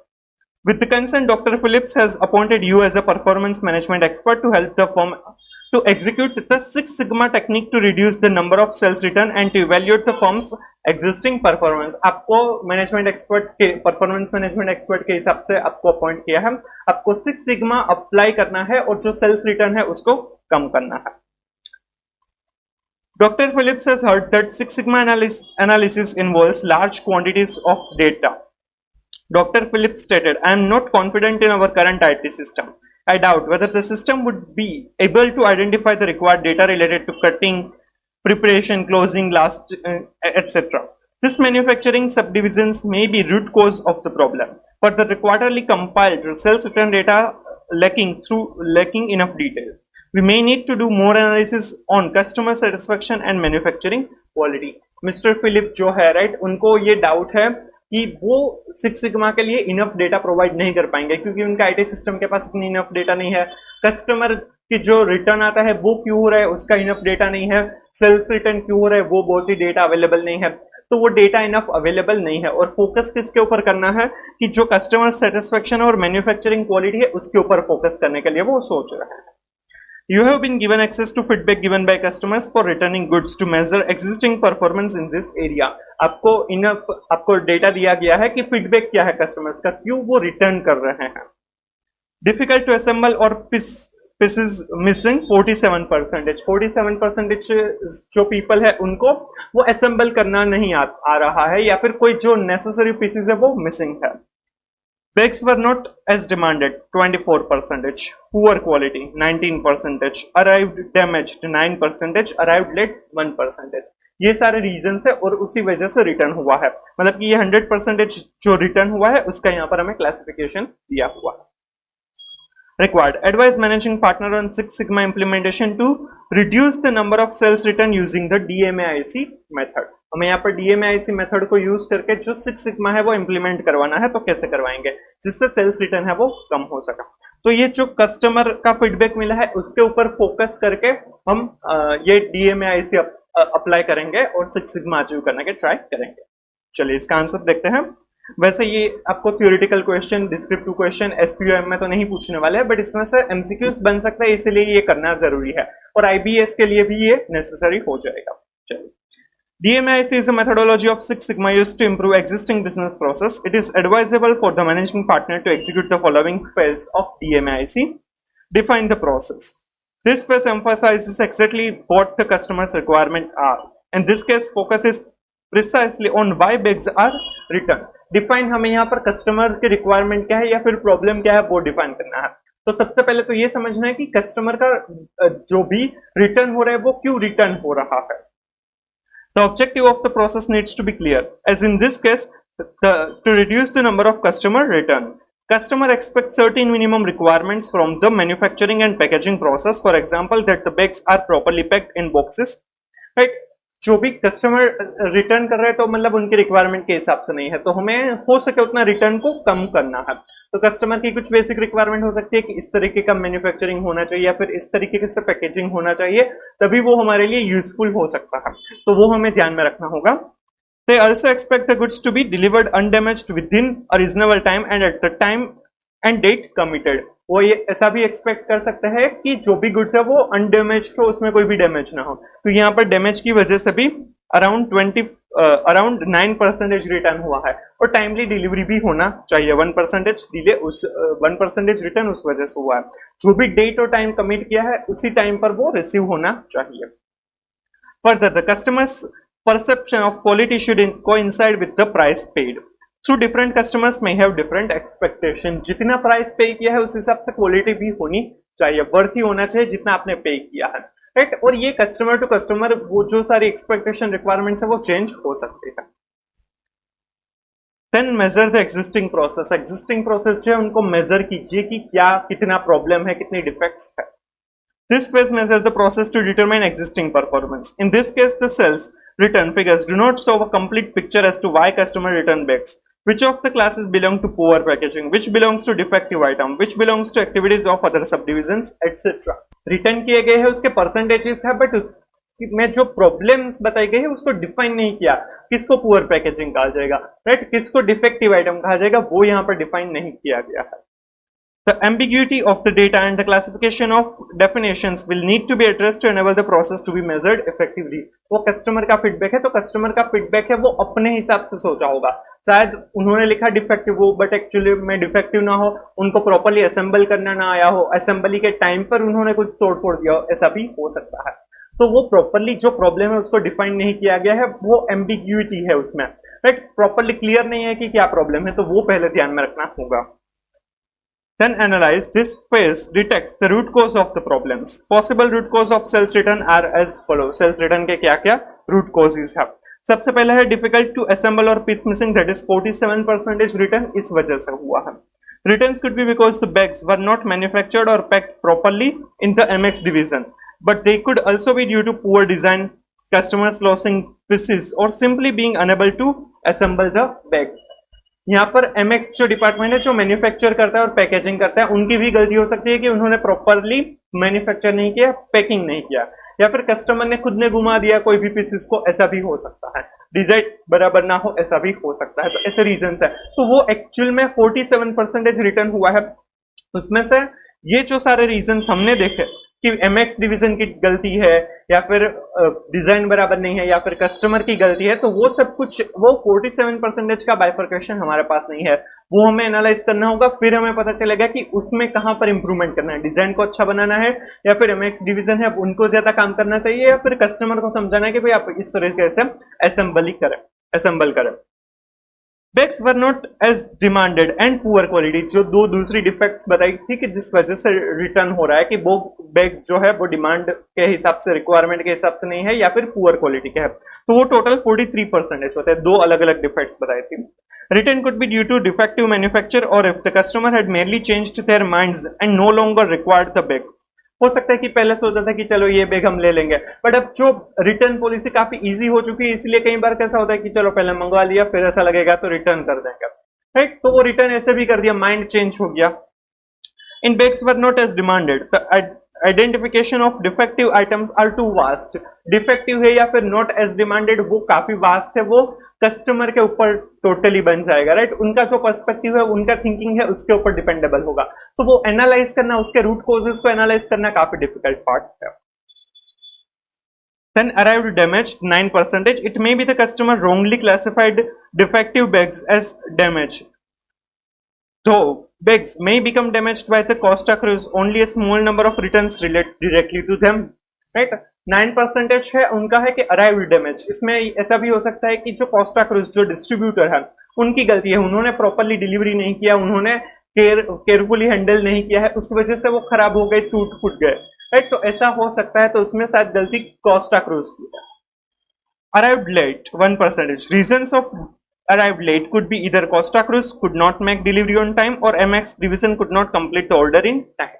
लेट डिलीवरी के रीजन दो हो सकते हैं कि कोस्टा क्रूज ने टाइमली डिलीवरी नहीं किया या फिर एमएक्स ने टाइमली प्रोडक्शन नहीं किया, इसी वजह से टाइमली डिलीवरी ना हो पाए. And this cause only 1% of return which is relatively insignificant. उस वजह से सिर्फ 1% रिटर्न हुआ है जो इनसिग्निफिकेंट है, इममटीरियल है, तो शायद उसके रीजन के ऊपर हम ज्यादा काम नहीं करेंगे, इंप्रूव नहीं करेंगे तो भी चलेगा. Further, information could be analyzed like country-wise sales return, product-wise sales, or with more clear definition of defective items from the customer's perspective. और भी ज्यादा एनालाइज कर सकता है कंट्री वाइज, प्रोडक्ट वाइज कौन सा सेल्स रिटर्न, ताकि वो कंट्री या फिर वो प्रोडक्ट है उसके ऊपर हम फोकस कर सके. इवन जो कस्टमर का पर्सपेक्टिव है कि ये डिफेक्टिव आइटम है तो वो क्या है वो हम ज्यादा समझ सकते हैं, उसके लिए कॉल थ्रू समझ सकते हैं या फिर उनके साथ चैटिंग वगैरह करके समझ सकते हैं कि उनकी एग्जैक्ट प्रॉब्लम क्या है, राइट. तो वो भी हमें ज्यादा हेल्पफुल हो सकता है. By doing so, the firm may easily get information related to areas the business where sales return are high and hence be able to focus on. इसी वजह से फर्म को कौन से ऐसे एरियाज है जहां पर सबसे ज्यादा रिटर्न हुआ है वो पता चलेगा और उसके ऊपर फोकस किया जा पाएगा. Then improve. In this phase, recommendations are made to minimize or eliminate the root cause of the problem, and then those recommendations are implemented to improve the process in a systematic manner. जो भी reasons analyse किए वो root causes है उनको minimise किया जाएगा, eliminate किया जाएगा, जिससे जो भी डिजायर्ड रिजल्ट है वो अचीव हो पाएगा. तो इंप्रूव करने के बारे में सोचा जाएगा यहाँ पर. Derby Grey is required to consider aspects of production और packaging which could be improved, right. जहां पर प्रोडक्शन या फिर पैकेजिंग अच्छा हो सकता है जिससे असेंबली में प्रॉब्लम ना हो, डिफेक्टिव आइटम्स ना बने, उसके ऊपर फोकस कर सकता है, राइट. एमएक्स डिपार्टमेंट है वो फोकस कर सकता है. For example the timely repair and maintenance of equipment और training of existing staff etcetera. अगर कोई भी प्लांट या फिर कोई जो इक्विपमेंट है वो खराब है तो उनको प्रॉपरली रिपेयर वगैरह करवाना, स्टाफ मेंबर से उनको ट्रेनिंग देना जिससे वो क्वालिटी प्रोडक्ट्स है वो मैन्युफैक्चर कर सके. Further availability of resources and likely cost of making improvements need to be carefully considered. जो भी रिसोर्सेज है उनकी अवेलेबिलिटी, उनका कॉस्ट, वो सब कुछ भी कंसिडर करना होगा और हो सके उतना इंप्रूवमेंट हमें करना होगा. एंड लास्ट फेज जो है control. Here the control means maintaining improved performance and future performance. Derby Gray would be required to monitor the performance on an ongoing basis. If sales return reach a particular level, it should be reported to the responsible person and he should act immediately. जो भी improvement हमने सोचा है वो focus किया, वो process implement की, उसको कंट्रोल भी करना होगा, मॉनिटर भी करना होगा कि वो प्रॉपर्ली मेंटेन होती है या नहीं. फिर ये भी देखना है कि सेल्स रिटर्न अभी कितना होता है और उसके रीजंस क्या है और उसके ऊपर भी फोकस करना होगा. In addition, Derby Gray needs to redesign its IT system in such a way so that it can provide the required details. Since this is continuous monitoring, it may also require revisiting some phases in DMA-IC. IT system जहां से data अभी available नहीं है, जैसा doctor Philip ने कहा था, तो उसके ऊपर भी फोकस करना है कि वो डेटा हमें अवेलेबल हो सके ताकि रूट कॉजेस पता चले और उसको हम इंप्रूव कर सके. तो वो डेटा के ऊपर भी फोकस करना है कि वो अचीव हो सके. और तो और कंटिन्यूसली मॉनिटरिंग यहाँ पर करते रहना होगा. जो भी डीएमआईसी के फेजेस से लगता है कि फिर से इंप्लीमेंट करने की जरूरत है तो वो करते जाएंगे और क्वालिटी बढ़ती जाएगी, इंप्रूवमेंट होता जाएगा, डिफेक्ट्स कम होती जाएगी और सिक्स सिग्मा अचीव कर पाएंगे. Right, clear. चलिए अब दूसरी मेथोडोलॉजी है वो है डीएमएडीबी. डीएमएडीबी है वो न्यू प्रोसेसेस के लिए या फिर multi more than one processes है उसके लिए हम ये कंसिडर कर सकते हैं. या फिर कस्टमर, कॉम्पिटिटर या टेक्नोलॉजी है उसमें कुछ ना कुछ चेंजेस आते हैं, तब डीएमएडीबी है वो ज्यादा यूजफुल हो सकता है. डीएमएडीबी में जो डीएमए है वो दोनों ही मेथोडोलॉजी में सेम है, define, measure and analyse. Then D मतलब कि डिजाइन एंड वी मतलब कि वेरीफाई. अब ये नई प्रोसेस है या फिर कस्टमर, कॉम्पिटिटर या फिर टेक्नोलॉजी भी चेंज हो रही है, मतलब कि चेंजेस ज्यादा है, तो उसमें सिर्फ इंप्रूव करने से नहीं चलेगा. यहाँ पर आपको कुछ नई प्रोसेस डिजाइन करनी होगी टू अचीव सिक्स सिग्मा. डीएमएआईसी था उसमें इंप्रूव करते थे और कंट्रोल करते थे क्योंकि वो एग्जिस्टिंग प्रोसेस थी, उसमें चेंजेस कम आ रहे थे कस्टमर, कॉम्पिटिटर या टेक्नोलॉजी में. इवन सिंगल प्रोसेस के लिए वो होता था, राइट, एग्जिस्टिंग प्रोसेस के लिए होता था, तो उसमें इंप्रूव करना ज्यादा बेटर चीज थी. बट यहाँ पर नई प्रोसेस है या फिर बहुत ही ज्यादा प्रोडक्ट्स या प्रोसेसेस को चेंज करना है या फिर कस्टमर, कॉम्पिटिटर या टेक्नोलॉजी भी चेंज हो रही है, तो वहां पर आपको इंप्रूव करने से नहीं चलेगा, कुछ नई प्रोसेस डिजाइन करनी होगी. इसीलिए जो फोर्थ और फिफ्थ फेज है design and verify, DMA dB में आते हैं. समझ में आ रहा है. चलिए ये देखते हैं. The application of this method is aimed to creating a high quality product, keeping in mind customer requirement at every stage of the product. It is an improvement process which is used to develop new process or product at Six Sigma quality level. नई process या नए product के लिए है. Phases are described in the diagram. सबसे पहले है define the project goals and customer deliverables. Define करना है कि project का goal क्या है या फिर customer को क्या deliver करना है. Measure and determine customer needs and specification. Measure करना है कि customer की क्या requirement है, specifications क्या है, जिसको हमें अपनी जो process है अपने product में add करना है. Analyze the process options to meet the customer needs. Process के क्या क्या ऐसे options है जो हम use कर सकते हैं जिससे customer की needs जो है requirement है वो fulfill हो पाएगी, उसको हम achieve कर पाएंगे. Then design. Detailed the process to meet the customer needs. Design करेंगे प्रोडक्ट या फिर प्रोसेस को जिससे कस्टमर के नीड्स फुलफिल हो पाए. जो हमने एनालाइज किया है उस हिसाब से हम डिजाइन करेंगे प्रोडक्ट प्रोसेस को. Verify the design performance and ability to meet customer needs. और वेरीफाई करेंगे कि वो डिजाइन से क्या कस्टमर के रिक्वायरमेंट्स नीड्स अचीव हो रही है या नहीं, उसको हम वेरीफाई करेंगे. This are the DMADV. Define, measure, analyse, design and verify. सबसे पहले डिफाइन करेंगे कि कस्टमर गोल्स क्या है, उनके रिक्वायरमेंट्स क्या है, राइट, उनके डिलीवरेबल्स क्या क्या डिलीवर करना है. देन मेजर करेंगे कि कस्टमर की रिक्वायरमेंट क्या है, स्पेसिफिकेशंस क्या है उनके. थर्ड, एनालाइज करेंगे कि वो कैसे अचीव हो सकता है, कस्टमर सेटिस्फेक्शन कैसे अचीव हो सकता है. फोर्थ, डिजाइन करेंगे ऐसी प्रोसेस, ऐसे प्रोडक्ट जिससे वो कस्टमर की नीड्स हम फुलफिल कर पाए. एंड फिफ्थ, वेरीफाई करेंगे कि क्या वो कस्टमर की नीड्स रिक्वायरमेंट है वो फुलफिल हो पाएगी या नहीं, राइट. DMADV ये कब यूज किया जाएगा? DMADV is used under the following circumstances. A product or process is not in existence, मतलब कि new है. Existing process has been optimized using either DMAIC or some other processes. जो existing process है जिसमें हमने DMAIC already apply कर दिया है, फिर उससे optimize हो गए, और भी हमें quality improvement करना है, defects कम करना है, तो DMADV कर सकते हैं, उसमें कुछ नया डिजाइन करके वेरीफाई कर सकते हैं, राइट. प्रोजेक्ट्स है उस स्ट्रेटेजिक इंपोर्टेंस बहुत ज्यादा है, तो उसमें कुछ नया डिजाइन कीजिए और फिर इंप्रूवमेंट कीजिए उसमें, मतलब कुछ नया लेकर आइए, क्वालिटी को बचाइए, बढ़ाइए. Multiple process need to be altered. बहुत ज्यादा प्रोसेसेस को हमें अल्टर करना है, चेंज करना है. Competitors performance is changing. Competitor का परफॉर्मेंस चेंज हो रहा है. Customers behaviour is changing and technology is growing, right. तो ये सारे रिक्वायरमेंट है, तब आपको DMADV यूज करना है. ये इंपॉर्टेंट है, इसमें से क्वेश्चन बन सकता है, राइट. जब प्रोडक्ट या प्रोसेस है वो एग्जिस्टिंग नहीं है, मतलब कि न्यू प्रोडक्ट या प्रोसेस है, ऑलरेडी DMAIC या फिर दूसरे प्रोसेसेस ऑप्टिमाइज हो गए हैं, फिर भी रिक्वायरमेंट है to improve the quality, right. Third, project है उसका स्ट्रेटेजिक इंपोर्टेंस बहुत ज्यादा है, राइट. मल्टी प्रोसेसेस है, बहुत ही ज्यादा मल्टीपल प्रोसेसेस है. कॉम्पिटिटर, कस्टमर और टेक्नोलॉजी है वो चेंज हो रहे हैं उनका बिहेवियर, तब हमें DMADV का यूज करना रहेगा. Similarities between DMADV and DMAIC. Both of these Six Sigma methodologies are based on defects per million opportunities. Both DMADV and DMAIC use the same kind of Six Sigma quality management tools. Customers' needs are the basic parameter for both the Six Sigma methodology. यहाँ पर defects per million को ध्यान में रखा जाता है, Six Sigma की quality management tools है उनका यूज किया जाता है, और customer satisfaction के ऊपर फोकस किया जाता है. Both DMADV and DMAIC are fundamental Six Sigma methodologies for improving the quality of product or process. Broadly, DMAIC deals with improving some of existing process to make it align with the customer needs, while DMADV deals with new design or redesign. The steps of both the DMAIC and DMADV methodologies use a variety of common tools. कौन से tools use किए जाते हैं DMAIC और DMADV में? To illustrate, project charter and plan, effort or impact analysis and process mapping are the tools used in defined process. In addition to the tree diagram is also used. यहाँ पे एक बार नाम याद रख लीजिएगा. Quality function deployment, measurement system analysis, check sheet and process capability are the tools used in the measure process. Histogram, Pareto diagram and Gantt chart are important tools used in analysis process. In addition to this, the scatter graph and statistical analysis to data are also important tools. तो यहाँ पर define, major और analysis में कौन से tools जो दोनों में ही कॉमन है वो हमें यहाँ पर बताए गए हैं. अब इन दोनों का डिफरेंस बताया गया है DMAIC और DMADV का. Review the existing process. DMAIC जो है वो existing process and the fix problem. Existing process है उनको रिव्यू करते हैं और उसमें इंप्रूवमेंट सजेस्ट करते हैं. DMADV emphasis on the design of the product and process, नई प्रोडक्ट या फिर प्रोसेस को डिजाइन करने में फोकस करते हैं।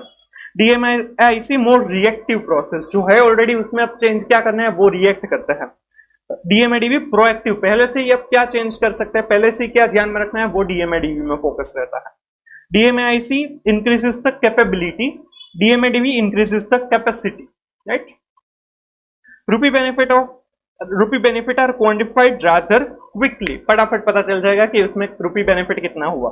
रूपी benefit are more difficult to quantify and tend to be much more long term, क्योंकि यहाँ पर डिजाइन करके इंप्लीमेंट करने की बात है, तो DMADV में टाइम लगेगा कि रूपी बेनिफिट कितना हुआ है। जो DMAIC है वो तो करंट एग्जिस्टिंग प्रोसेस है, तो उसमें तुरंत हमें पता चल जाएगा कि उसका जो भी रिजल्ट क्या है।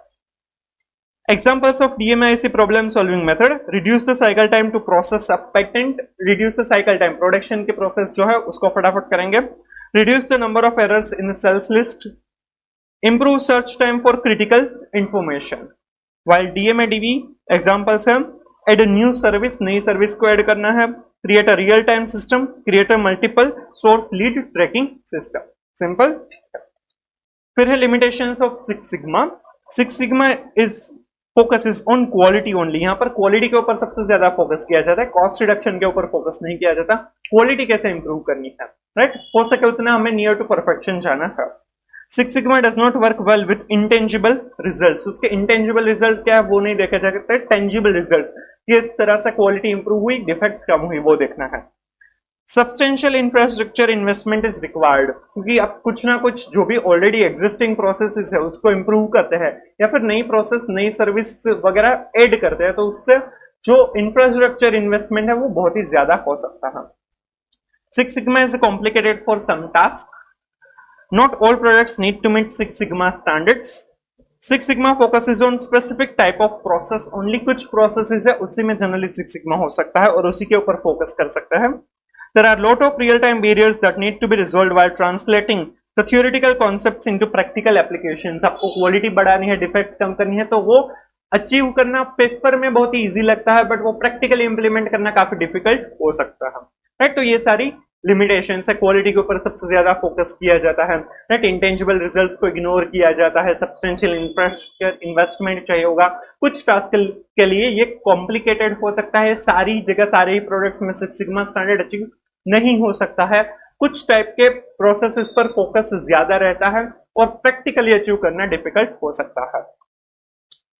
Lean six sigma continuously changes करते रहेंगे लीन सिस्टम में, और सिक्स सिग्मा है क्वालिटी के बारे में, तो कंटिन्यूअसली क्वालिटी इंप्रूवमेंट के बारे में सोचा जाएगा, that is lean six sigma.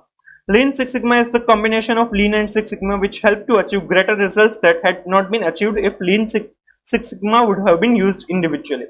It increases the speed and effectiveness of any process within any organization. By using Lean Six Sigma, organization will be able to maximize profit, build better teams, minimize cost and satisfy customer. ठीक है, अब practical insight दिया है Six Sigma practices. Wipro is the first Indian company to adopt Six Sigma. Today, Wipro has one of the most mature Six Sigma programs in the industry, ensuring that 91% of the projects are completed on schedule, much above the industry average of 55%. Wipro जो है उन्होंने Six Sigma approach use करते हैं, वो methodologies programme का use करते हैं और वो मैच्योर है, मतलब कि काफी सक्सेसफुल है। वहां पर 91 प्रोजेक्ट है वो टाइमली शेड्यूल जो है उसी हिसाब से कंप्लीट हो जाता है, जबकि एवरेज इंडस्ट्री एवरेज क्या है 55%, तो उनसे काफी अच्छा है। Six Sigma of Wipro simply means a measure of quality that strives for near perfection. It is an umbrella initiative covering all business units and divisions so that it could transform itself into world-class organization. At Wipro, it means have products and services met global benchmarks. Right? Global benchmark जो है standard of quality उन सभी के हिसाब से वो होना चाहिए, वो जो भी project है products है. Ensure robust process within the organization. Consistently meet and exceed customer expectation. Make quality a culture within. सभी लोग कल्चर ऐसा कल्चर फोकस करेंगे क्वालिटी को, तो सारे लोग क्वालिटी के बारे में सोचेंगे और क्वालिटी को इंप्रूव कर पाएंगे। Six Sigma training. Wipro is using Six Sigma at present on over 500 projects in multiple areas, including project management, market development and resource utilization. Simple. तो ये सिंपल सा था Six Sigma क्वालिटी के ऊपर focus किया जाता है। दो उसके मेथोडोलॉजीज है, DMAIC जिसमें define, measure, analyse, improve and control. जो जनरली एग्जिस्टिंग प्रोसेसेस जो है, सिंगल प्रोसेसेस है, कस्टमर, कॉम्पिटिटर और टेक्नोलॉजी है, वो एज इट इज रहती है, उस केस में ज्यादा एडवाइजेबल है, राइट। जबकि दूसरी मेथोडोलॉजी है DMADB जिसमें define, measure, analyse, design and verify के ऊपर फोकस किया जाता है, जो न्यू प्रोसेस, न्यू प्रोडक्ट के लिए हेल्पफुल है, मल्टीपल प्रोसेसेस में हेल्पफुल है। जहां पर DMAIC ऑलरेडी ऑप्टिमाइज हो चुका है या फिर दूसरी प्रोसेसेस ऑप्टिमाइज हो चुकी है, वहां पर DMADB यूज कीजिए। या फिर जहां पर कॉम्पिटिटर्स, कस्टमर और टेक्नोलॉजी वो चेंज होती है, वहां पर DMADB यूज कीजिए, राइट। ये दो मेन मेथोडोलॉजीज है, उसके डिफरेंसेस वगैरह हमने समझे, सिमिलरिटीज समझी। Hope you are clear with it, right. तो चलिए अब समझते हैं जस्ट इन टाइम। सबसे पहले जो है पेज नंबर 3.5 पर, जस्ट इन टाइम जो है मतलब कि जो भी प्रोडक्शन है तभी हम करेंगे जब कस्टमर का ऑर्डर आएगा, और प्रोडक्शन के लिए जो रॉ मटेरियल होगा वो भी हम तभी परचेस करेंगे जब हमें प्रोडक्शन करना है। मतलब कि जो भी रिक्वायरमेंट है रॉ मटेरियल की हो या फिर फिनिश्ड गुड्स बनाने की है, वो जस्ट इन टाइम मतलब कि जो रिक्वायरमेंट है तभी उसे किया जाएगा, ताकि कोई भी हैंडलिंग कॉस्ट, स्टोरेज कॉस्ट, वो सब कुछ हमें नहीं लगेगा, और क्वालिटी भी इंप्रूव हो पाएगी, कस्टमर को हम ज्यादा सेटिस्फाई कर पाएंगे, राइट। तो ये सारी चीजें जस्ट इन टाइम में कवर अप होती है। जब चाहिए तभी रॉ मटेरियल को परचेस कीजिए, और जब कोई भी फिनिश गुड्स आपको चाहिए तभी उसका प्रोडक्शन कीजिए। इवन वर्क इन प्रोग्रेस भी ना रहे वो आपको ध्यान में रखना है, वेटिंग टाइम आपको कम करना है, राइट। और ऐसे जो वेस्टेजेस है उसको हम यहाँ पर कम करेंगे।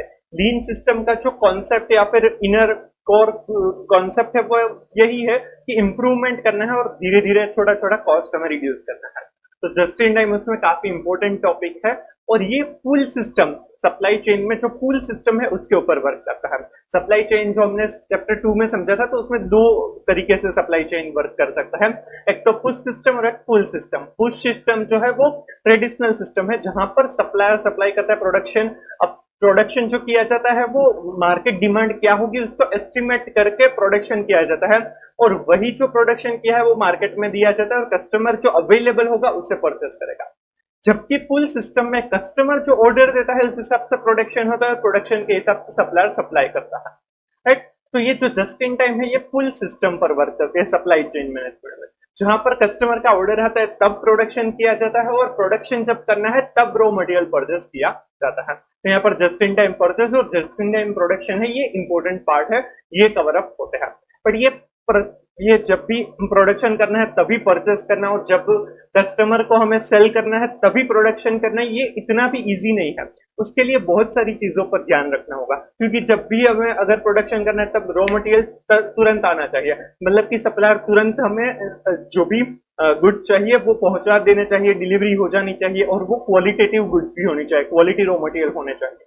उसमें हम क्वालिटी इंस्पेक्शन में टाइम तब नहीं बिगाड़ सकते, क्योंकि हमें कस्टमर को तुरंत ही प्रोडक्शन करके उसको सेल करना है, राइट। इसीलिए पहले से ही हमें प्रिपेयर रहना है कि तुरंत हमें सप्लायर के पास से माल आ जाएगा, रॉ मटेरियल मिल जाएगा, हम उसके ऊपर तुरंत ही प्रोडक्शन चालू कर देंगे।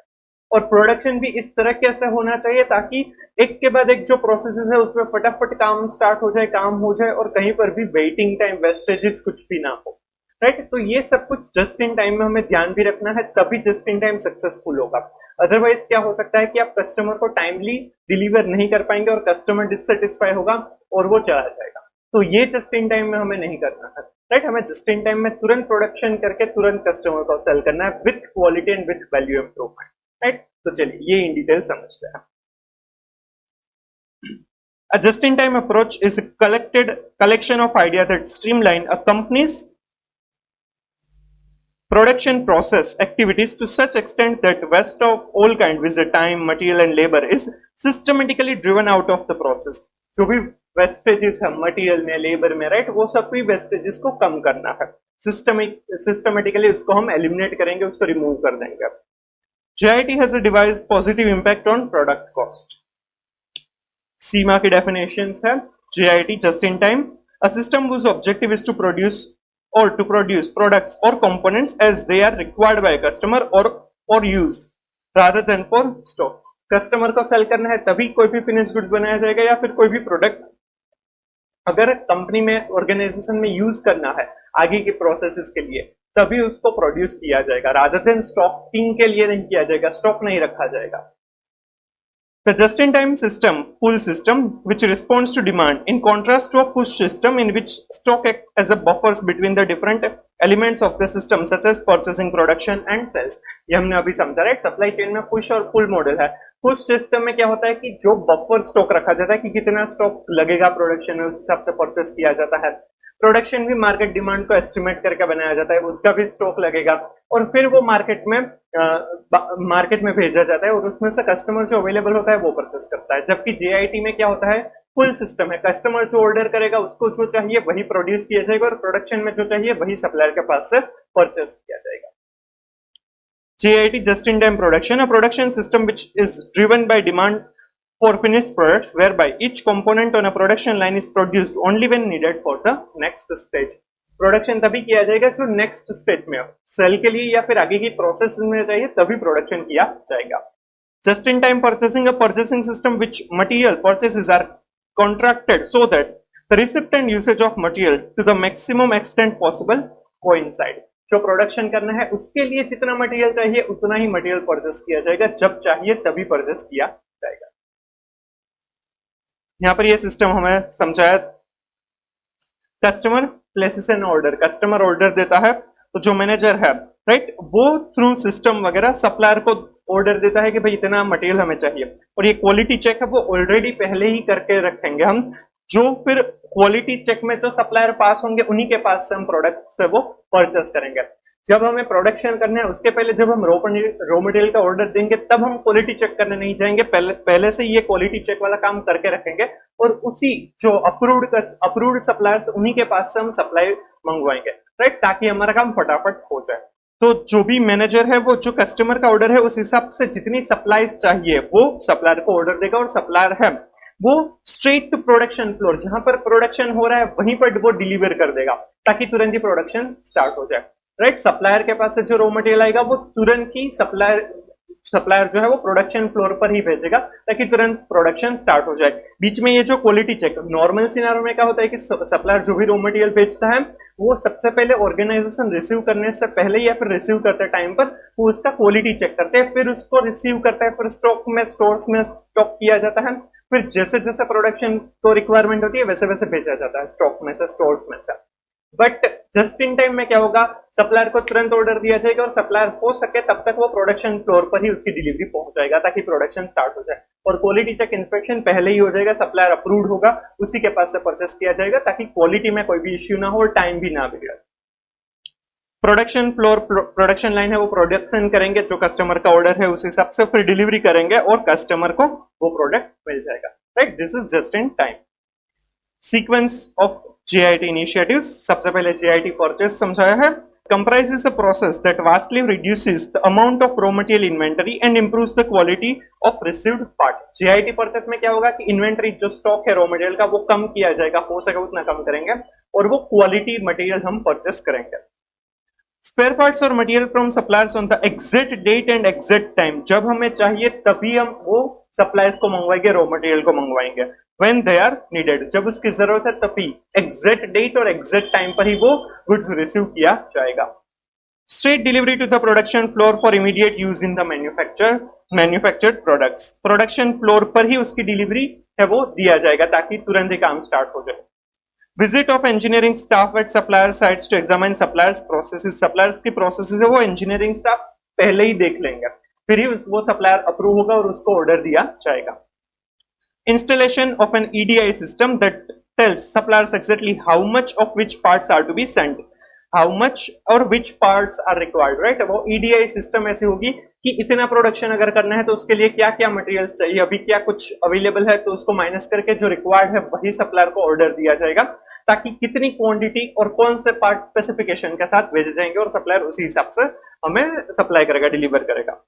Dropping of products at the specific machine पर ही हो सकेगा, तब तक उसको ड्रॉप ऑफ किया जाएगा और वो प्रोडक्शन स्टार्ट हो जाएगा, राइट। तो JIT परचेस में इंपॉर्टेंट क्या है कि जब मटेरियल चाहिए एग्जैक्ट डेट और एग्जैक्ट टाइम पर ही वो मटेरियल पहुंचाया जाएगा, और हो सकेगा तब तक वो जो प्रोडक्शन फ्लोर पर ही पहुंचाया जाएगा, डिलीवरी की जाएगी।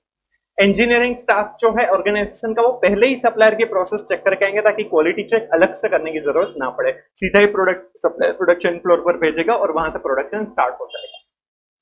हमें यहाँ पर ईडीआई सिस्टम भी रखनी है ताकि कोई भी जो भी मटेरियल चाहिए विथ स्पेसिफिकेशन विच पार्ट्स और हाउ मच क्वांटिटी, एग्जैक्ट कितनी क्वांटिटी चाहिए वो हम सप्लायर को बता पाएंगे और वो उतना ही डिलीवर करेंगे, राइट। और हमें यहाँ पर स्पेसिफिक मशीन पर ही हो सके तब तक वो मटेरियल को पहुंचाना है ताकि फटाफट प्रोडक्शन स्टार्ट हो जाए। सिंपल, ये जेआईटी परचेस था।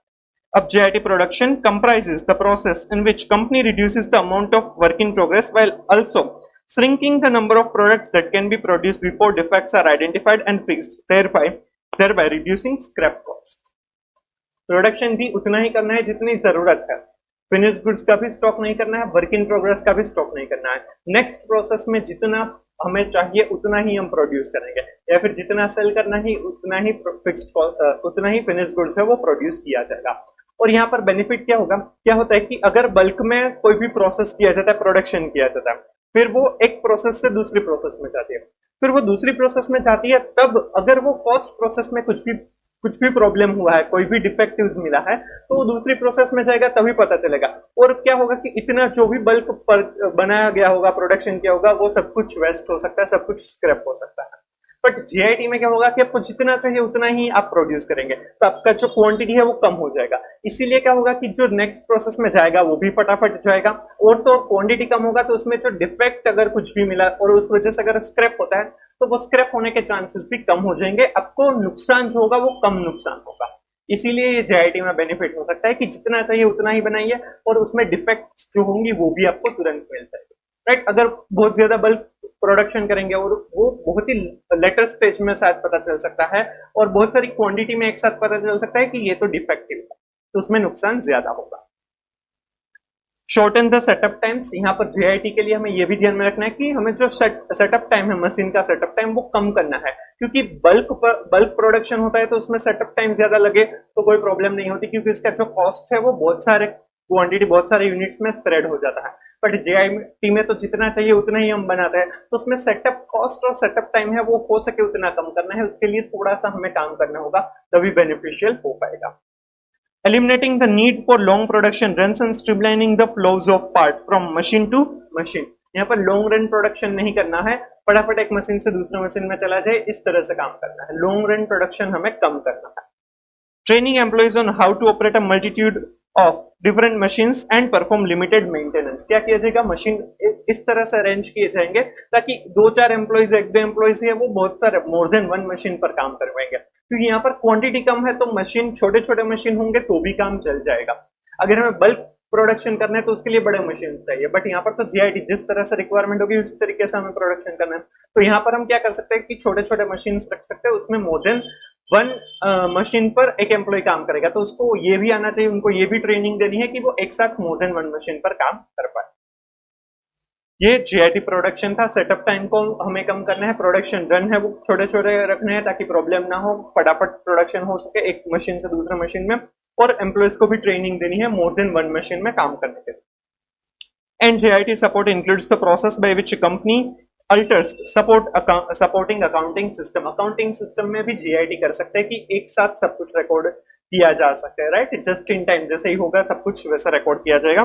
Server alteration in the supporting accounting system भी हम देखेंगे, ये हमें आएगा बैकफ्लश सिस्टम जो है, राइट, वो हम यहाँ पर सीखने वाले अकाउंटिंग के लिए।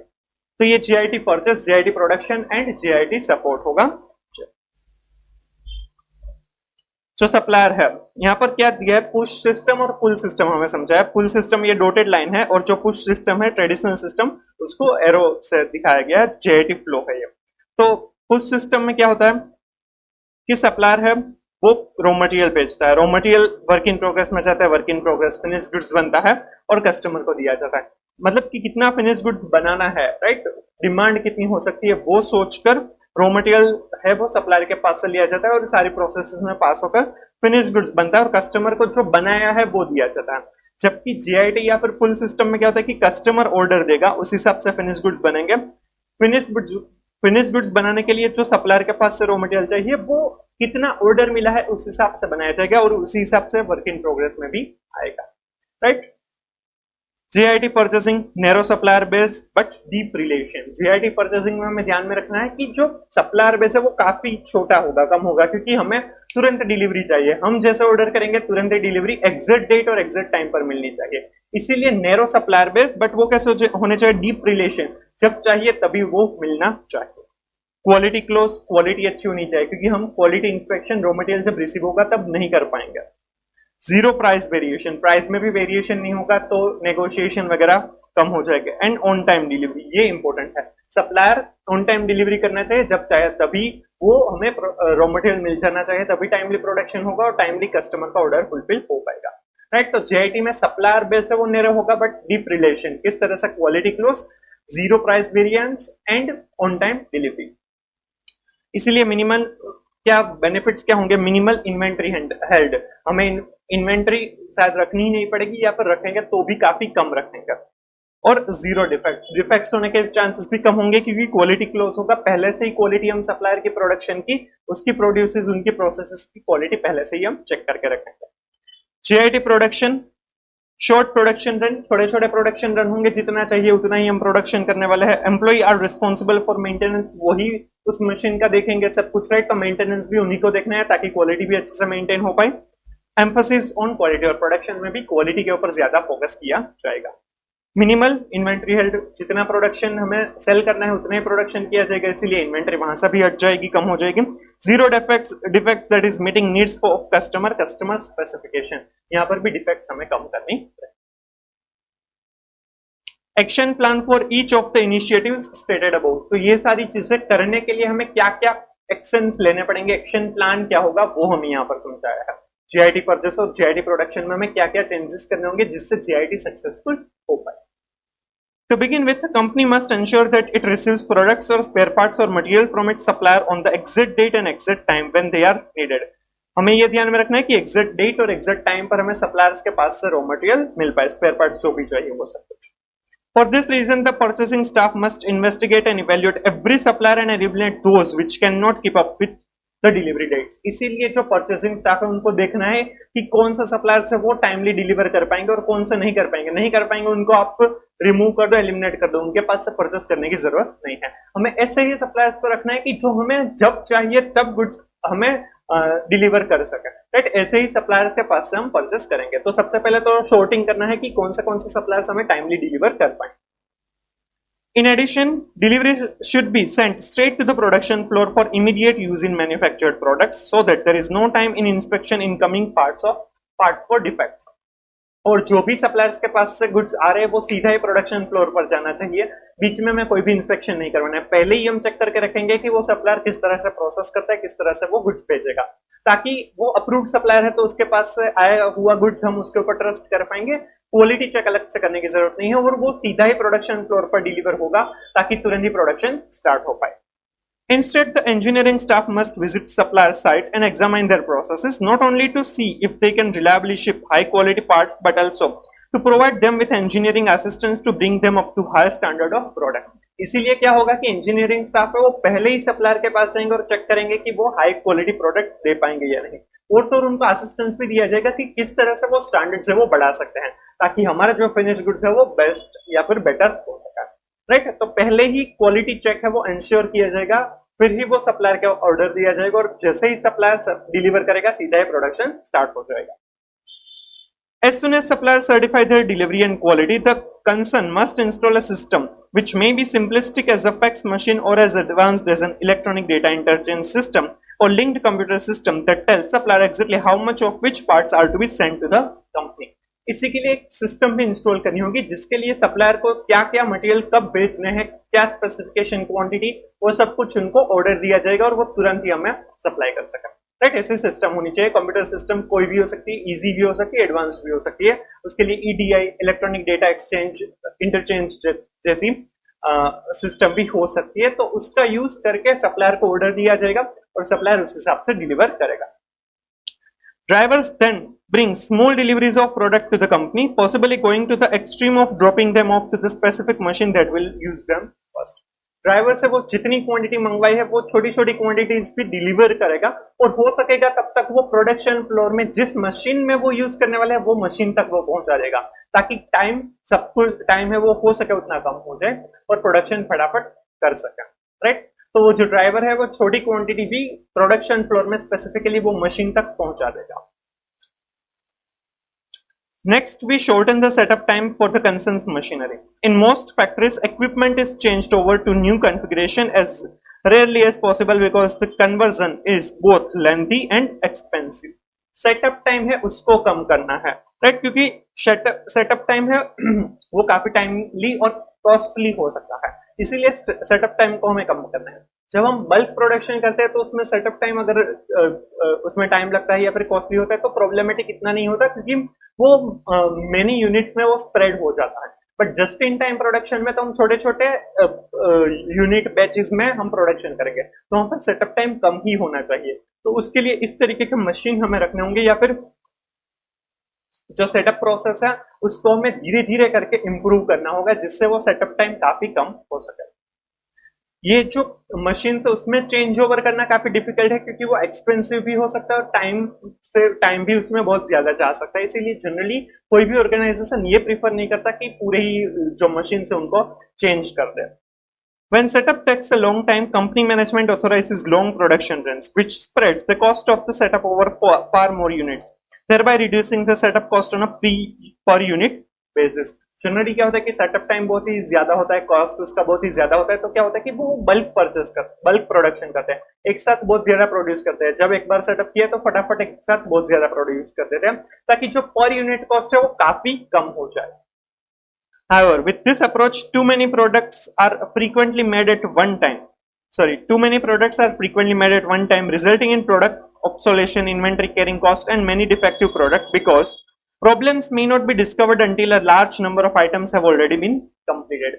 But ये अप्रोच के साथ क्या प्रॉब्लम हो सकता है कि आपकी इन्वेंटरी बहुत ही ज्यादा प्रोडक्ट प्रोड्यूस हो जाएगी और वो ऑब्सोलेट भी हो सकती है, उतना सेल या उतनी डिमांड ना हो, ऐसा हो सकता है, राइट। और तो उसको हैंडल करना पड़ेगा, ध्यान रखना होगा, और उसमें डिफेक्टिव भी हो सकता है। प्रोसेस 1 जो किया उसमें सेटअप टाइम बहुत ज्यादा लगता था, इसीलिए बहुत ज्यादा प्रोडक्शन कर दिया, पर उसमें से जो हमें प्रोडक्ट्स मिले हैं उसमें डिफेक्ट्स है, पर वो क्या होगा कि वो नेक्स्ट प्रोसेस में जाएगा तभी पता चलेगा।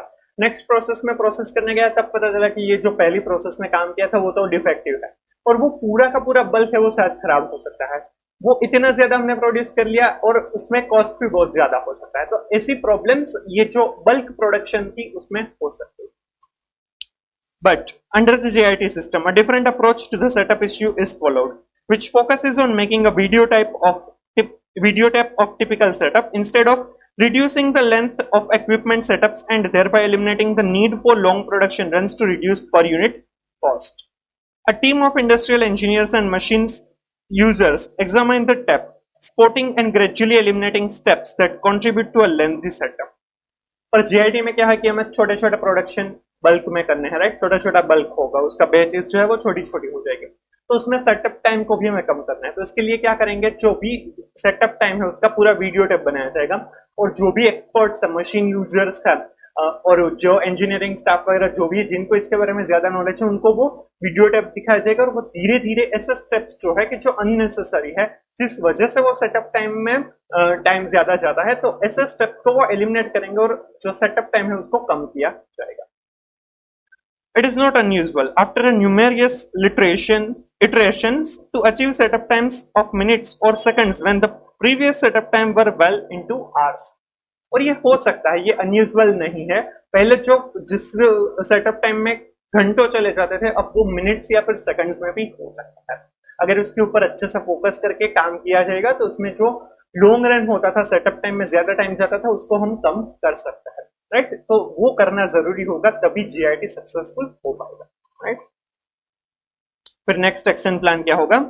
It is not sufficient to reduce machine setup time because these are still problem with machines not being coordinated properly, so that there is a smooth streamlined flow of parts from machine to machine. सिर्फ setup time को कम करने से काम नहीं चलेगा, एक machine से दूसरे मशीन के बीच भी स्मूथ और स्ट्रीमलाइन प्रोसेस होनी चाहिए। क्योंकि क्या होता है कि मशीन एक जो एक्स मशीन है उसमें प्रोडक्शन हो गया, राइट, फिर मशीन वाई में उसमें जो प्रोडक्शन हुआ है उसको मशीन वाई में भेजना है, बट मशीन वाई में ऑलरेडी प्रोडक्शन चालू है, तो क्या होगा कि मशीन एक्स में से जो प्रोडक्शन हुआ था उसको वेट करना पड़ेगा, और क्या होगा कि वो इन्वेंट्री बन जाएगा, डब्ल्यूआईपी बन जाएगा, तो वो हमें जेआईटी में नहीं करना है, वेटिंग टाइम है उसको कम करना है। इसीलिए क्या किया जाएगा कि जो नेक्स्ट मशीन है उसकी रिक्वायरमेंट है उसी हिसाब से प्रोडक्शन किया जाएगा, ताकि कहीं पर भी वेटिंग टाइम ना हो। तो ये स्मूथ और स्ट्रीमलाइंड फ्लो भी होना चाहिए machine to machine. In most companies, there is such a large difference between the operating speed of different machines that work in progress inventory builds up in front of the slowest one. कई बार machine to machine में उसकी speed है वो अलग अलग होती है, तो वो स्पीड अलग अलग होने की वजह से क्या होगा कि एक मशीन में से प्रोडक्शन हो जाएगा पर दूसरे मशीन में वो प्रोडक्शन एज ए इनपुट नहीं जा पाएगा, क्योंकि जो दूसरा मशीन है वो काफी स्लो है।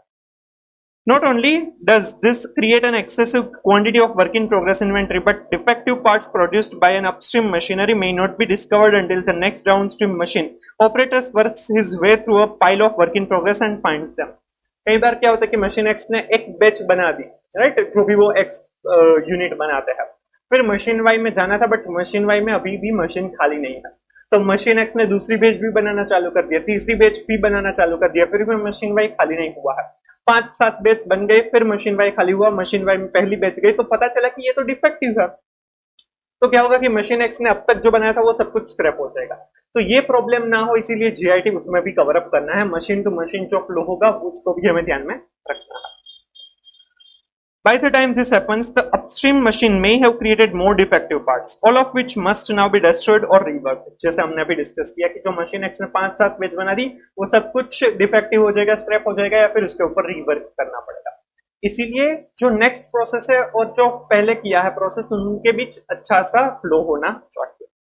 To resolve both of these problems, two ways are described below. इसके लिए हमारे पास दो रास्ते हैं।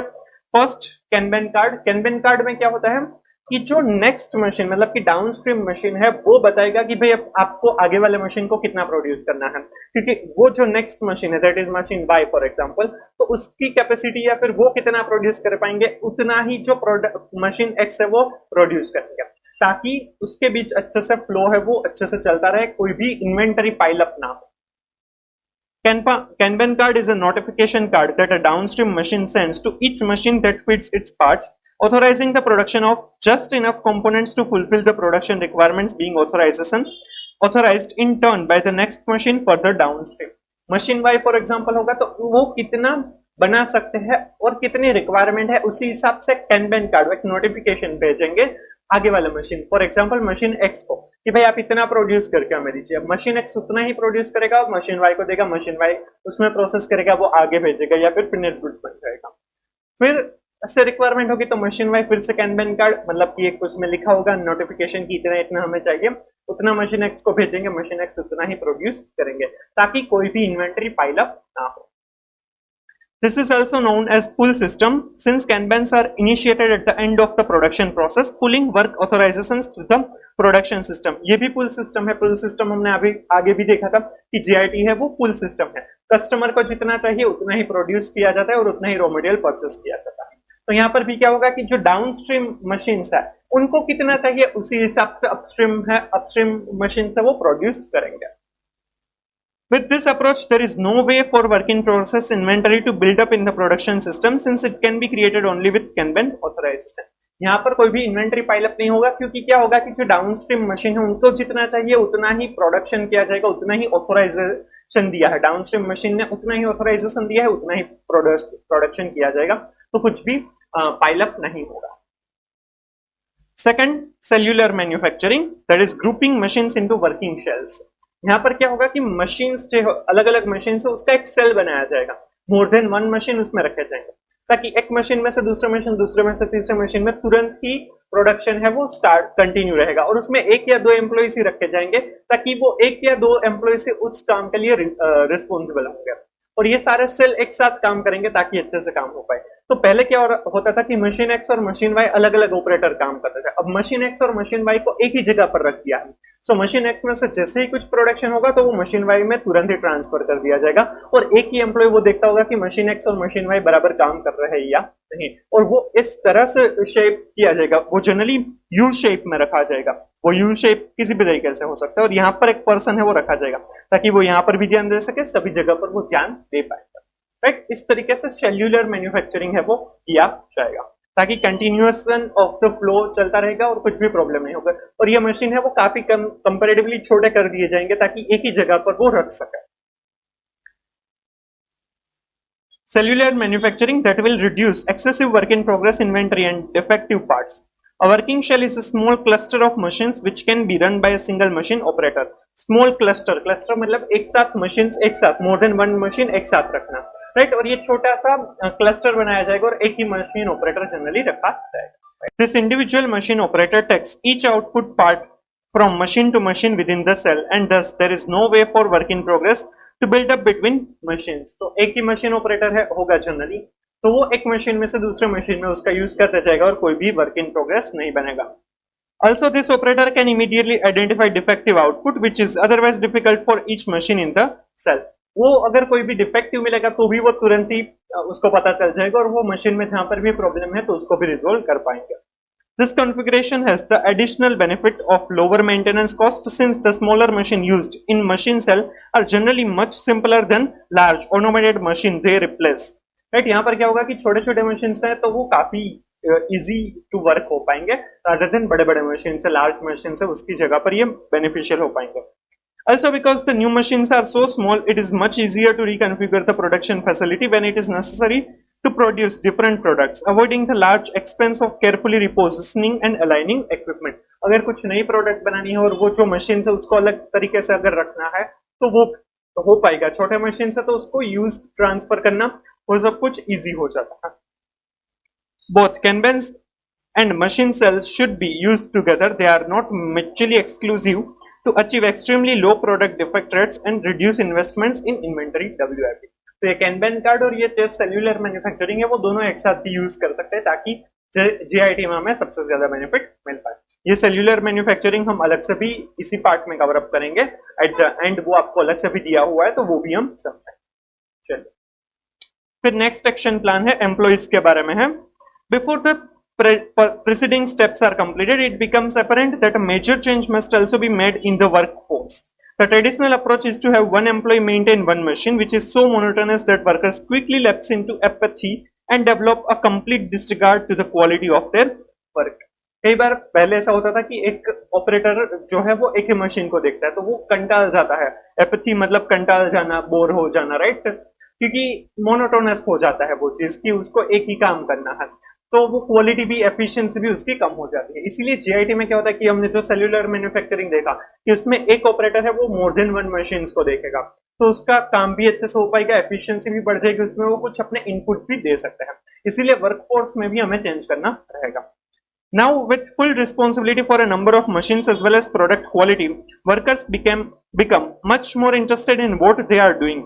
To enhance this situation, the human resource development departments of the organization must prepare and organize training classes to teach employees how to operate a multitude of different machines, perform limited maintenance on the machine without having to call in the maintenance staff, spot product error, understand how the entire system flows, and when to halt the production process to fix problems. इसीलिए employees को train किया जाएगा ताकि वो सारे machines पर एक साथ काम कर सके, और अगर उसमें कुछ भी गलती आए तो वो खुद ढूंढकर खुद रिपेयर भी कर सके। मेंटेनेंस स्टाफ को कम बुलाना पड़े, ऑन द स्पॉट वो प्रोडक्ट एरर को निकाल सके और उसको रिजोल्व करने के बारे में भी वो सोच सके। तो वो सारी चीजें हैं। फिर प्रोसेस को फिक्स करना, प्रॉब्लम्स जो भी है, राइट, कब मशीन को होल्ड करके प्रोडक्शन प्रोसेस जो उसमें जो भी प्रॉब्लम्स है उसको फिक्स किया जा सके, वो सब कुछ उनको सिखाना चाहिए ताकि वो स्मूथली काम करेगा। क्वालिटी के ऊपर भी वो खुद ही ध्यान रखेगा ताकि उनकी इफेक्टिवनेस, एफिशिएंसी भी बढ़ जाएगी।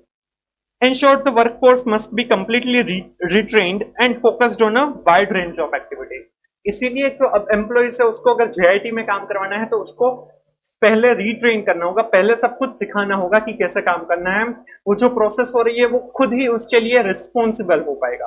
क्वालिटी उसी को मेंटेन करनी है, वो मोर देन 1 मशीन में काम करेगा और खुद मेंटेनेंस, खुद प्रॉब्लम सॉल्विंग भी खुद ही करेगा और छोटी मोटी एरर्स को भी वो खुद सोल्व करेगा ताकि फटाफट काम हो सके, प्रोडक्शन टाइमली हो सके। A major result of having an empowered workforce is that employees are allowed to stop their machines when they see a problem and either fix it on the spot or immediately call in the repair team. जो major result कहां से आएगा कि अगर जो employees है वो empowered होंगे, अगर उनको पता चल जाएगा कि ये अब यहाँ पर गलती हो रही है तो वो मशीन को तुरंत ही रोक देगा और वो जो एरर है उसको रिजोल्व करने की ट्राई करेगा, खुद करेगा या फिर रिपेयर स्टाफ जो है उनको बुलाएगा।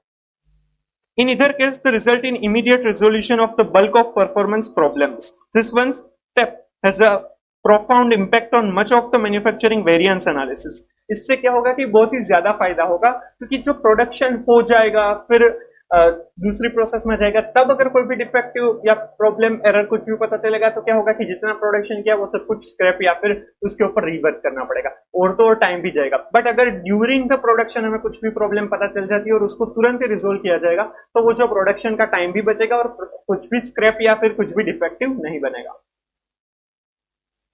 Historically, management accountants compile all kinds of variance information at the end of each month, investigate problems in detail, and then present a formal problem analysis report to management a few weeks after the end of the month.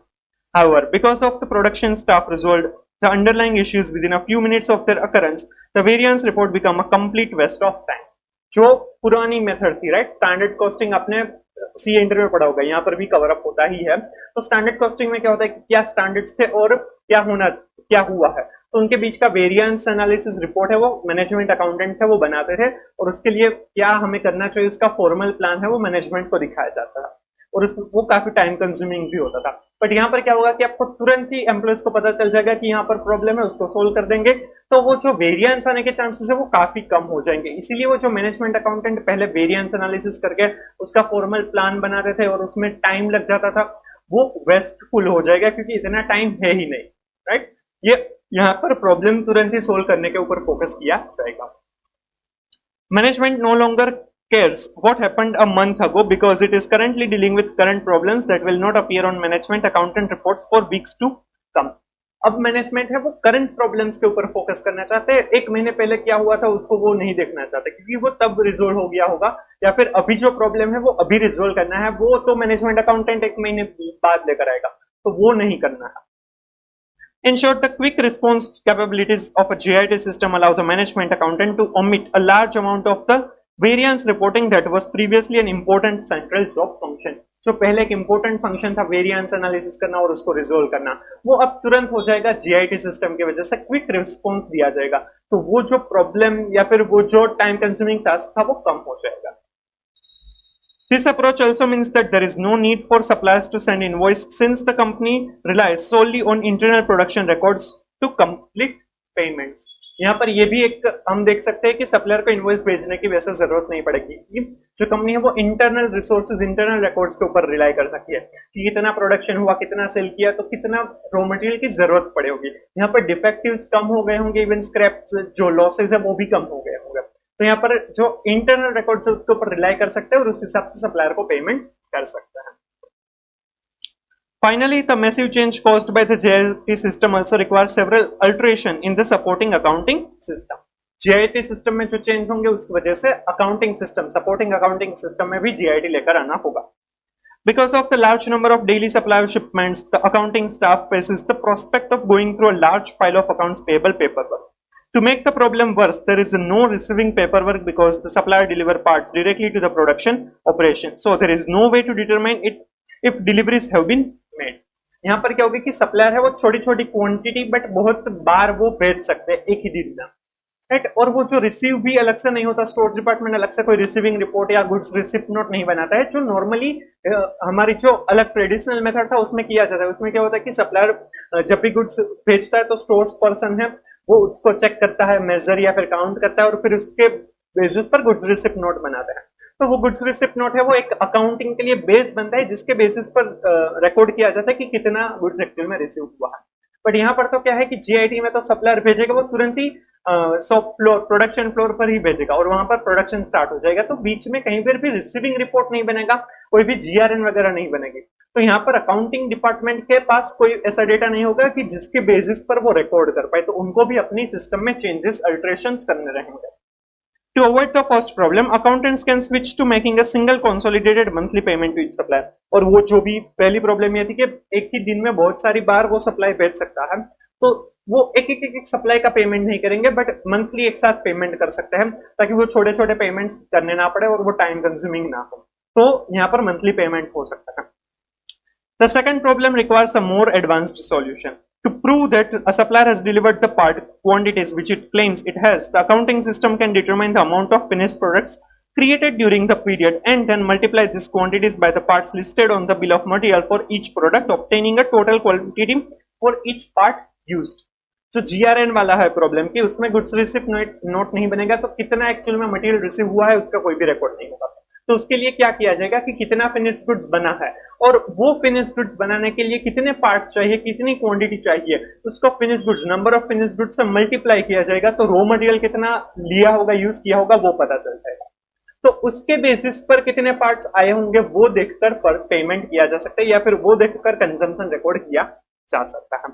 Bill of material है, उसमें ये जो bill of material है उसमें कोई भी एक production करने के लिए, कोई भी एक प्रोडक्ट बनाने के लिए कौन सी मटेरियल स्पेसिफिकेशन की कितनी क्वांटिटी चाहिए होगी वो मेंशन किया जाता है। मतलब काइंड ऑफ डिजाइन या रेसिपी होता है कि उसके लिए क्या क्या इंग्रेडिएंट्स, क्या क्या मटेरियल्स चाहिए होंगे, स्पेसिफिकेशन भी होगा और क्वांटिटी भी होगी। तो फिनिश्ड गुड्स को उसके साथ मल्टीप्लाई करेंगे तो कितना कंजम्पशन हुआ होगा वो पता चल जाएगा।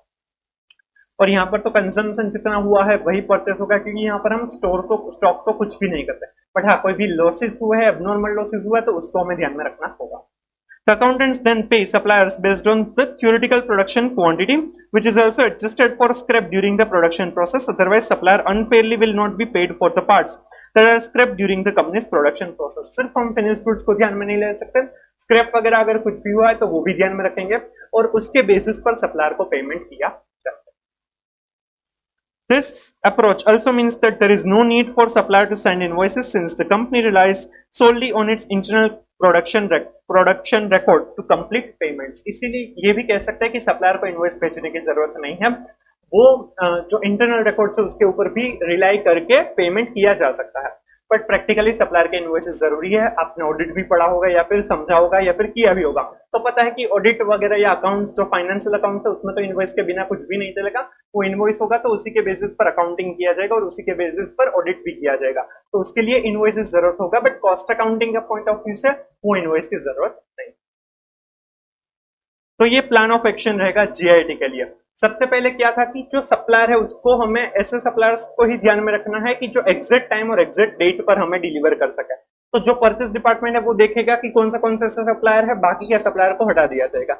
जो हमें टाइमली डिलीवर कर पाए ऐसे ही सप्लायर के ऊपर फोकस करना है, राइट। और वो सप्लायर को भी इंजीनियरिंग स्टाफ है वो चेक करके आएगा कि भाई वो प्रॉपरली क्वालिटी मटेरियल हमें प्रोवाइड कर पाएंगे या नहीं, राइट। और उनको स्टैंडर्ड कैसे हायर कर सकते हैं वो भी उनको असिस्ट करके जाएंगे, राइट। वो सप्लायर सिलेक्ट हो जाएंगे तो उन्हीं को जब चाहिए होगा तभी ईडीआई से जो सिस्टम है उससे हम ऑर्डर करेंगे और वो हमें गुड्स है वो पहुंचा देंगे, डिलीवर कर देंगे। और हो सकेगा तब तक वो डिलीवर भी वो जो ड्राइवर्स है वो छोटी छोटी क्वांटिटीज में वो प्रोडक्शन फ्लोर है जो मशीन में जहां पर उसे यूज करना है वहीं पर वो पहुंचा देगा ताकि तुरंत ही प्रोडक्शन स्टार्ट हो जाए। समझ में आ रहा है? तो इस तरह से होगा। फिर हमें जो मशीन है उसमें भी सेटअप टाइम को कम करना है। उसमें मशीन चेंज कर देना थोड़ा डिफिकल्ट हो सकता है, कॉस्टली हो सकता है। इसके लिए क्या कर सकते हैं कि जो एक्सपर्ट्स है, जो मशीन यूजर्स हैं, वो सेटअप टाइम के प्रोसीजर्स को पूरा देखेंगे, वीडियो टेप में देखेंगे और धीरे धीरे करके उसमें ऐसे स्टेप्स लेंगे जिससे जो लॉन्ग सेटअप टाइम है उसको कम किया जा सके। इवन आवर्स को सेकंड या फिर मिनट्स में भी हो सकता है, वो सेटअप टाइम है वो कम हो सकता है। फिर हमें मशीन टू मशीन का जो फ्लो है वो स्ट्रीमलाइन और स्मूथ करना है। इसके लिए कैनबैन कार्ड या फिर सेल्यूलर मैन्युफैक्चरिंग या दोनों का एक साथ यूज कर सकते हैं।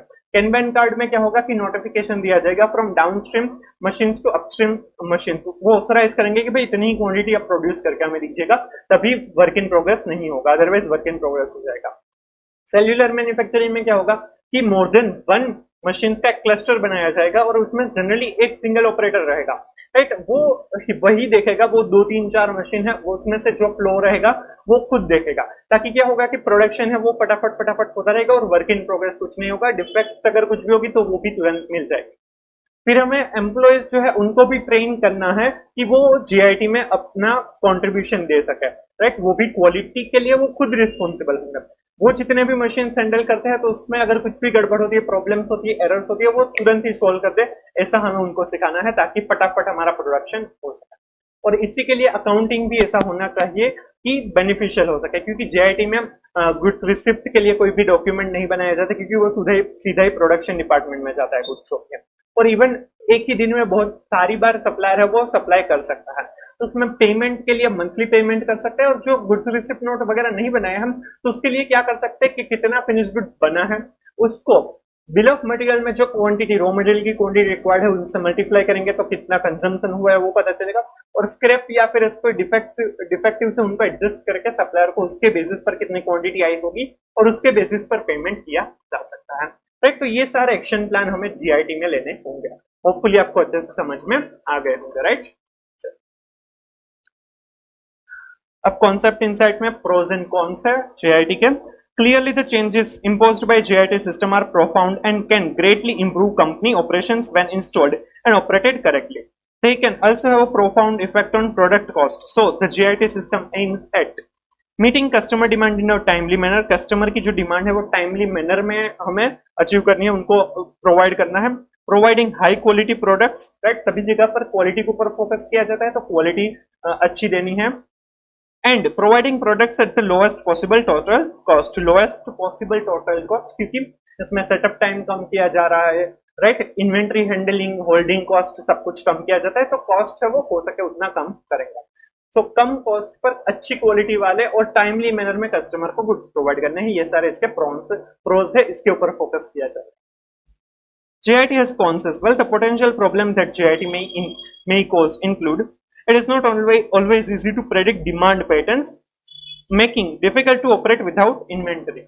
ये डिफिकल्ट है कि डिमांड क्या होगी उसको प्रेडिक्ट करे बिना काम करना, और तो और उसके लिए क्या इन्वेंट्री चाहिए होगी। इन्वेंट्री, बिना इन्वेंट्री के काम करना भी डिफिकल्ट है, क्योंकि इसमें क्या हो सकता है कि आप टाइमली कस्टमर की रिक्वायरमेंट फुलफिल ना कर पाए, सप्लायर को कोई भी इमरजेंसी प्रॉब्लम आ गई या फिर किसी भी रीजन से वो अगर टाइमली डिलीवर नहीं कर पाएंगे तो प्रोडक्शन नहीं होगा। इसलिए बिना इन्वेंट्री के काम करना थोड़ा सा डिफिकल्ट तो है, प्रैक्टिकली काफी डिफिकल्ट है।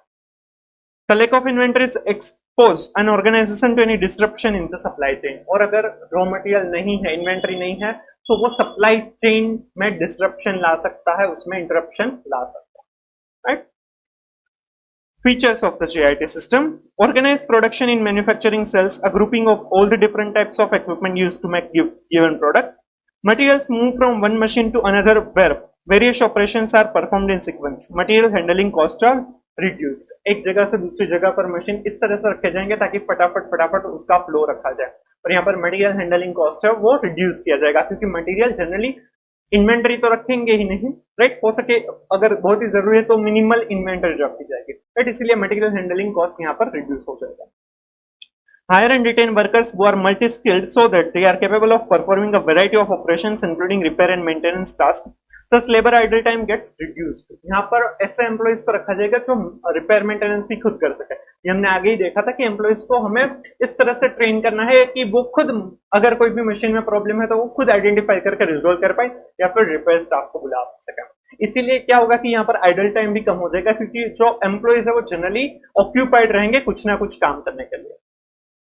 Apply TQM to eliminate defects, as there are tight linked stages in the production line and minimum inventories at each stage. Defects arising in one stage can hamper the other stages. GIT creates urgency for eliminating defects as quickly as possible. TQM का use करना है, total quality management. इस वजह से क्या होगा कि defects है वो काफी कम हो पाएगी। अगर एक मशीन में डिफेक्ट होती है, एक प्रोसेस में डिफेक्ट होती है, वो तो वो दूसरे को भी हैम्पर करेगा वो प्रोडक्शन है, और उस वजह से टाइमली शायद प्रोडक्शन ना हो पाए और टाइमली कस्टमर को डिलीवर ना कर पाए, ऐसा हो सकता है। और हमारे पास तो कोई इन्वेंटरी भी नहीं है, तो इसीलिए डिफेक्ट को कम करना काफी इंपॉर्टेंट है, वो हो सके उतना करना, उतना जल्दी करना रहेगा। Place emphasis on reducing setup time, which makes production in smaller batches economical and reducing inventory levels. Thus, the company can respond to customer demand faster. Setup time को हो सके उतना कम करना है। सेटअप टाइम कम करेंगे तो हमारा कॉस्ट भी कम हो जाएगा और फटाफट प्रोडक्शन भी हो सकेगा, और कस्टमर की डिमांड को हम जल्दी फुलफिल कर पाएंगे।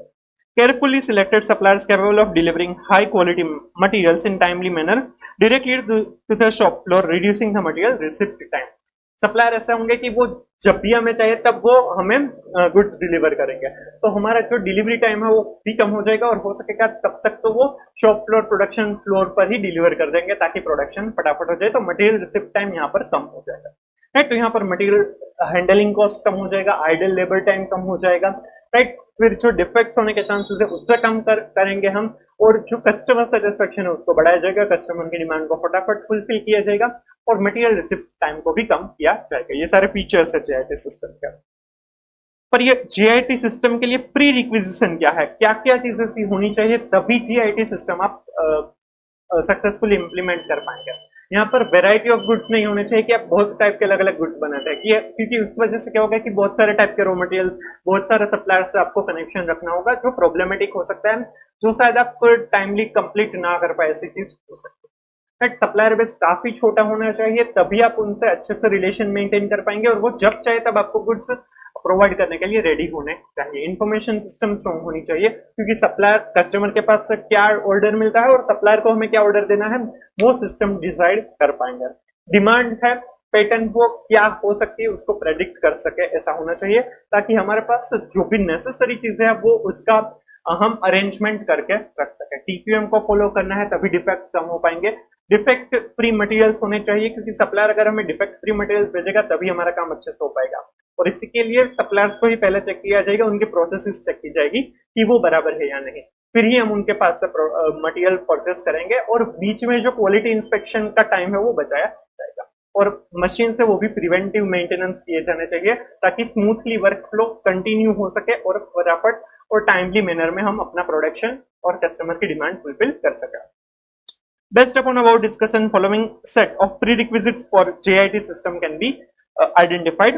Low variety of goods, जो finished goods है वो काफी कम variety के होने चाहिए, जैसा हमने डिस्कस किया। Narrow supplier base but sound and reliable trade relation with vendors. Supplier base कम होना चाहिए बट उसके साथ रिलेशन काफी अच्छी होनी चाहिए, ताकि वो जिस क्वांटिटी में जिस टाइम पर हमें चाहिए वो हमें सप्लाई कर सके। एफिशिएंट इंफॉर्मेशन सिस्टम, ताकि पता कर सके कि कितना ऑर्डर मिला है तो उस हिसाब से कितना रॉ मटेरियल चाहिए, और वो तुरंत ही सप्लायर को ऑर्डर किया जा सके। प्रेडिक्टेबल डिमांड पैटर्न, अगर कुछ भी अरेंजमेंट्स करनी है तो वो हो पाएगा। टोटल क्वालिटी मैनेजमेंट, डिफेक्ट्स को कम करने के लिए। डिफेक्ट फ्री मटेरियल्स, ताकि प्रोडक्शन स्मूथली हो जाए, फिनिश गुड्स भी डिफेक्ट फ्री मिले। एंड प्रिवेंटिव मेंटेनेंस, मशीन है वो प्रिवेंटिव मेंटेनेंस उसका होना चाहिए, ताकि ब्रेकडाउन वगैरह ना हो और हमारा फ्लो ऑफ प्रोडक्शन चलता रहे। सिंपल, ये सारे प्री रिक्विजिट्स है, ये इंपॉर्टेंट है, इसमें से क्वेश्चन आपको पूछ सकता है।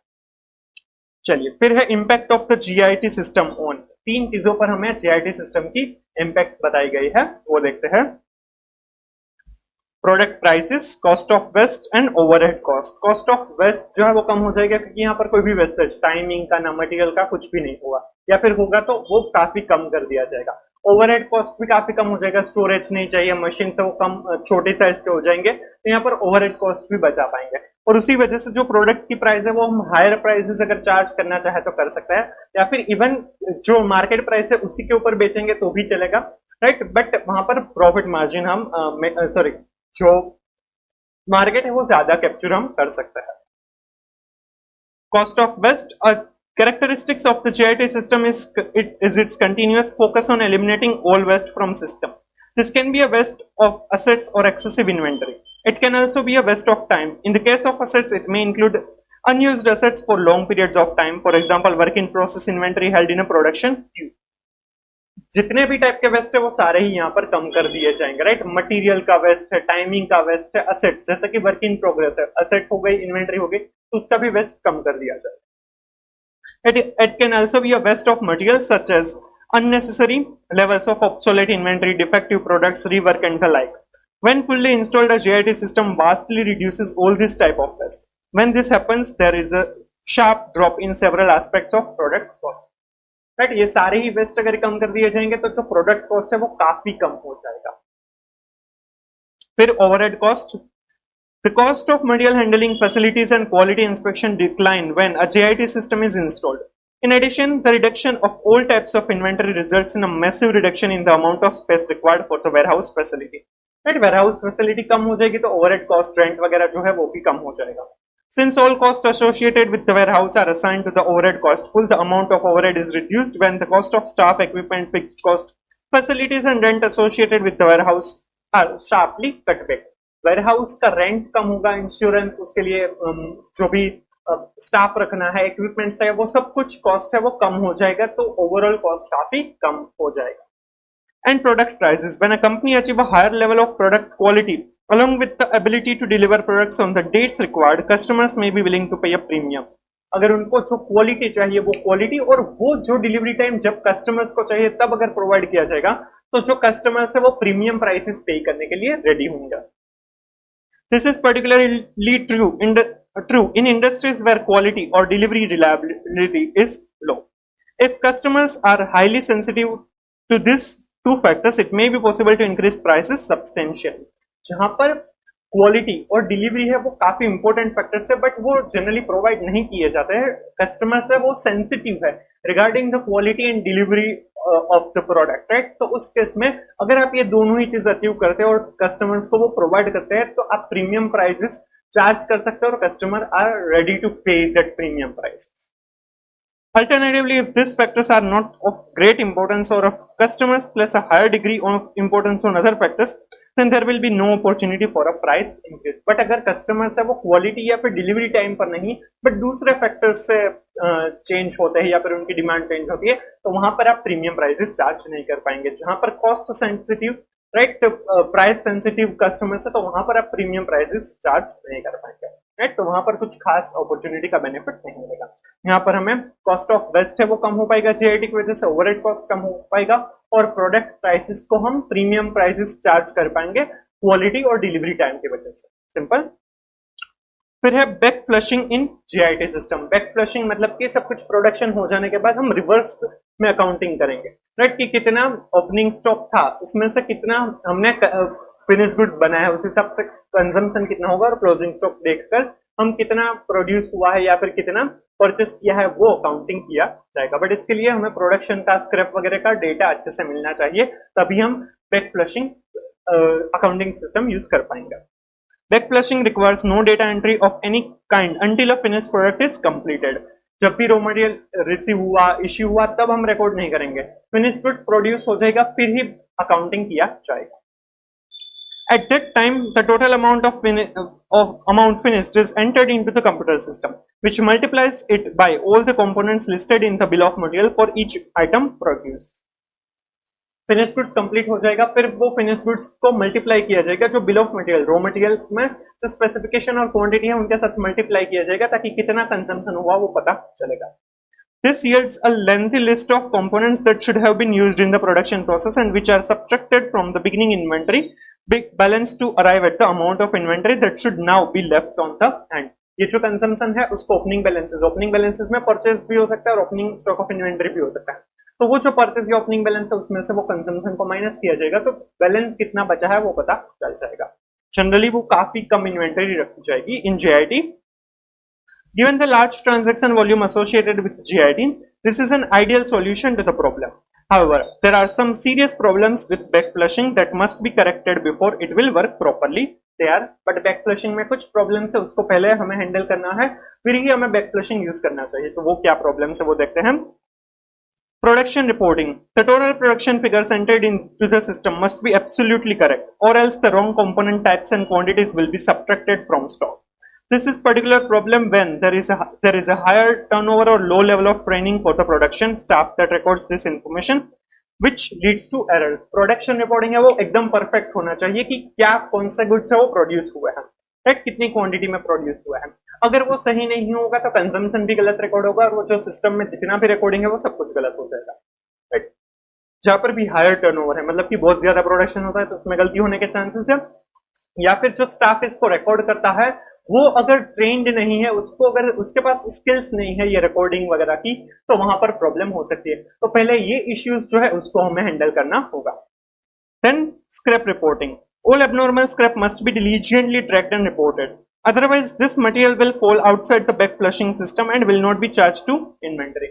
जितने भी एबनॉर्मल स्क्रैप है उसका भी रिपोर्ट होना चाहिए, उसका भी रिकॉर्ड होना चाहिए, पता चलना चाहिए कि कितना हुआ है और उसको भी हमें कंसीडर करना है, तभी एक्चुअल कंजम्पशन, एक्चुअल क्वांटिटी कितनी यूज हुई है वो पता चलेगा, तभी हमें बैलेंस वगैरह सही पता चलेगा.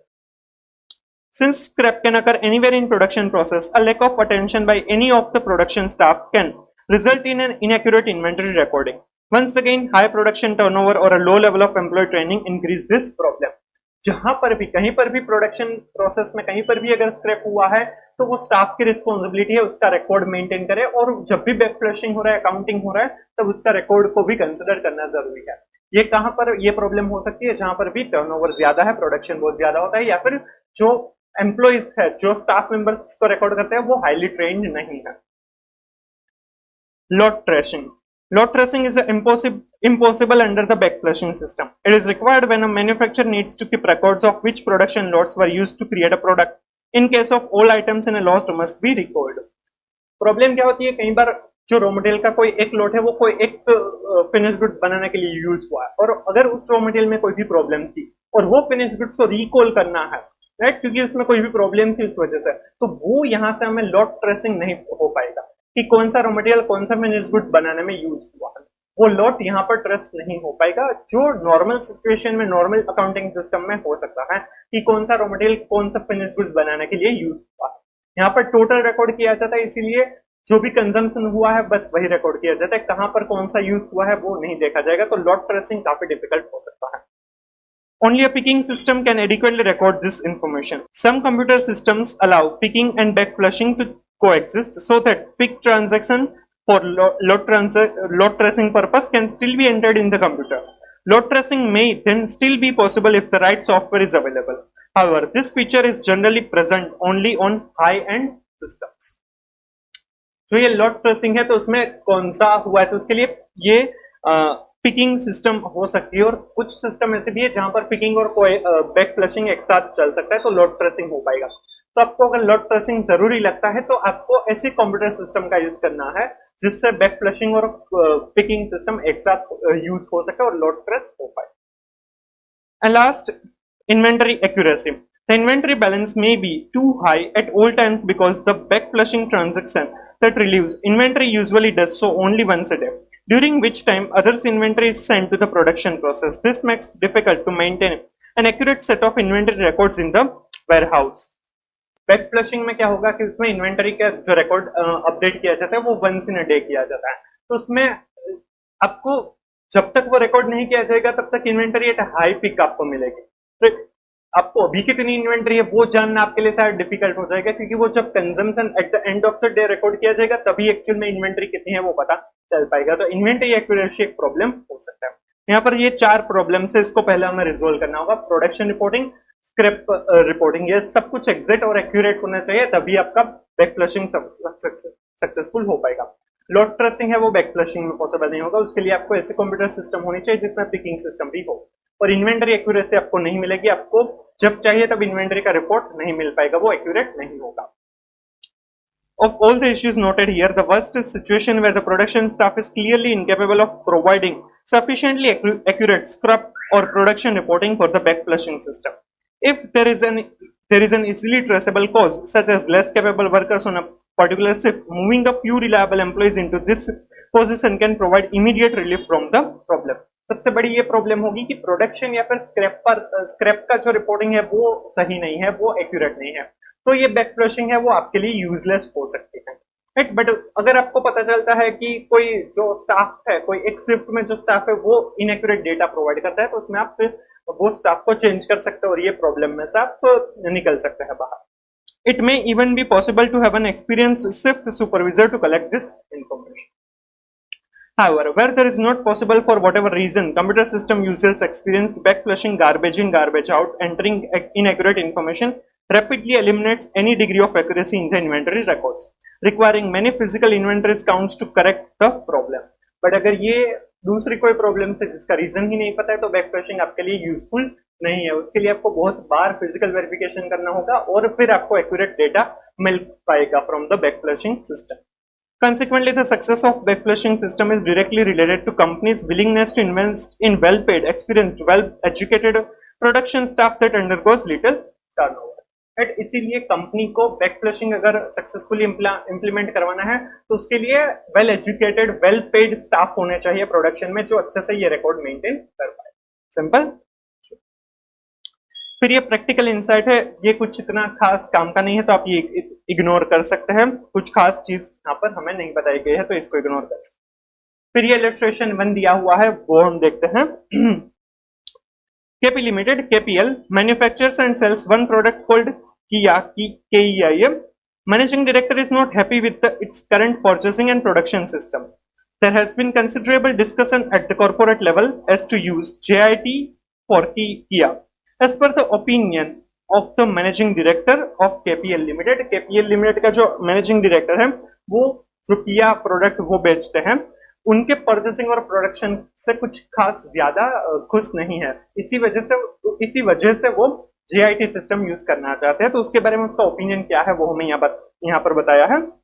JIT system is a pull system which responds to demand in contrast to push system, in which stocks act as a buffer between the different elements of the system, such as purchasing, production, and sales. By using JIT system, it is possible to reduce carrying cost as well as other overheads. JIT है वो पुल system है, इसमें push system की जैसे कोई भी inventory buffer नहीं होता और जो कॉस्ट है, कैरिंग कॉस्ट वगैरह है, ओवरहेड कॉस्ट है, उसको कम किया जा सकता है। KPL is dependent on contractual labor which has efficiency of 90% for its production. The labor has to be paid for minimum 4,000 hours per month, to which they produce 3800 standard hours. Right, 4000 hours के लिए पे किया जाता है, उसमें से वो 3800 standard hours के लिए काम करके देते हैं, क्योंकि उनकी एफिशिएंसी 95% है, 5% का लॉस होता है। तो 4000 के 5% करेंगे तो 200 आवर्स हो जाएंगे, तो ये 3800 आवर्स वो एफिशिएंटली वर्क करके देते हैं। For availing services of labor above 4,000 hours in a month, KPL has to pay overtime rate which is 45% premium to the normal hourly rate of ₹110 per hour. अगर 4000 hours से month में 4000 hours से अगर ज्यादा के लिए काम करवाना है तो 45% प्रीमियम पे करना होगा over and above normal rate of ₹110 per hour. 110 rupees per hour normal rate है, उसमें 45% प्रीमियम पे करना होगा अगर 4000 आवर्स से ज्यादा काम करवाना है तो। For avoiding this overtime payment, KPL in its current production and purchase plan utilizes full available normal working hours so that the higher inventory levels in the month of lower demand would be able to meet sales of month with higher demand level. इसलिए ये overtime पे ना करना पड़े, इसलिए KPL अभी क्या करता है कि जिस मंथ में राइट कम डिमांड है राइट उसमें वो नॉर्मल कैपेसिटी पर काम करवा लेते हैं, ताकि अगर 4000 आवर्स से कम की भी डिमांड है तो भी वो ज्यादा काम करवा लेते हैं, ताकि क्या होगी कि जहां पर डिमांड ज्यादा होगी उस मंथ में वो जो फिनिश गुड्स है उसको यूज कर पाएंगे, वो बेच पाएंगे और उसको ओवर टाइम पे नहीं करना पड़ेगा। KPL has determined that the cost of holding inventory is ₹70 per month for each standard hour of output that is held in the inventory. यहाँ पर जो आपको सब कुछ डेटा है वो आवर्स के बेसिस पर ही दिया है, तो आपको जो फिनिश गुड्स है उसको कैरी करने का जो कॉस्ट है वो क्या है ₹70 per month for each standard hour work. KPL Limited has forecast the demand for its product for the 6 months of year 2023 as follows. Demand दी है और मंथ दिया है, जनवरी में 3150 स्टैंडर्ड आवर्स, सब कुछ आवर्स में ही दिया है राइट। ये लोग काम कितना करेंगे 3800 आवर्स के लिए और यहाँ पर डिमांड कितनी है 3150 आवर्स। तो उन्होंने जनवरी में भी अभी करंट सिचुएशन के हिसाब से उन्होंने 3800 आवर्स के लिए काम करवा दिया होगा, फिर जो आगे के मंथ में कहीं पर भी 3800 आवर्स से ज्यादा की डिमांड होगी तो वो कंपेंसेट किया जा सकेगा ताकि उनको ओवर टाइम पे ना करना पड़े।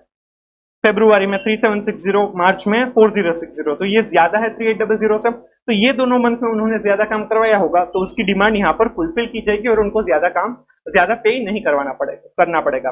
अप्रैल में 3350, मई में 3650, जून में 4830। Following other information given, all other production costs are either fixed or are not driven by labor hours worked. बाकी सारे जो एक्सपेंसेस है वो लेबर आवर्स से कुछ उसका लेना देना नहीं है या फिर फिक्स्ड कॉस्ट है। Production and sales occur evenly during each month and at present there is no stock at the end of December 22. Opening stock 0 है राइट, December 22 पे कोई भी स्टॉक नहीं है तो ओपनिंग स्टॉक है वो 0 है। The labor are to be paid for the minimum contracted hours in each month irrespective of any purchase and production system. उनको जो contracted hours है 4000 hours है तो उसके लिए तो उनको पे करना ही है चाहे कितना भी हम काम करवाए। Required as a chief accountant you are required to comment on managing director's view. Managing director का व्यू क्या है कि JIT अप्लाई करें तो उसके ऊपर हमें कमेंट करना होगा। तो यहाँ पर हम अगर JIT लेकर आएंगे तो क्या बेनिफिट होगा या नहीं, वो हमें देखना होगा। JIT होगा तो क्या होगा कि हमें यहाँ पर जितनी डिमांड है उतना ही हम प्रोडक्शन करेंगे, बाकी का प्रोडक्शन नहीं करेंगे। भले ही लेबर आइडल टाइम उनको पे करना पड़े, राइट, वो भले ही बैठे रहे उसको पे करना पड़े, पर हम उसको ज्यादा काम नहीं करवाएंगे, राइट। तो JIT में क्या होगा कि ये सारे जो जैसे कि यहाँ पर है 3150 आवर्स के लिए ही वो काम करेंगे क्योंकि उतनी ही डिमांड है, बाकी का जो पे करेंगे वो हमारे लिए नुकसान हो सकता है। यहाँ पर 4060 है मार्च मंथ में, तो उसके लिए हमें प्रीमियम भी पे करवाना पड़ेगा कि जितना भी ज्यादा प्रोडक्शन करना जरूरी होगा तो वो हम करवाएंगे और उसके लिए प्रीमियम भी पे करेंगे, बट हम इन्वेंटरी उतनी ही बनाएंगे जितनी डिमांड है, राइट। तो ये JIT में किया जाएगा, बट उस केस में ये जो 70 रुपीज पर मंथ वाला जो कैरिंग कॉस्ट है वो नहीं आएगा। अगर JIT नहीं, अभी अगर करंट सिस्टम की बात करेंगे तो उसमें प्रोडक्शन एवरी मंथ 3800 आवर्स का तो होगा ही, राइट। तो यहाँ पर 3800 प्रोड्यूस किया, सेल किया 3150, तो बीच का जो डिफरेंस है उतनी इन्वेंटरी बनेगी, तो उस इन्वेंटरी पर ये ₹70 पर मंथ के हिसाब से कैरिंग कॉस्ट लगेगा। तो ये जो कैरिंग कॉस्ट और जो ओवर टाइम पे करेंगे उसके बीच का डिफरेंस है वो हमारे लिए डिसाइडिंग फैक्टर होगा कि weather should be apply JIT और नॉट, राइट। बाकी का जो पेमेंट है वो तो होने ही वाला है, तो वो हमारे लिए डिसिसिव फैक्टर नहीं होगा। क्लियर? चलिए, तो ये इसका आंसर देखते हैं। सबसे पहले है statement showing inventory holding cost under current system. जो करंट सिस्टम है जहां पर 3800 काम करवाना ही है तो उसमें इन्वेंटरी हो जाएगी, राइट। तो वो जो इन्वेंटरी होगी तो उसका कितना कॉस्ट होगा वो हम यहाँ पर कैलकुलेट करेंगे। जनवरी ये मंथ वाइज दिया है और यहाँ पर पर्टिकुलर सम ओपनिंग इन्वेंटरी है, तो दिसंबर 22 में कोई भी इन्वेंटरी नहीं थी, क्लोजिंग इन्वेंटरी, तो ओपनिंग इन्वेंटरी नील हो जाएगी। प्रोडक्शन किया 3800, जो एवरी मंथ हमें स्टैंडर्ड आवर्स दिया है वही किया जाएगा। डिमांड कितनी है 3150, तो क्लोजिंग इन्वेंटरी कितना हो जाएगा 650, इन दोनों का डिफरेंस। तो उसके ऊपर एवरेज इन्वेंटरी, जो कैरिंग कॉस्ट है वो एवरेज इन्वेंटरी पे कैलकुलेट किया जाता है, तो average inventory opening plus closing divide by 2। तो यहाँ पर ओपनिंग तो 0 है, क्लोजिंग 650, तो डिवाइड बाय 2 करेंगे तो 325 एवरेज इन्वेंटरी होगी। उसको 70 से मल्टीप्लाई करेंगे तो इन्वेंटरी होल्डिंग कॉस्ट हो जाएगा 22,750 rupees for the month of January. वैसे ही फरवरी का करेंगे तो जो ओपनिंग स्टॉक प्रीवियस ईयर का, प्रीवियस मंथ का जो क्लोजिंग स्टॉक था वो फरवरी का ओपनिंग स्टॉक बन जाएगा। प्रोडक्शन 3800, डिमांड थी 3760, तो यहां पर क्लोजिंग स्टॉक बन जाएगा 690। अब यहां पर 650 और 690 की एवरेज ली जाएगी एवरेज इन्वेंटरी के लिए, तो वो बन जाएगा 670 यूनिट्स। एवरेज इन्वेंटरी क्यों लिया जाता है? क्योंकि ओपनिंग और क्लोजिंग कितना है, अब जो कैरिंग कॉस्ट है वो तो कितना कैरी किया इन्वेंटरी उसके लिए कॉस्ट है। अब जो क्लोजिंग है वो 31st या फिर लास्ट डे के लिए है, ओपनिंग है वो पहले दिन के लिए है, तो वो दोनों एज इट इज तो नहीं रहेंगे, उसमें चेंज होते रहेंगे, इसीलिए एवरेज लिया जाता है ताकि हमें पता चल सके कि कितना कॉस्ट हुआ हो सकता है। एग्जिट नहीं पता चलेगा, बट एवरेज पर कैलकुलेट करेंगे तो वो ऑलमोस्ट सही होगा, राइट। ओपनिंग या सिर्फ क्लोजिंग पर हम कैलकुलेट नहीं कर सकते क्योंकि वो इन्वेंटरी है वो उसका टर्नओवर होगा, वो चेंज होती रहेगी। तो यहाँ पर हो जाएगा 46900 इन्वेंटरी होल्डिंग कॉस्ट।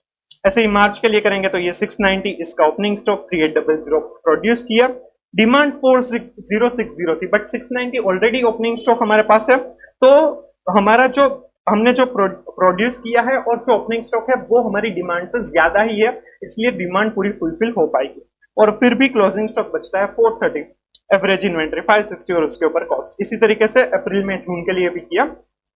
जून महीने में क्लोजिंग स्टॉक कुछ नहीं बचता, जितना ओपनिंग स्टॉक और प्रोडक्शन था उतनी ही डिमांड थी, तो सब कुछ सेल कर दिया, राइट। इस तरीके से ये 6 महीने का हमें इन्वेंटरी होल्डिंग कॉस्ट मिल गया। तो इसका टोटल कर देंगे तो inventory holding cost for 6 months मिल जाएगा, दैट इज 2,57,600, ये करंट सिस्टम के हिसाब से। अब JIT अप्लाई करेंगे तो उसमें होल्डिंग कॉस्ट नहीं आएगा, बट यहाँ पर प्रीमियम हमें शायद पे करना होगा, तो वो हम देखेंगे। Calculation of relevant over time cost under JIT system. यहाँ पर जितनी डिमांड है उतना ही प्रोडक्शन करेंगे, उससे ज्यादा प्रोडक्शन हम नहीं करेंगे। सो जनवरी मंथ में डिमांड है 3150, तो प्रोडक्शन भी कितना किया जाएगा 3150 ही किया जाएगा, भले ही नॉर्मल अवेलेबिलिटी 3800 आवर्स की है, तो बाकी के जो 650 आवर्स जो भी है, राइट, उसके लिए पे किया जाएगा, पर प्रोडक्शन नहीं करवाएंगे हम, राइट।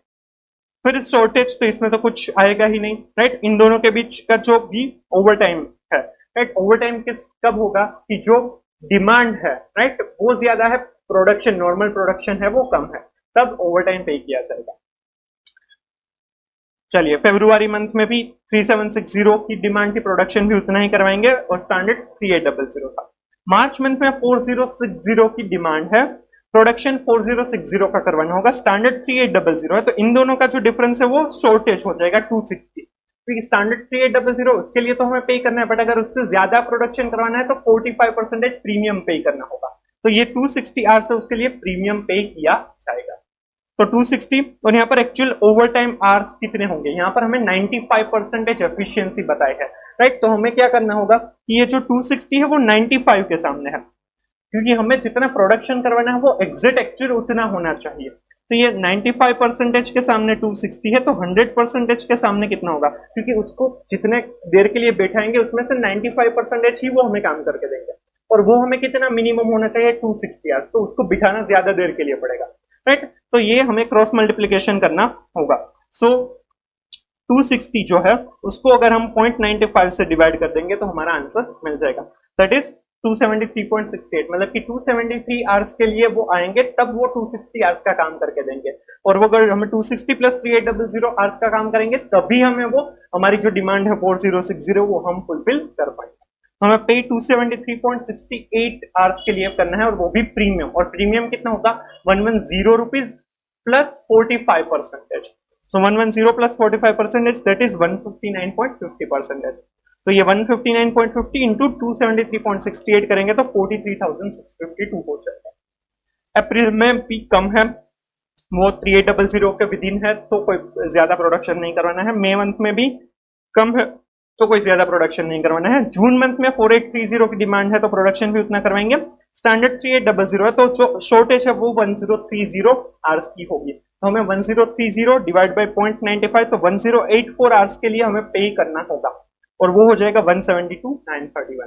तो ओवर टाइम है वो 2 मंथ में हमें पे करना होगा, जो हो जाएगा टोटल 2,16,583। अगर हम JIT अप्लाई करते हैं तो ओवर टाइम पेमेंट होगा ₹2,16,583, और अगर हम करंट सिस्टम यूज करते हैं तो 257,600 का हमारा कैरिंग कॉस्ट हो जाएगा। तो इन दोनों का डिफरेंस निकालेंगे तो कितना बेनिफिट हो रहा है या फिर लॉस हो रहा है वो हम देखेंगे। So therefore saving in JIT system कितना होगा 41,017 रुपीज। तो हमें JIT अप्लाई करना होगा, हमें अप्लाई करना चाहिए, राइट। चलिए यहाँ पर हमें कमेंट करने के लिए भी बोला है, बट आपके SPO में कमेंट्स तो नहीं पूछ सकता, IBS में पूछ सकते हैं। फटाफट एक बार देख लेते हैं। तो KPL is saving rupees 41,117 by changing its production system to JIT, but it has to be considered other factors as well before taking any final call, which are as follow. KPL has to ensure that it's received material from suppliers on exact date and exact time when they are needed. Credentials and reliability of the supplier must be thoroughly checked. आपको supplier से वो timely manner में वो goods देने चाहिए, तभी आप JIT apply कर सकते हैं। To remove any quality issue, the engineering staff उनको चेक करने जाना होगा कि सप्लायर है वो टाइमली और वो अच्छी क्वालिटी के ही गुड्स प्रोवाइड करेंगे, राइट। ये हमने ऑलरेडी पढ़ा हुआ है। KPL also aim to improve quality to its process and design levels with the purpose of achieving zero defects in the production process. Production process में zero defects हो उसके ऊपर फोकस करेंगे, करना चाहिए। KPL should also keep in mind the efficiency of its workforce. Workforce ऐसा होना चाहिए कि वो खुद कहां पर गलती है, कहां पर रिपेयर मेंटेनेंस की जरूरत है, वो खुद ढूंढ पाए और खुद उसके ऊपर काम कर पाए, या फिर रिपेयर वालों को बुला पाए। तो वो सारी चीजें उनको करवानी है, उनके पास करवानी है, तो रीट्रेनिंग वगैरह भी करवाना होगा, तो ये भी रिक्वायरमेंट रहेंगे, राइट। तो ये चीजें होंगी तभी JIT आप अच्छे से अप्लाई कर पाएंगे। सिर्फ फाइनेंशियल कंसिडरेशन देखकर आप डिसाइड नहीं कर पाएंगे, सिंपल। तो ये इलस्ट्रेशन था, होपफुली आपको अच्छे से समझ में आ गया होगा, राइट। चलो अब हम सेल्यूलर मैन्युफैक्चरिंग है वो समझते हैं, और उसके बाद टेस्ट योर नॉलेज के क्वेश्चन है वो देखते हैं। सेल्यूलर मैन्युफैक्चरिंग और one piece flow production system, ये 3.33 पर आपको दिया हुआ है। सेल्यूलर मैन्युफैक्चरिंग हमने JIT में भी समझा, राइट, कि उसमें क्या होगा कि जो machine to machine smooth flow, streamline flow हो, उसके लिए आप ये सेल्यूलर मैन्युफैक्चरिंग कर सकते हैं। जिसमें क्लस्टर ऑफ मशीन बनाया जाएगा, छोटे छोटे मशीन एक साथ रखे जाएंगे, एक सेल बनाया जाएगा, और उसमें एक या दो ऑपरेटर ही काम करेंगे ताकि फटाफट उसमें काम हो पाए, इन्वेंट्री ना पाइल अप हो, और जो एम्प्लॉय है वो खुद अगर उसमें कुछ भी प्रॉब्लम है या फिर वो खुद देखेगा, क्वालिटी के लिए वो रिस्पॉन्सिबल होगा। A subsection of JIT and lean system is cellular manufacturing. It encompasses group technology. The goals of cellular manufacturing are to move as quickly as possible. एक ही आसपास ही मशीन होंगे तो मूवमेंट फटाफट हो पाएगी। Make a wide variety of similar products, एक जैसे products है वो बहुत ही ज्यादा क्वांटिटी में हम बना पाएंगे। Make as little waste as possible, और वेस्टेज कम करना है। In the assembly line, multiple cells are used. Each cell comprises one or more machine which accomplish a certain task. The product moves from one cell to next, each station completing part of the manufacturing process. A U-shaped design is given to these cells because this allows for the supervisor to move less and can move readily watch over the entire process. U shape में अगर कोई भी product machines रखे जाएंगे तो उसमें supervisor है वो अच्छे तरीके से सब कुछ देख पाएगा, उनकी मूवमेंट कम हो जाएगी और वो फटाफट काम कर पाएंगे। Flexibility in operation is its biggest advantage. Changes are easy to make, the machines are automatic. Variety of product scaling is possible and minor changes to the overall designs are made possible by changing the overall design. Although tedious, the changes may be done precisely and quickly. यहाँ पर थोड़े से changes करने होंगे तभी ये cellular manufacturing possible हो पाएगा, तो वो अच्छे से कर लेंगे तो ये काफी सक्सेसफुल हो सकता है। A cell is created by consolidating the process required to create a specific output, such as part or a set of instructions. Reduction in is the extra step that is taken in the process of creating the specific output and facilitates quick identification of problems and encourage communication among employees within the cell in order to resolve issues that arise quickly. यहाँ पर जो एक cell के अंदर कोई भी problem होती है तो वो तुरंत कम्युनिकेट हो जाए, उसका रिजोल्यूशन हो पाए, इसके ऊपर फोकस किया जाएगा ताकि जो क्वालिटी है, जो डिफेक्ट्स कम करने के बारे में सोचते हैं वो हो पाएगा। It gives massive gains on implementation in productivity and quality while simultaneously reducing the amount of inventory, space and lead time required to create product. It is for the reason that one-piece flow cell has been called the ultimate in lean production.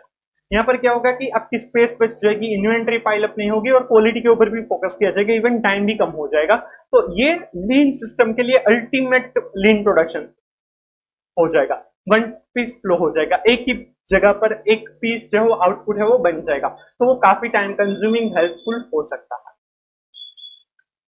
Implementation process. In order to implement cellular manufacturing, a number of steps must be performed. First, the parts to be made must be grouped by similarity in design or manufacturing requirements into families. जो भी parts है वो एक साथ बन सकते हैं, उनको ग्रुप किया जाएगा, राइट, ताकि एक फैमिली बनाई जाएगी, एक सेल बनाया जा सकता है। Then a systematic analysis of each family must be performed, typically in the form of production flow analysis for manufacturing families or in the examination of design or product data for design families. This analysis can be time consuming and costly, but it is important because a cell needs to be created for each family of parts. उसका production flow analysis किया जाएगा ताकि वो अच्छे से flow हो पाए, एक प्रोडक्ट है वो जो फैमिली में जिस तरह से फ्लो होता है वो उस तरीके से फ्लो किया जाएगा। There are also a number of mathematical models and algorithms to aid in planning a cellular manufacturing center, which takes into account a variety of important variables such as multiple plant locations, multi-market allocations with production planning and various part mix. Mathematical models या फिर algorithms भी use किए जा सकते हैं, but ये in detail हमारे लिए समझना जरूरी नहीं है। आपको पीछे आगे दिया भी हुआ है कि क्या किस तरीके से ये मैथमेटिकल मॉडल्स यूज किए जा सकते हैं, बट हमें यहाँ पर प्रैक्टिकल प्रॉब्लम्स नहीं दिए हैं, कोई क्वेश्चंस नहीं दिए, तो सिर्फ वो समझना हमारे लिए इतना जरूरी नहीं। Once these variables are determined with a given level of uncertainty, optimization can be performed to minimize factors such as total cost of holding, inter-cell material handling, external transportation, fixed cost of production of each part in each plant, machine and labor salaries. ठीक है, concept insight है production flow analysis rests on the basic idea to identify items that are made with same processes or the same set of equipment. These parts are assembled into a part family and the same equipment can be grouped clustering into a cell minimize material handling requirements. जो similar type के parts है वो एक ही साथ एक family एक cluster में रखे जाएंगे ताकि उसका प्रोडक्शन अच्छे से इजीली हो पाए। Clustering method, part family grouping from part families and then group machine into cells, machine grouping from machine cells based upon similarities in part, routing and then allocation parts to cells, machine part grouping from part families and machine cells simultaneously. ठीक है, ये जो सारी चीजें हैं अब ये हमारे लिए इतना इंपॉर्टेंट नहीं है, ये हमें मेथड्स मैथमेटिकल मॉडल्स वगैरह दिए हैं जिसका हमें कोई प्रैक्टिकल सॉल्यूशंस या प्रैक्टिकल एप्लीकेशन नहीं बताया गया है तो ये समझना भी डिफिकल्ट है और इतना इंपॉर्टेंट भी नहीं है, राइट। तो इसको हम इग्नोर करेंगे, आपको ये करके जाने की जरूरत नहीं। इसमें क्वेश्चन भी आ गए वर्स्ट केस सिनेरियो में तो आप छोड़ सकते हैं, इतना कुछ एप्लीकेशन हमें नहीं दिया तो इसके लिए टाइम नहीं दे सकते हैं, राइट। ये फ्लोस ऑफ असेंबली एंड ये सेल्यूलर मैन्युफैक्चरिंग कैसे वर्क करेगा। तो ये एक सेल बनाया गया, सेल 1, तो इसमें मशीन 1 है, मशीन 2 है और मशीन 3 है। तो ये एक ऑपरेटर इस यू शेप में काम करेगा ताकि उसका एक ही साथ वो तीनों मशीन के ऊपर ध्यान दे पाएंगे। और उसमें ये मशीन 1 में से मशीन 2 में जाएगा, मशीन 2 में से मशीन 3 में, तो इन्वेंटरी का पाइल अप वगैरह भी कम हो जाएगा, टाइम भी कम हो जाएगा, राइट। और ये एक ऑपरेटर सब कुछ एक साथ देख पाएगा, उसका मूवमेंट टाइम भी कम हो जाएगा, राइट। इस तरीके से भी हो सकता है कि ये जो सेल 3 दिया है कि इसमें 5 मशीन है, 1 2 3 4 5, इसमें 2 ऑपरेटर्स रखे क्योंकि ज्यादा मशीन है, और ये भी इस तरीके से यू शेप में हो सकता है। ये असेंबली लाइन इस तरह से हो सकती है। ये सेल 2 का हमें एग्जांपल दिया है कि मशीन 1 2 3 4 है, राइट। यहाँ पर 3 ऑपरेटर भी हो सकता है, 4 मशीन है। तो इस तरीके से अलग अलग तरीके से ये सेल्यूलर मैन्युफैक्चरिंग हो सकता है, सिंपल। फिर डिफिकल्टीज है इन क्रिएटिंग फ्लो, क्या क्या डिफिकल्टीज, क्या क्या प्रॉब्लम्स हो सकती है जिसको एड्रेस करना जरूरी है सेल्यूलर मैन्युफैक्चरिंग के लिए। Following difficulties need to be considered and addressed to create efficient flow in cellular manufacturing. Exceptional elements, अगर कुछ भी अलग है, एक्सेप्शनल एलिमेंट्स है, तो उसको कैसे हैंडल करेंगे। मशीन डिस्टेंस, डिस्टेंस नजदीक नजदीक होना चाहिए, बहुत ज्यादा डिस्टेंस नहीं होना चाहिए। Bottleneck machines and parts, bottleneck मतलब कि जो कम है, रिसोर्सेज कम है, कम मशीन से कम पार्ट्स है, तो उसको कैसे यूज किया जाएगा मैक्सिमम ऑप्टिमल वे में। Machine location and relocation, machine का लोकेशन कहां पर है, उसको कैसे रीलोकेशन करना है जिससे टाइम कम जाए, कॉस्ट कम जाए। पार्ट रूटिंग, पार्ट को किस तरह से रूट करना है, किस तरह से वो मैन्युफैक्चरिंग होगा। सेल लोड वेरिएशन, अलग अलग सेल्स में लोड किस तरह से होगा। Inter and intracellular material transferring, एक सेल से दूसरे सेल्स में या फिर एक ही सेल में एक मशीन से दूसरे मशीन में किस तरह से मटेरियल ट्रांसफर किया जाएगा। सेल रिकॉन्फ़िगरिंग, सेल को रिकॉन्फ़िगर करना है, फिर से अलग से चेंज करना है उसमें कुछ भी। डायनामिक पार्ट डिमांड्स, अलग टाइप के पार्ट्स की अगर रिक्वायरमेंट होगी तो वो कैसे फुलफिल की जाएगी। And operation and completion time, operation time कितना होगा, कंप्लीशन टाइम कितना होगा, वो भी हमें ध्यान में रखना होगा। Benefits and cost, scattered processes are merged to form short focused paths in concentrated places. So constructed by logic, a cell reduces flow time, flow distance, floor space, inventory handling, scheduling transactions and scrap and rework the latter because of the quick discovery of non-conformities. ये सब कुछ हमें benefits होंगे। Rework क्यों, क्योंकि हमें एक parts एक मशीन में से दूसरे मशीन में प्रोसेस तुरंत हो जाएगा और वो एक ही ऑपरेटर ध्यान में रखता होगा सब कुछ। तो अगर उसमें दूसरे मशीन में जाने से पहले या फिर उस टाइम पर अगर कुछ भी डिफेक्ट्स वगैरह मिलती है तो वो तुरंत रिजोल्व हो पाएगी, रीवर्क कम हो सकता है। Moreover, cells lead to simplified higher validity costing since the cost of producing items are continued within the cell rather than scattered in distance and the passage of reporting time. Time कम हो जाएगा, फटाफट एक machine में से दूसरे machine में काम चालू रहेगा। Production and quality controls are facilitated. Cells that are underperforming in either volume or quality can be easily isolated or targeted for improvement. जो भी सेल्स है, राइट, वो क्वालिटी वाइज या कॉस्ट वाइज अच्छे से काम नहीं करते, उनको आइसोलेट किया जा सकता है और उसमें इंप्रूवमेंट किया जा सकता है। The segmentation of the production process allows problems to be easily located and it is more clear which parts are affected by the problem. कौन से पार्ट्स में कहां पर प्रॉब्लम है वो आइडेंटिफाई इजीली हो पाएगा। There are also number of benefits for employee working in cellular manufacturing. The small cell structure improves group cohesiveness and scales the manufacturing process down to a more manageable level for the workers. Workers can more easily see problems or possible improvements within their own cells and tend to be more self-motivated to propose changes. Employees है वो खुद self-motivated हो गए, उनके cells में कहाँ पर problem है, उसको कैसे resolve किया जाएगा, वो खुद सोचेंगे और खुद suggest करेंगे। Additionally, these improvements that are instigated by the workers themselves cause less and less need for management, so over time overhead cost can be reduced. और उस वजह से management का काम कम हो जाएगा और overhead cost भी कम हो जाएगा। There are a number of possible limitations to implementing cellular manufacturing. Some argue that cellular manufacturing can lead to decrease in production flexibility. Cells are typically designed to maintain a specific flow volume of parts being produced. Should the demand or necessary quantity decrease, the cells may have to be realigned to match the new requirements. which is costly operation and not typically required in other manufacturing setups. Cell manufacturing में क्या होगा कि वो flexible नहीं होता है, उसमें जो जिस तरीके से प्रोडक्शन करना है अगर उसी तरीके से डिमांड है तब तक प्रॉब्लम नहीं है, बट अगर प्रोडक्शन की डिमांड या फिर न्यू डिमांड्स अगर अराइज होती है तो उसमें सेल मैन्युफैक्चरिंग नहीं चलेगा, उसमें फिर से रिलोकेट करना, रिकॉन्फ़िगरेशन करना पड़ेगा जो टाइमली और कॉस्टली प्रोसेस हो सकती है। तो ये उसका क्रिटिसिज्म या उसका नुकसान है, डिसएडवांटेजेस, राइट। तो ये सेल मैन्युफैक्चरिंग था, होपफुली आपको अच्छे से समझ में आ गया होगा, राइट। चलिए अब टेस्ट योर नॉलेज के जो 2 क्वेश्चन है जो जीआईटी बेस्ड है वो हम यहाँ पर समझते हैं। ये टेस्ट योर नॉलेज के क्वेश्चन 3.50 पर दिए हुए हैं, जस्ट इन टाइम के 2 क्वेश्चन हैं।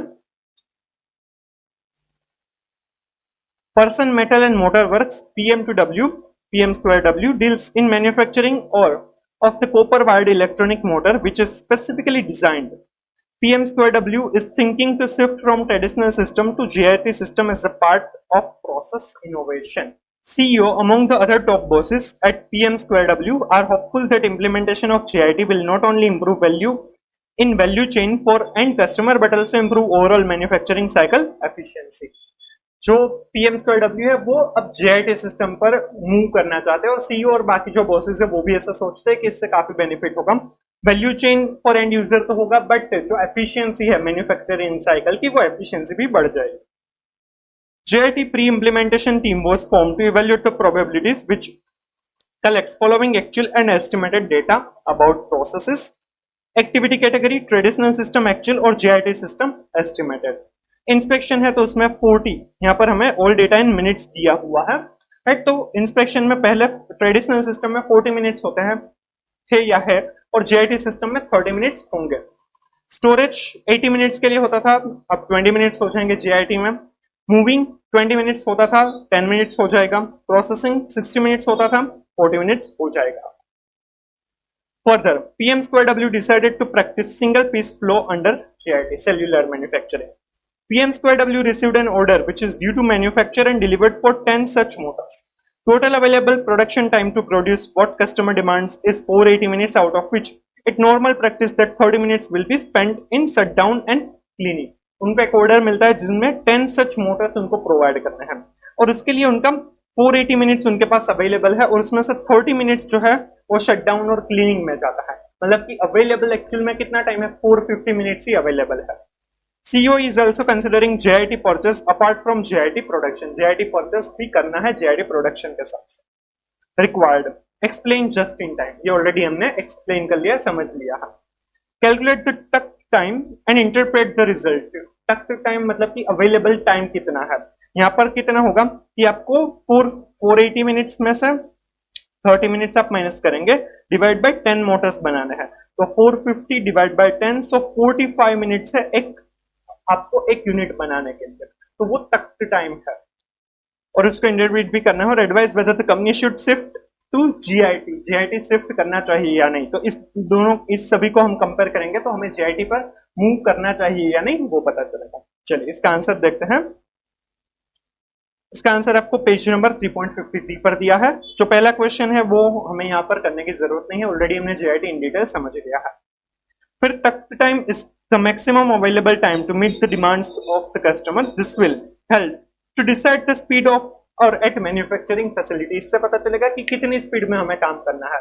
वो तक टाइम आप भी करते हैं ना कि कितना टाइम अवेलेबल है एग्जाम से पहले और कितने चैप्टर्स बाकी है, तो कितनी स्पीड में आप वो चैप्टर कंप्लीट करेंगे। Takt time is the average time between the start of production of one unit and the start of production of next unit when this production starts are set to match the rate of customer demand. Takt time available production time upon total quantity required, तो ये 450 minutes upon 10 units that is 45 minutes. इसका interpretation है customers demand in 10 units, to calculate the तक time divide the available production time in minutes by the total quantity required. The tuck time would be 45 minutes. This means the process must be set up to produce one unit for every 45 minutes throughout the time available. Her 45 minutes में एक unit बनना चाहिए। As order volume increase or decrease, tuck time may be adjusted so that production and demand are synchronized.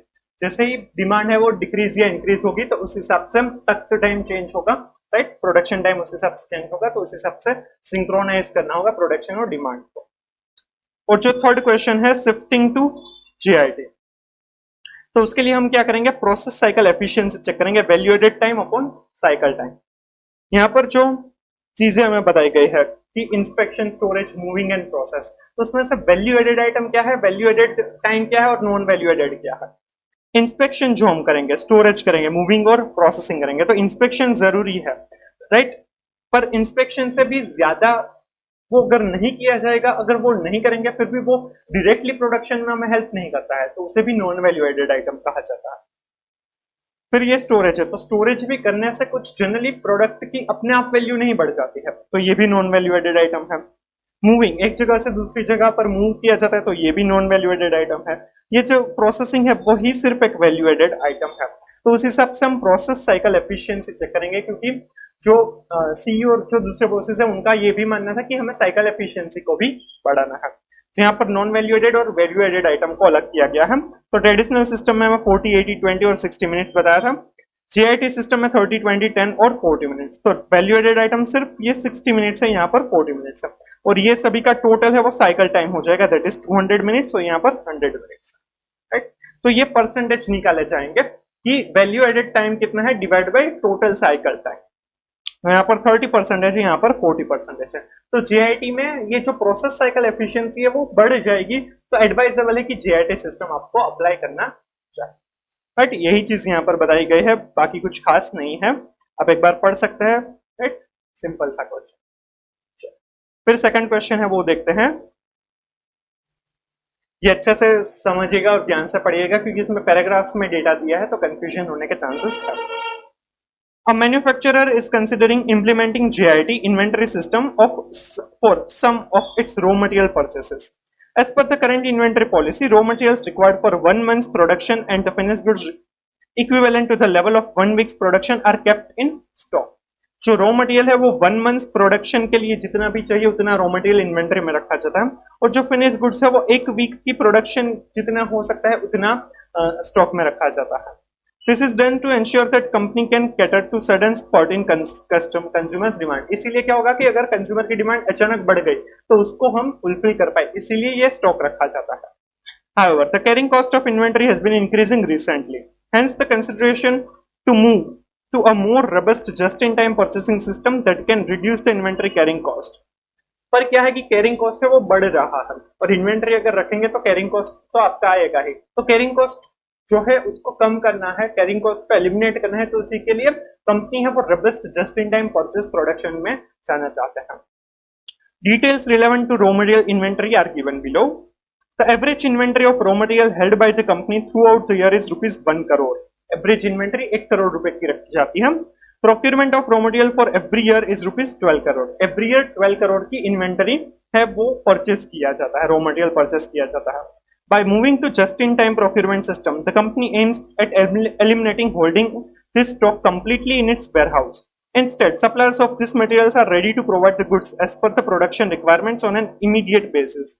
और just in time में अगर वो move करेंगे तो क्या होगा कि वो इन्वेंटरी बिल्कुल जीरो कर देंगे, वेयरहाउस में कोई भी इन्वेंटरी नहीं कर रखेंगे, और इनके जो सप्लायर्स है वो भी रेडी है कि जैसे जैसे प्रोडक्शन की रिक्वायरमेंट होगी उस हिसाब से वो रॉ मटेरियल प्रोवाइड करेंगे। Suppliers will now be responsible for quality check of raw material such that the raw material can be used in the assembly line as soon as it is delivered the company's factory shop floor, right? और जो suppliers है वो liable है for the quality check of the raw material, मतलब कि जो भी ये ऑर्गेनाइजेशन है वहां पर जब भी गुड्स रिसीव होंगे तब रॉ मटेरियल को इंस्पेक्शन करने की, क्वालिटी चेक करने की जरूरत नहीं होगी, सप्लायर्स ही उसके लिए लायबल है। तो क्या होगा कि सप्लायर्स सीधा ही शॉप फ्लोर पर, फैक्ट्री के शॉप फ्लोर पर वो भेज देंगे, डिलीवर कर देंगे गुड्स को, और प्रोडक्शन तुरंत स्टार्ट हो जाएगा। Increased quality check service is done by the suppliers as well as to compensate them for the risk of holding the inventory to provide just-in-time service. The company is willing to pay a higher price to procure raw material. Therefore, procurement cost will increase by 30%. Total procurement cost will be 15.6 crore per year. अब तक 12 crore rupees की inventory है वो purchase किया जाता था, अब 30% जिसमें इंक्रीमेंट होगा तो इसके 30% करेंगे तो कितना होगा 3.6 करोड़, तो अब इन्वेंटरी कॉस्ट हो जाएगा 15.6 crore. Consequently, quality check and material handling cost for the company would reduce by ₹1 crore per year. Similarly, insurance cost on raw material inventory of ₹20 lakhs per year need not be incurred any longer. और इससे क्या होगा कि जो 1 crore rupees का जो inventory handling cost था वो कम हो जाएगा, और जो रॉ मटेरियल इन्वेंट्री था उसका इंश्योरेंस कॉस्ट 20 लाख रुपीस का था वो भी कम हो जाएगा। 3.6 करोड़ रुपीस का जस्ट इन टाइम में ज्यादा कॉस्ट होगा और 1 करोड़ 20 लाख रुपीस का सेविंग होगा। ये डिसिसिव फैक्टर्स के लिए इंपॉर्टेंट कॉस्ट है। Raw material is stored in a warehouse that cost the company rent of rupees 3 crore per annum. On changing just-in-time procurement, this warehouse space would not longer be required. और जो warehouse था वो 3 crore rupees का rent पर लिया गया था, और अगर हम JIT में मूव करेंगे तो वो 3 करोड़ रुपीस का रेंट अब देने की जरूरत नहीं है, वो warehouse रखने की जरूरत नहीं है। तो 3 करोड़ रुपीस का यहाँ पर बेनिफिट हमें JIT सिस्टम में मिलेगा, राइट। चलिए, production is 1,50,000 per year. The company plans to maintain its finished goods inventory to equivalent to 1 week's production. Despite this, in order to have complete cost benefit analysis, the management is also factoring the possibility of production stoppages due to the unavailability of raw material from the suppliers. This could happen due to the delay in delivery or non-conformance of goods to the standard required. एक 1,50,000 per year इतना production वो करते हैं, और 1 week का production जितना वो inventory भी रखते हैं।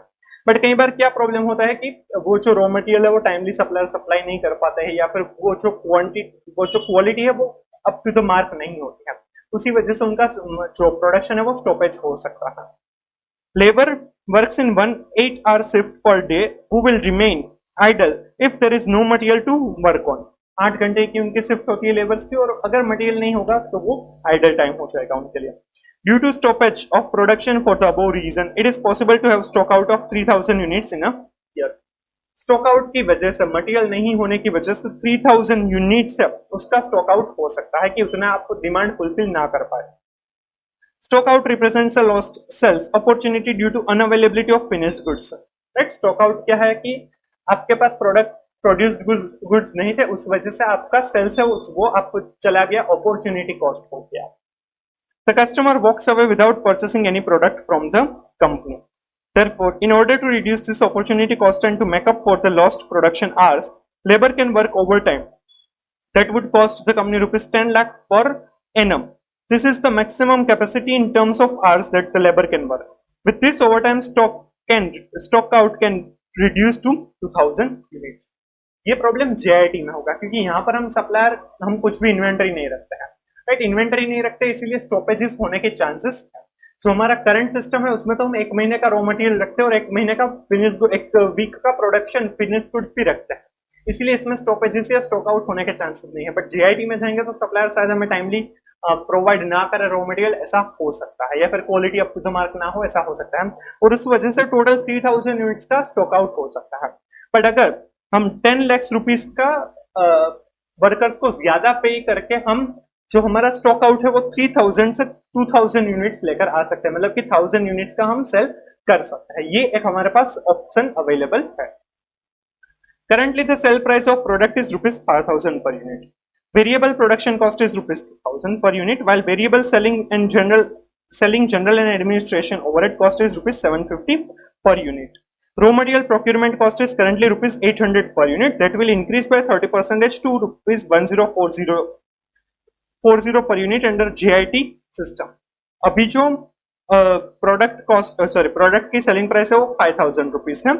2,000 रुपीज वेरिएबल प्रोडक्शन कॉस्ट है, जिसमें सारे ही वेरिएबल कॉस्ट आ जाएंगे। फिर variable selling general and administrative cost है 750 पर यूनिट। जो रॉ मटेरियल प्रोक्यूरमेंट कॉस्ट अब तक 800 रुपीज पर यूनिट था, राइट, मटेरियल प्रोक्यूरमेंट कॉस्ट अब वो 1040 पर यूनिट हो जाएगा, उसमें भी 30% का इंक्रीज होगा। On an average, the long-term return on investment for the company is 15% per annum. Long-term return कितना है? 15% per annum.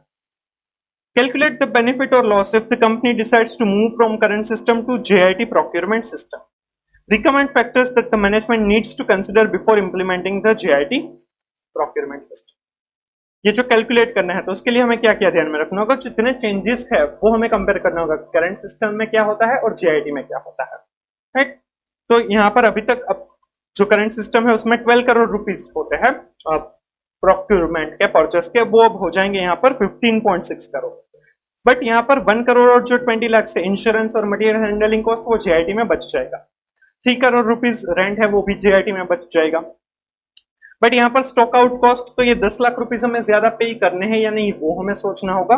यहाँ पर हमें कंट्रीब्यूशन यहाँ से मिल सकता है, राइट। 5,000 रुपीज का टोटल सेलिंग प्राइस है, उसमें से ये जो 2,000 रुपीज जो है वेरिएबल प्रोडक्शन कॉस्ट वो, और ये 750 माइनस करेंगे तो करंट सिस्टम के हिसाब से कंट्रीब्यूशन मिलेगा। बट अब ये जो 800 रुपीज जो रॉ मटेरियल कॉस्ट है, प्रोक्योरमेंट कॉस्ट है, वो अब हो जाएगा 1040 यूनिट पर 1040 रुपीज। तो ये जो 240 रुपीज इंक्रीज हुआ है वो भी हमें ये 2,750 के साथ ऐड करना होगा और उसे 5,000 में से माइनस करना होगा, तो जीआईटी में कंट्रीब्यूशन कितना होगा वो पता चलेगा।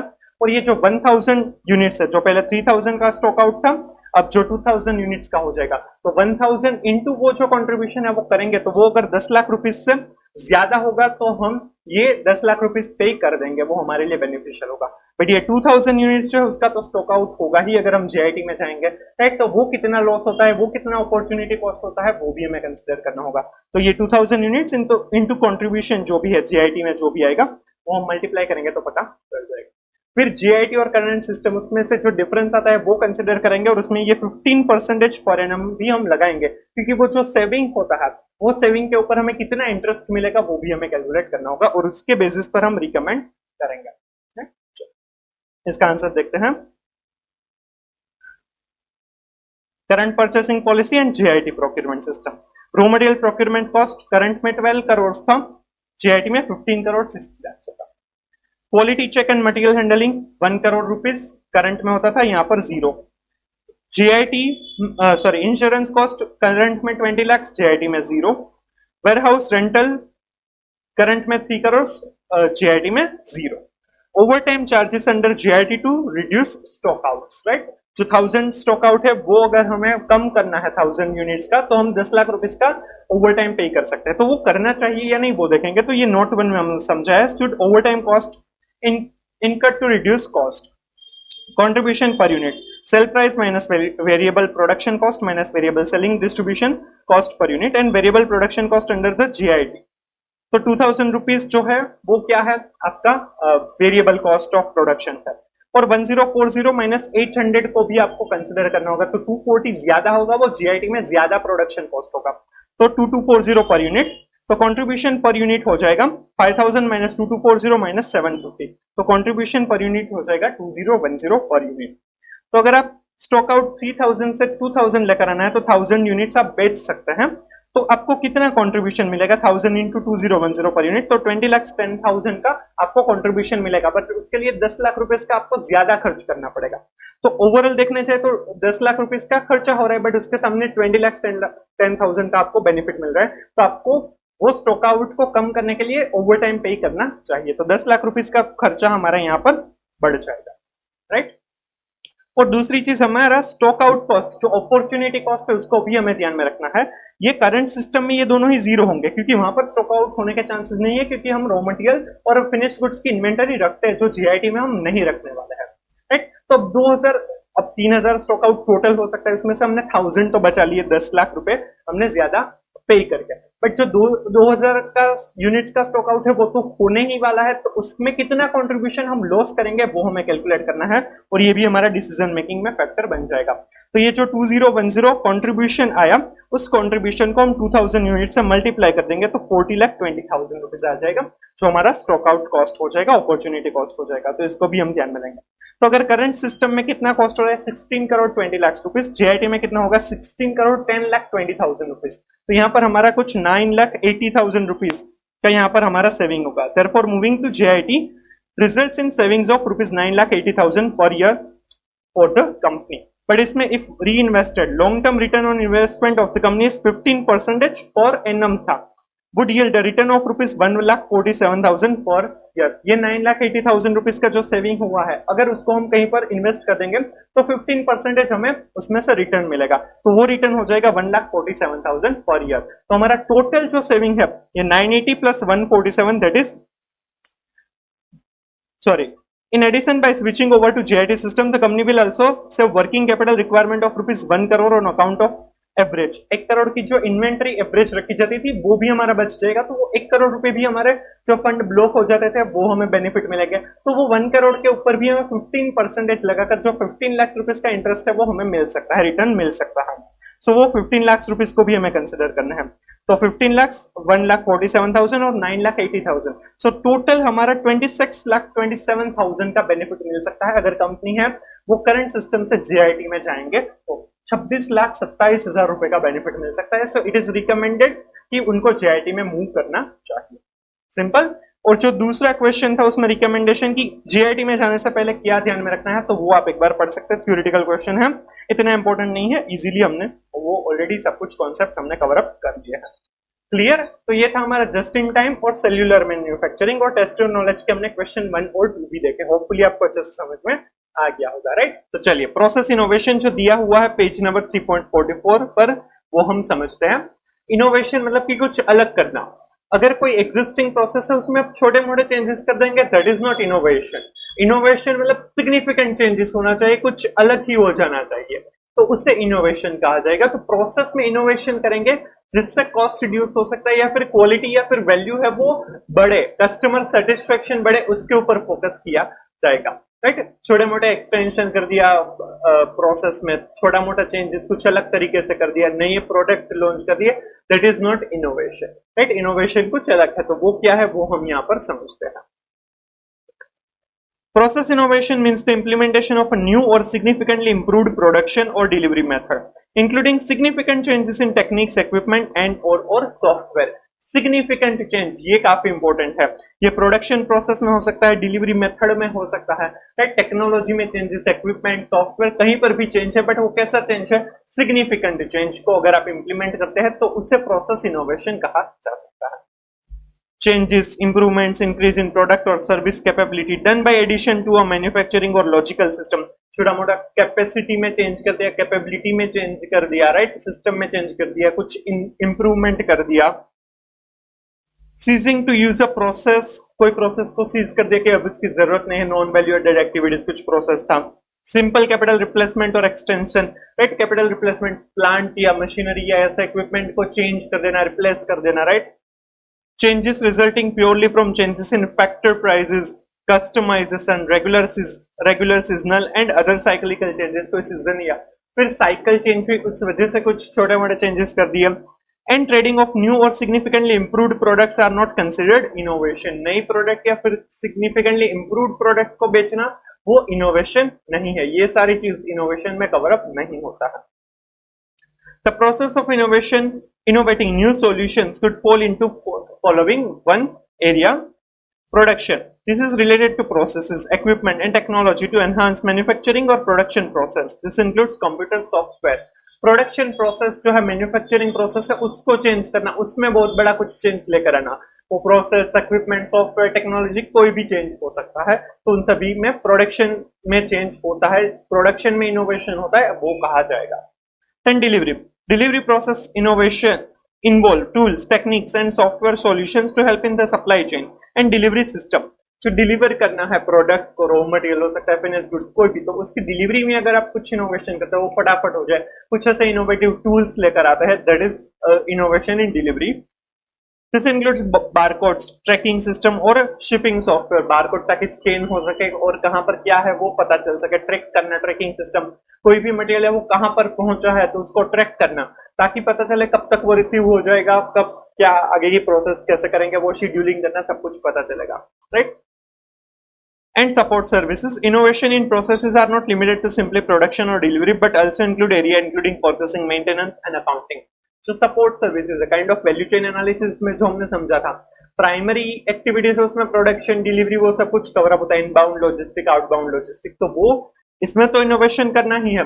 बट जो सपोर्ट सर्विसेज है जैसे कि प्रोक्यूरमेंट, जो परचेज ऑर्डर देना, जो सप्लायर है उनको सिलेक्ट करना, वो सारी चीजों में भी इनोवेशन हो सकता है, अकाउंटिंग, मेंटेनेंस वगैरह में भी इनोवेशन हो सकता है, तो वो भी कॉस्ट के लिए बेनिफिट हो सकता है या फिर क्वालिटी या फिर कस्टमर सेटिस्फेक्शन में वो इंप्रूवमेंट करवा सकता है, तो उसमें भी इनोवेशन किया जा सकता है। क्लियर? तो प्रोडक्शन, डिलीवरी और सपोर्ट सर्विसेज में इनोवेशन हो सकता है। इसका एक एग्जांपल दिया है, प्रैक्टिकल इनसाइट दिया हुआ है। One of the most widely recognised automobile companies in the world is the American based multinational manufacturer Ford Motor Company. Now more than 110 years old, the company was founded by Henry Ford and has succeeded in innovation, designs and idea for more than a century. Ford Motor company जो है उस वहां पर बहुत सारे innovations किए गए हैं। One of their most notable innovations came more than 100 years ago with the invention of the world's first moving assembly line. उन्होंने पहली मूविंग असेंबली लाइन, मतलब कि कोई भी पार्ट है वो जाता जाएगा, मूव करता जाएगा और उसका असेंबली होता जाएगा, जो मोस्ट ऑफ द फैक्ट्रीज में अब आपको देखने को मिलता है। The process not only simplified vehicle assembly but also shortened the time necessary to produce a single vehicle from 12.5 hours to 90 minutes. इससे प्रोसेस तो अच्छा हो गया कि चलो फटाफट काम हो जाता है, असेंबली सिंप्लीफाई हो गया, बट उसका टाइम भी कम हो गया। कैसे? पहले 12.5 घंटे एक व्हीकल को असेंबल करने में जाते थे, अब वो 90 मिनट मतलब कि 1.5 घंटे में हो जाता है। 12.5 घंटे का उन्होंने 1.5 घंटे कर दिया, तो ये काफी टाइम कम हो गया। राइट, समझ में आ रहा है? 11 घंटे, अराउंड 11 घंटे का टाइम कम हो गया एक व्हीकल को बनाने में, तो वो इनोवेशन है, सिग्निफिकेंट चेंज है।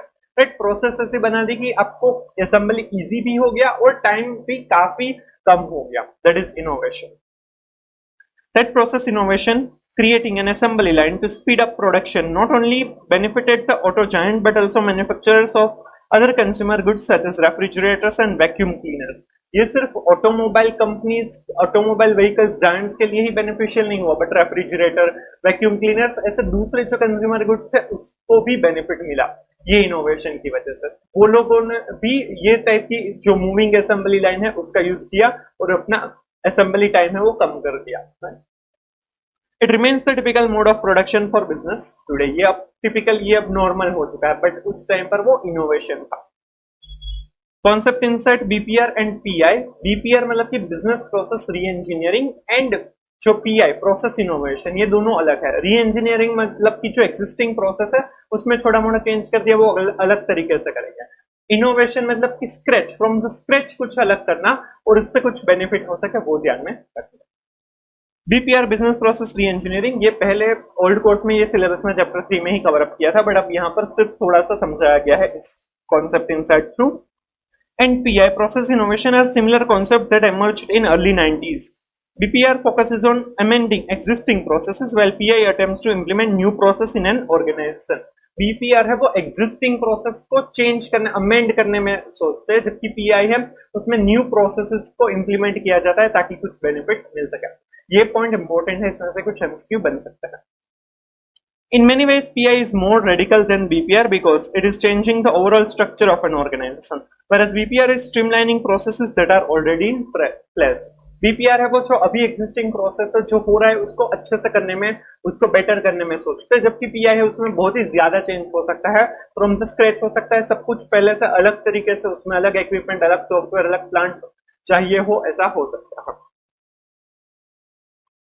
Bikes are assembled by passing them along a continuous moving band of metal and rubber and adding parts of each one in prearranged order to arrive at the finished product. This process can be upgraded in terms of efficiency by using automated machines to do some of the repetitive actions. In this manner, the process is being redesigned to include an enhanced automated system to make it more efficient. In other words, business process re-engineering is being used to improve the existing process.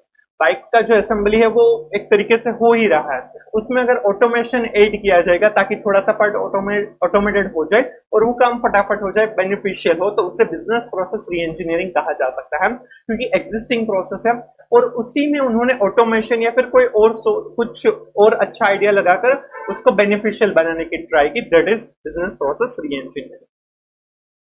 But the process itself could be redesigned from scratch. For example, the bike could be manufactured by giving all the parts to a team of specialists and asking them to work together to make it. This will mean creating completely new process which may or may not be more efficient than those of the existing system. या अगर पहले से from scratch अगर उस processes को अलग करने की ट्राई, कुछ नया करने का सोचा जाएगा, उसमें चेंजेस लेकर आने का सोचा जाएगा, दैट इज इनोवेशन। जैसे कि यहाँ पर स्पेशलिस्ट टीम, एक्सपर्ट टीम को जो बाइक के पार्ट्स है वो दे दिए और उनको बताया गया कि साथ मिलकर आपके इसको असेंबल कीजिए।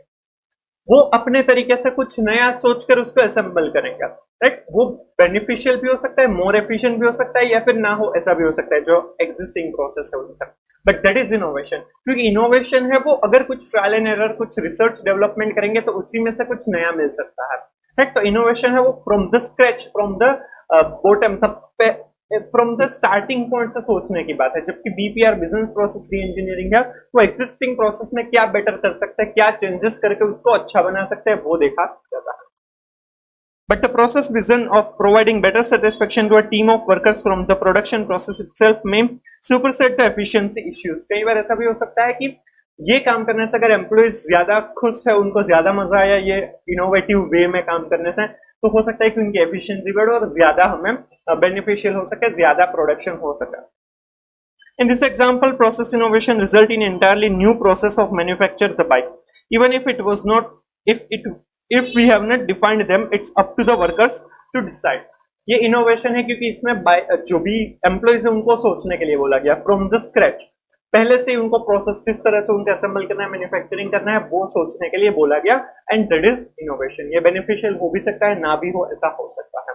राइट, इसके लिए कोई भी डिफाइंड नहीं है कि हमें ये अचीव करना है, वो इनोवेशन है. राइट, वो जो भी होगा वो बेटर होगा तो उसे एक्सेप्ट करेंगे, that is innovation. Right, innovation कुछ नया है, that is not necessary to be defined. Clear? चलो, तो ये प्रोसेस इनोवेशन था, छोटा सा कॉन्सेप्ट था. लीन सिस्टम था, तो उसमें जो भी चीज है उसको कंटिन्यूस इंप्रूवमेंट के बारे में सोचा गया था ताकि क्वालिटी बढ़े या फिर कॉस्ट रिड्यूस हो सके. प्रोसेस इनोवेशन है, उसमें सिग्निफिकेंट चेंज लेकर आना है और वो फ्रॉम द स्क्रैच सोचा जाएगा, पहले से सोचा जाएगा कि प्रोसेस को कैसे चेंज करें, उसमें क्या कुछ अलग करें. Right, that is process innovation. अब टेस्ट योर नॉलेज के कुछ एमसीक्यूज दे रखे हैं, वो फटाफट सोल्व करते हैं. एमसीक्यूज आपको केस स्टडी बेस्ड एमसीक्यू आपको एसक्यूएम में पूछ सकते हैं और आईबीएस में भी हेल्पफुल हो सकता है. ये पेज नंबर 3.48 पर दिए हुए हैं. पर ये टेस्ट और नॉलेज के एमसीक्यूज को सोल्व करने से पहले आपने पूरा ही चैप्टर के जितने भी कॉन्सेप्ट है वो एक बार समझ लिए हुए होने चाहिए, उसके वीडियोस देखे हुए होने चाहिए या फिर चैप्टर पढ़ा हुआ होना चाहिए, तभी आपको समझ में आएगा. First MCQ, 5S fits which stage of the PDCA cycle in the context of the organization striving for continuous improvement. 5S जो दिए थे, राइट, तो वो 5S है वो पीडीसीए साइकिल. पीडीसीए मतलब कि plan do check act. Right, जो टीक्यूएम टीपीएम में यूज होता है, तो वो एक्ट, वो जो साइकिल है उसमें 5S कहां पर फिट होते हैं वो हमें बताना है. 5S के अंदर कौन सा 5S है? सॉर्ट, राइट, फिर था set in order, shine, standardise and sustain. तो वो जो पीडीसीए साइकिल है उसमें डी मतलब कि डू वाले स्टेज में वो फिट होता है. So answer would be B, do. फिर सेकंड एमसीक्यू है, which one is not benefit of shine. Shine मतलब जो 5S में शाइन है मतलब कि क्लीनलीनेस, साफ सफाई करना, तो उसका कौन सा बेनिफिट नहीं है ये चार में से? Not a benefit. Less production, down time.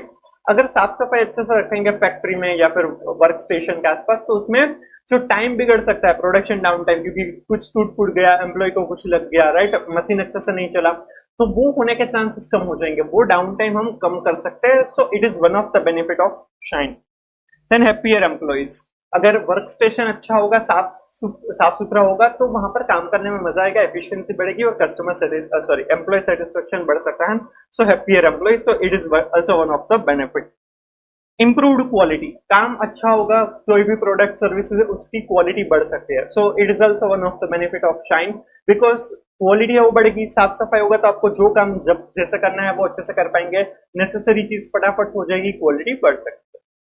And last, inventory reduction. Inventory reduce हो जाएगी. सो ये बेनिफिट नहीं है, इन्वेंटरी से कुछ शाइन का लेना देना नहीं है, वर्क स्टेशन जो है वो साफ करने के बारे में है. तो इन्वेंटरी रिडक्शन यहाँ पर इसका कोई बेनिफिट नहीं है, तो आंसर यहाँ पर आएगा डी, सिंपल.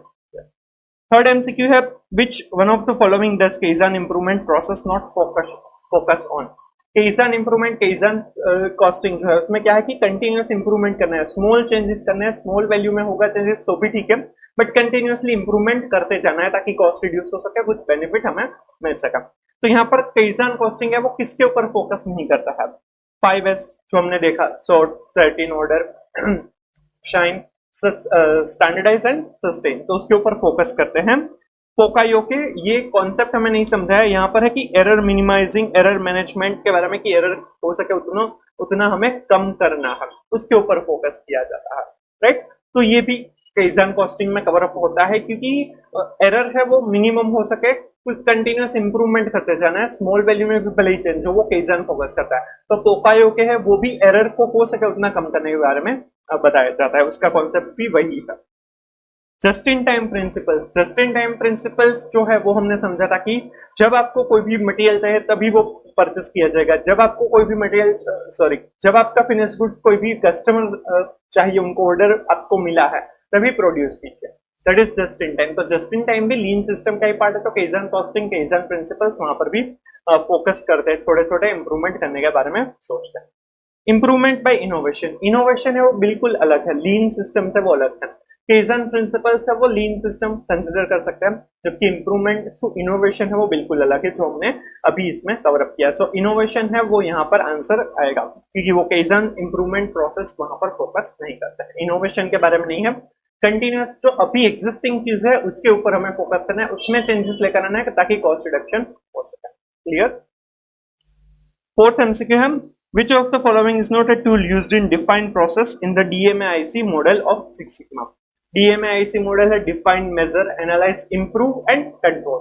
जो जनरली एग्जिस्टिंग प्रोसेसेस में या फिर जो सिंगल प्रोसेसेस है उसको अगर चेंज करना है तो उसमें DMAIC मॉडल यूज होता है। तो डिफाइंड प्रोसेस करने के लिए कौन सा टूल है वो यूज नहीं होता है? प्रोजेक्ट चार्टर एंड प्लान है, चेकशीट है, एफर्ट और इम्पैक्ट एनालिसिस है, एंड प्रोसेस मैपिंग है। यहाँ पर आंसर आएगा बी, चेकशीट। कैसे वो यहाँ पर हम समझते हैं। ये वैसे आपको सिर्फ एक रेफरेंस में सारे ही नाम दे दिए थे, इन डिटेल नहीं समझाया था। Project charter and plan, effort impact analysis and process mapping are the tools used in defined process in the DMAIC model of Six Sigma. In addition to this, tree diagram is also used. Project charter and plan की क्या करना है, plan कैसे करेंगे, कैसे काम करेंगे, वो डिफाइन में हो सकता है, क्योंकि हमें जो प्रॉब्लम है क्या सोल्व करना है वो डिफाइन किया जाएगा, तो कैसे काम करेंगे वो भी देखेंगे। देन एफर्ट इम्पैक्ट एनालिसिस, जो काम करेंगे उसकी इम्पैक्ट क्या आएगी, एफर्ट डालेंगे तो उसकी इम्पैक्ट क्या आएगी वो एनालाइज किया जाता है।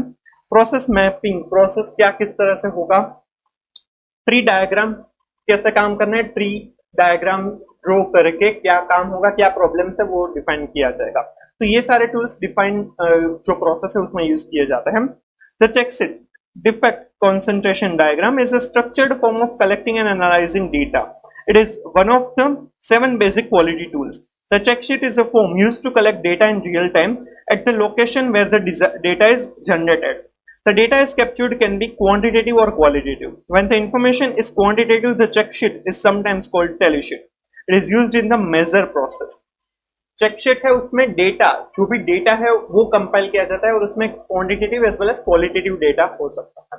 तो मेजर की कितनी प्रॉब्लम्स है उसको मेजर करने के लिए यूज किया जाता है। तो जो एम है DMAIC में एम है, उस टाइम पर उस प्रोसेस में चेक शीट का यूज किया जाता है। बाकी तीनों है और ट्री डायग्राम है वो डिफाइंड प्रोसेस में यूज किया जाता है। फिर है what will be overall equipment effectiveness, OEE।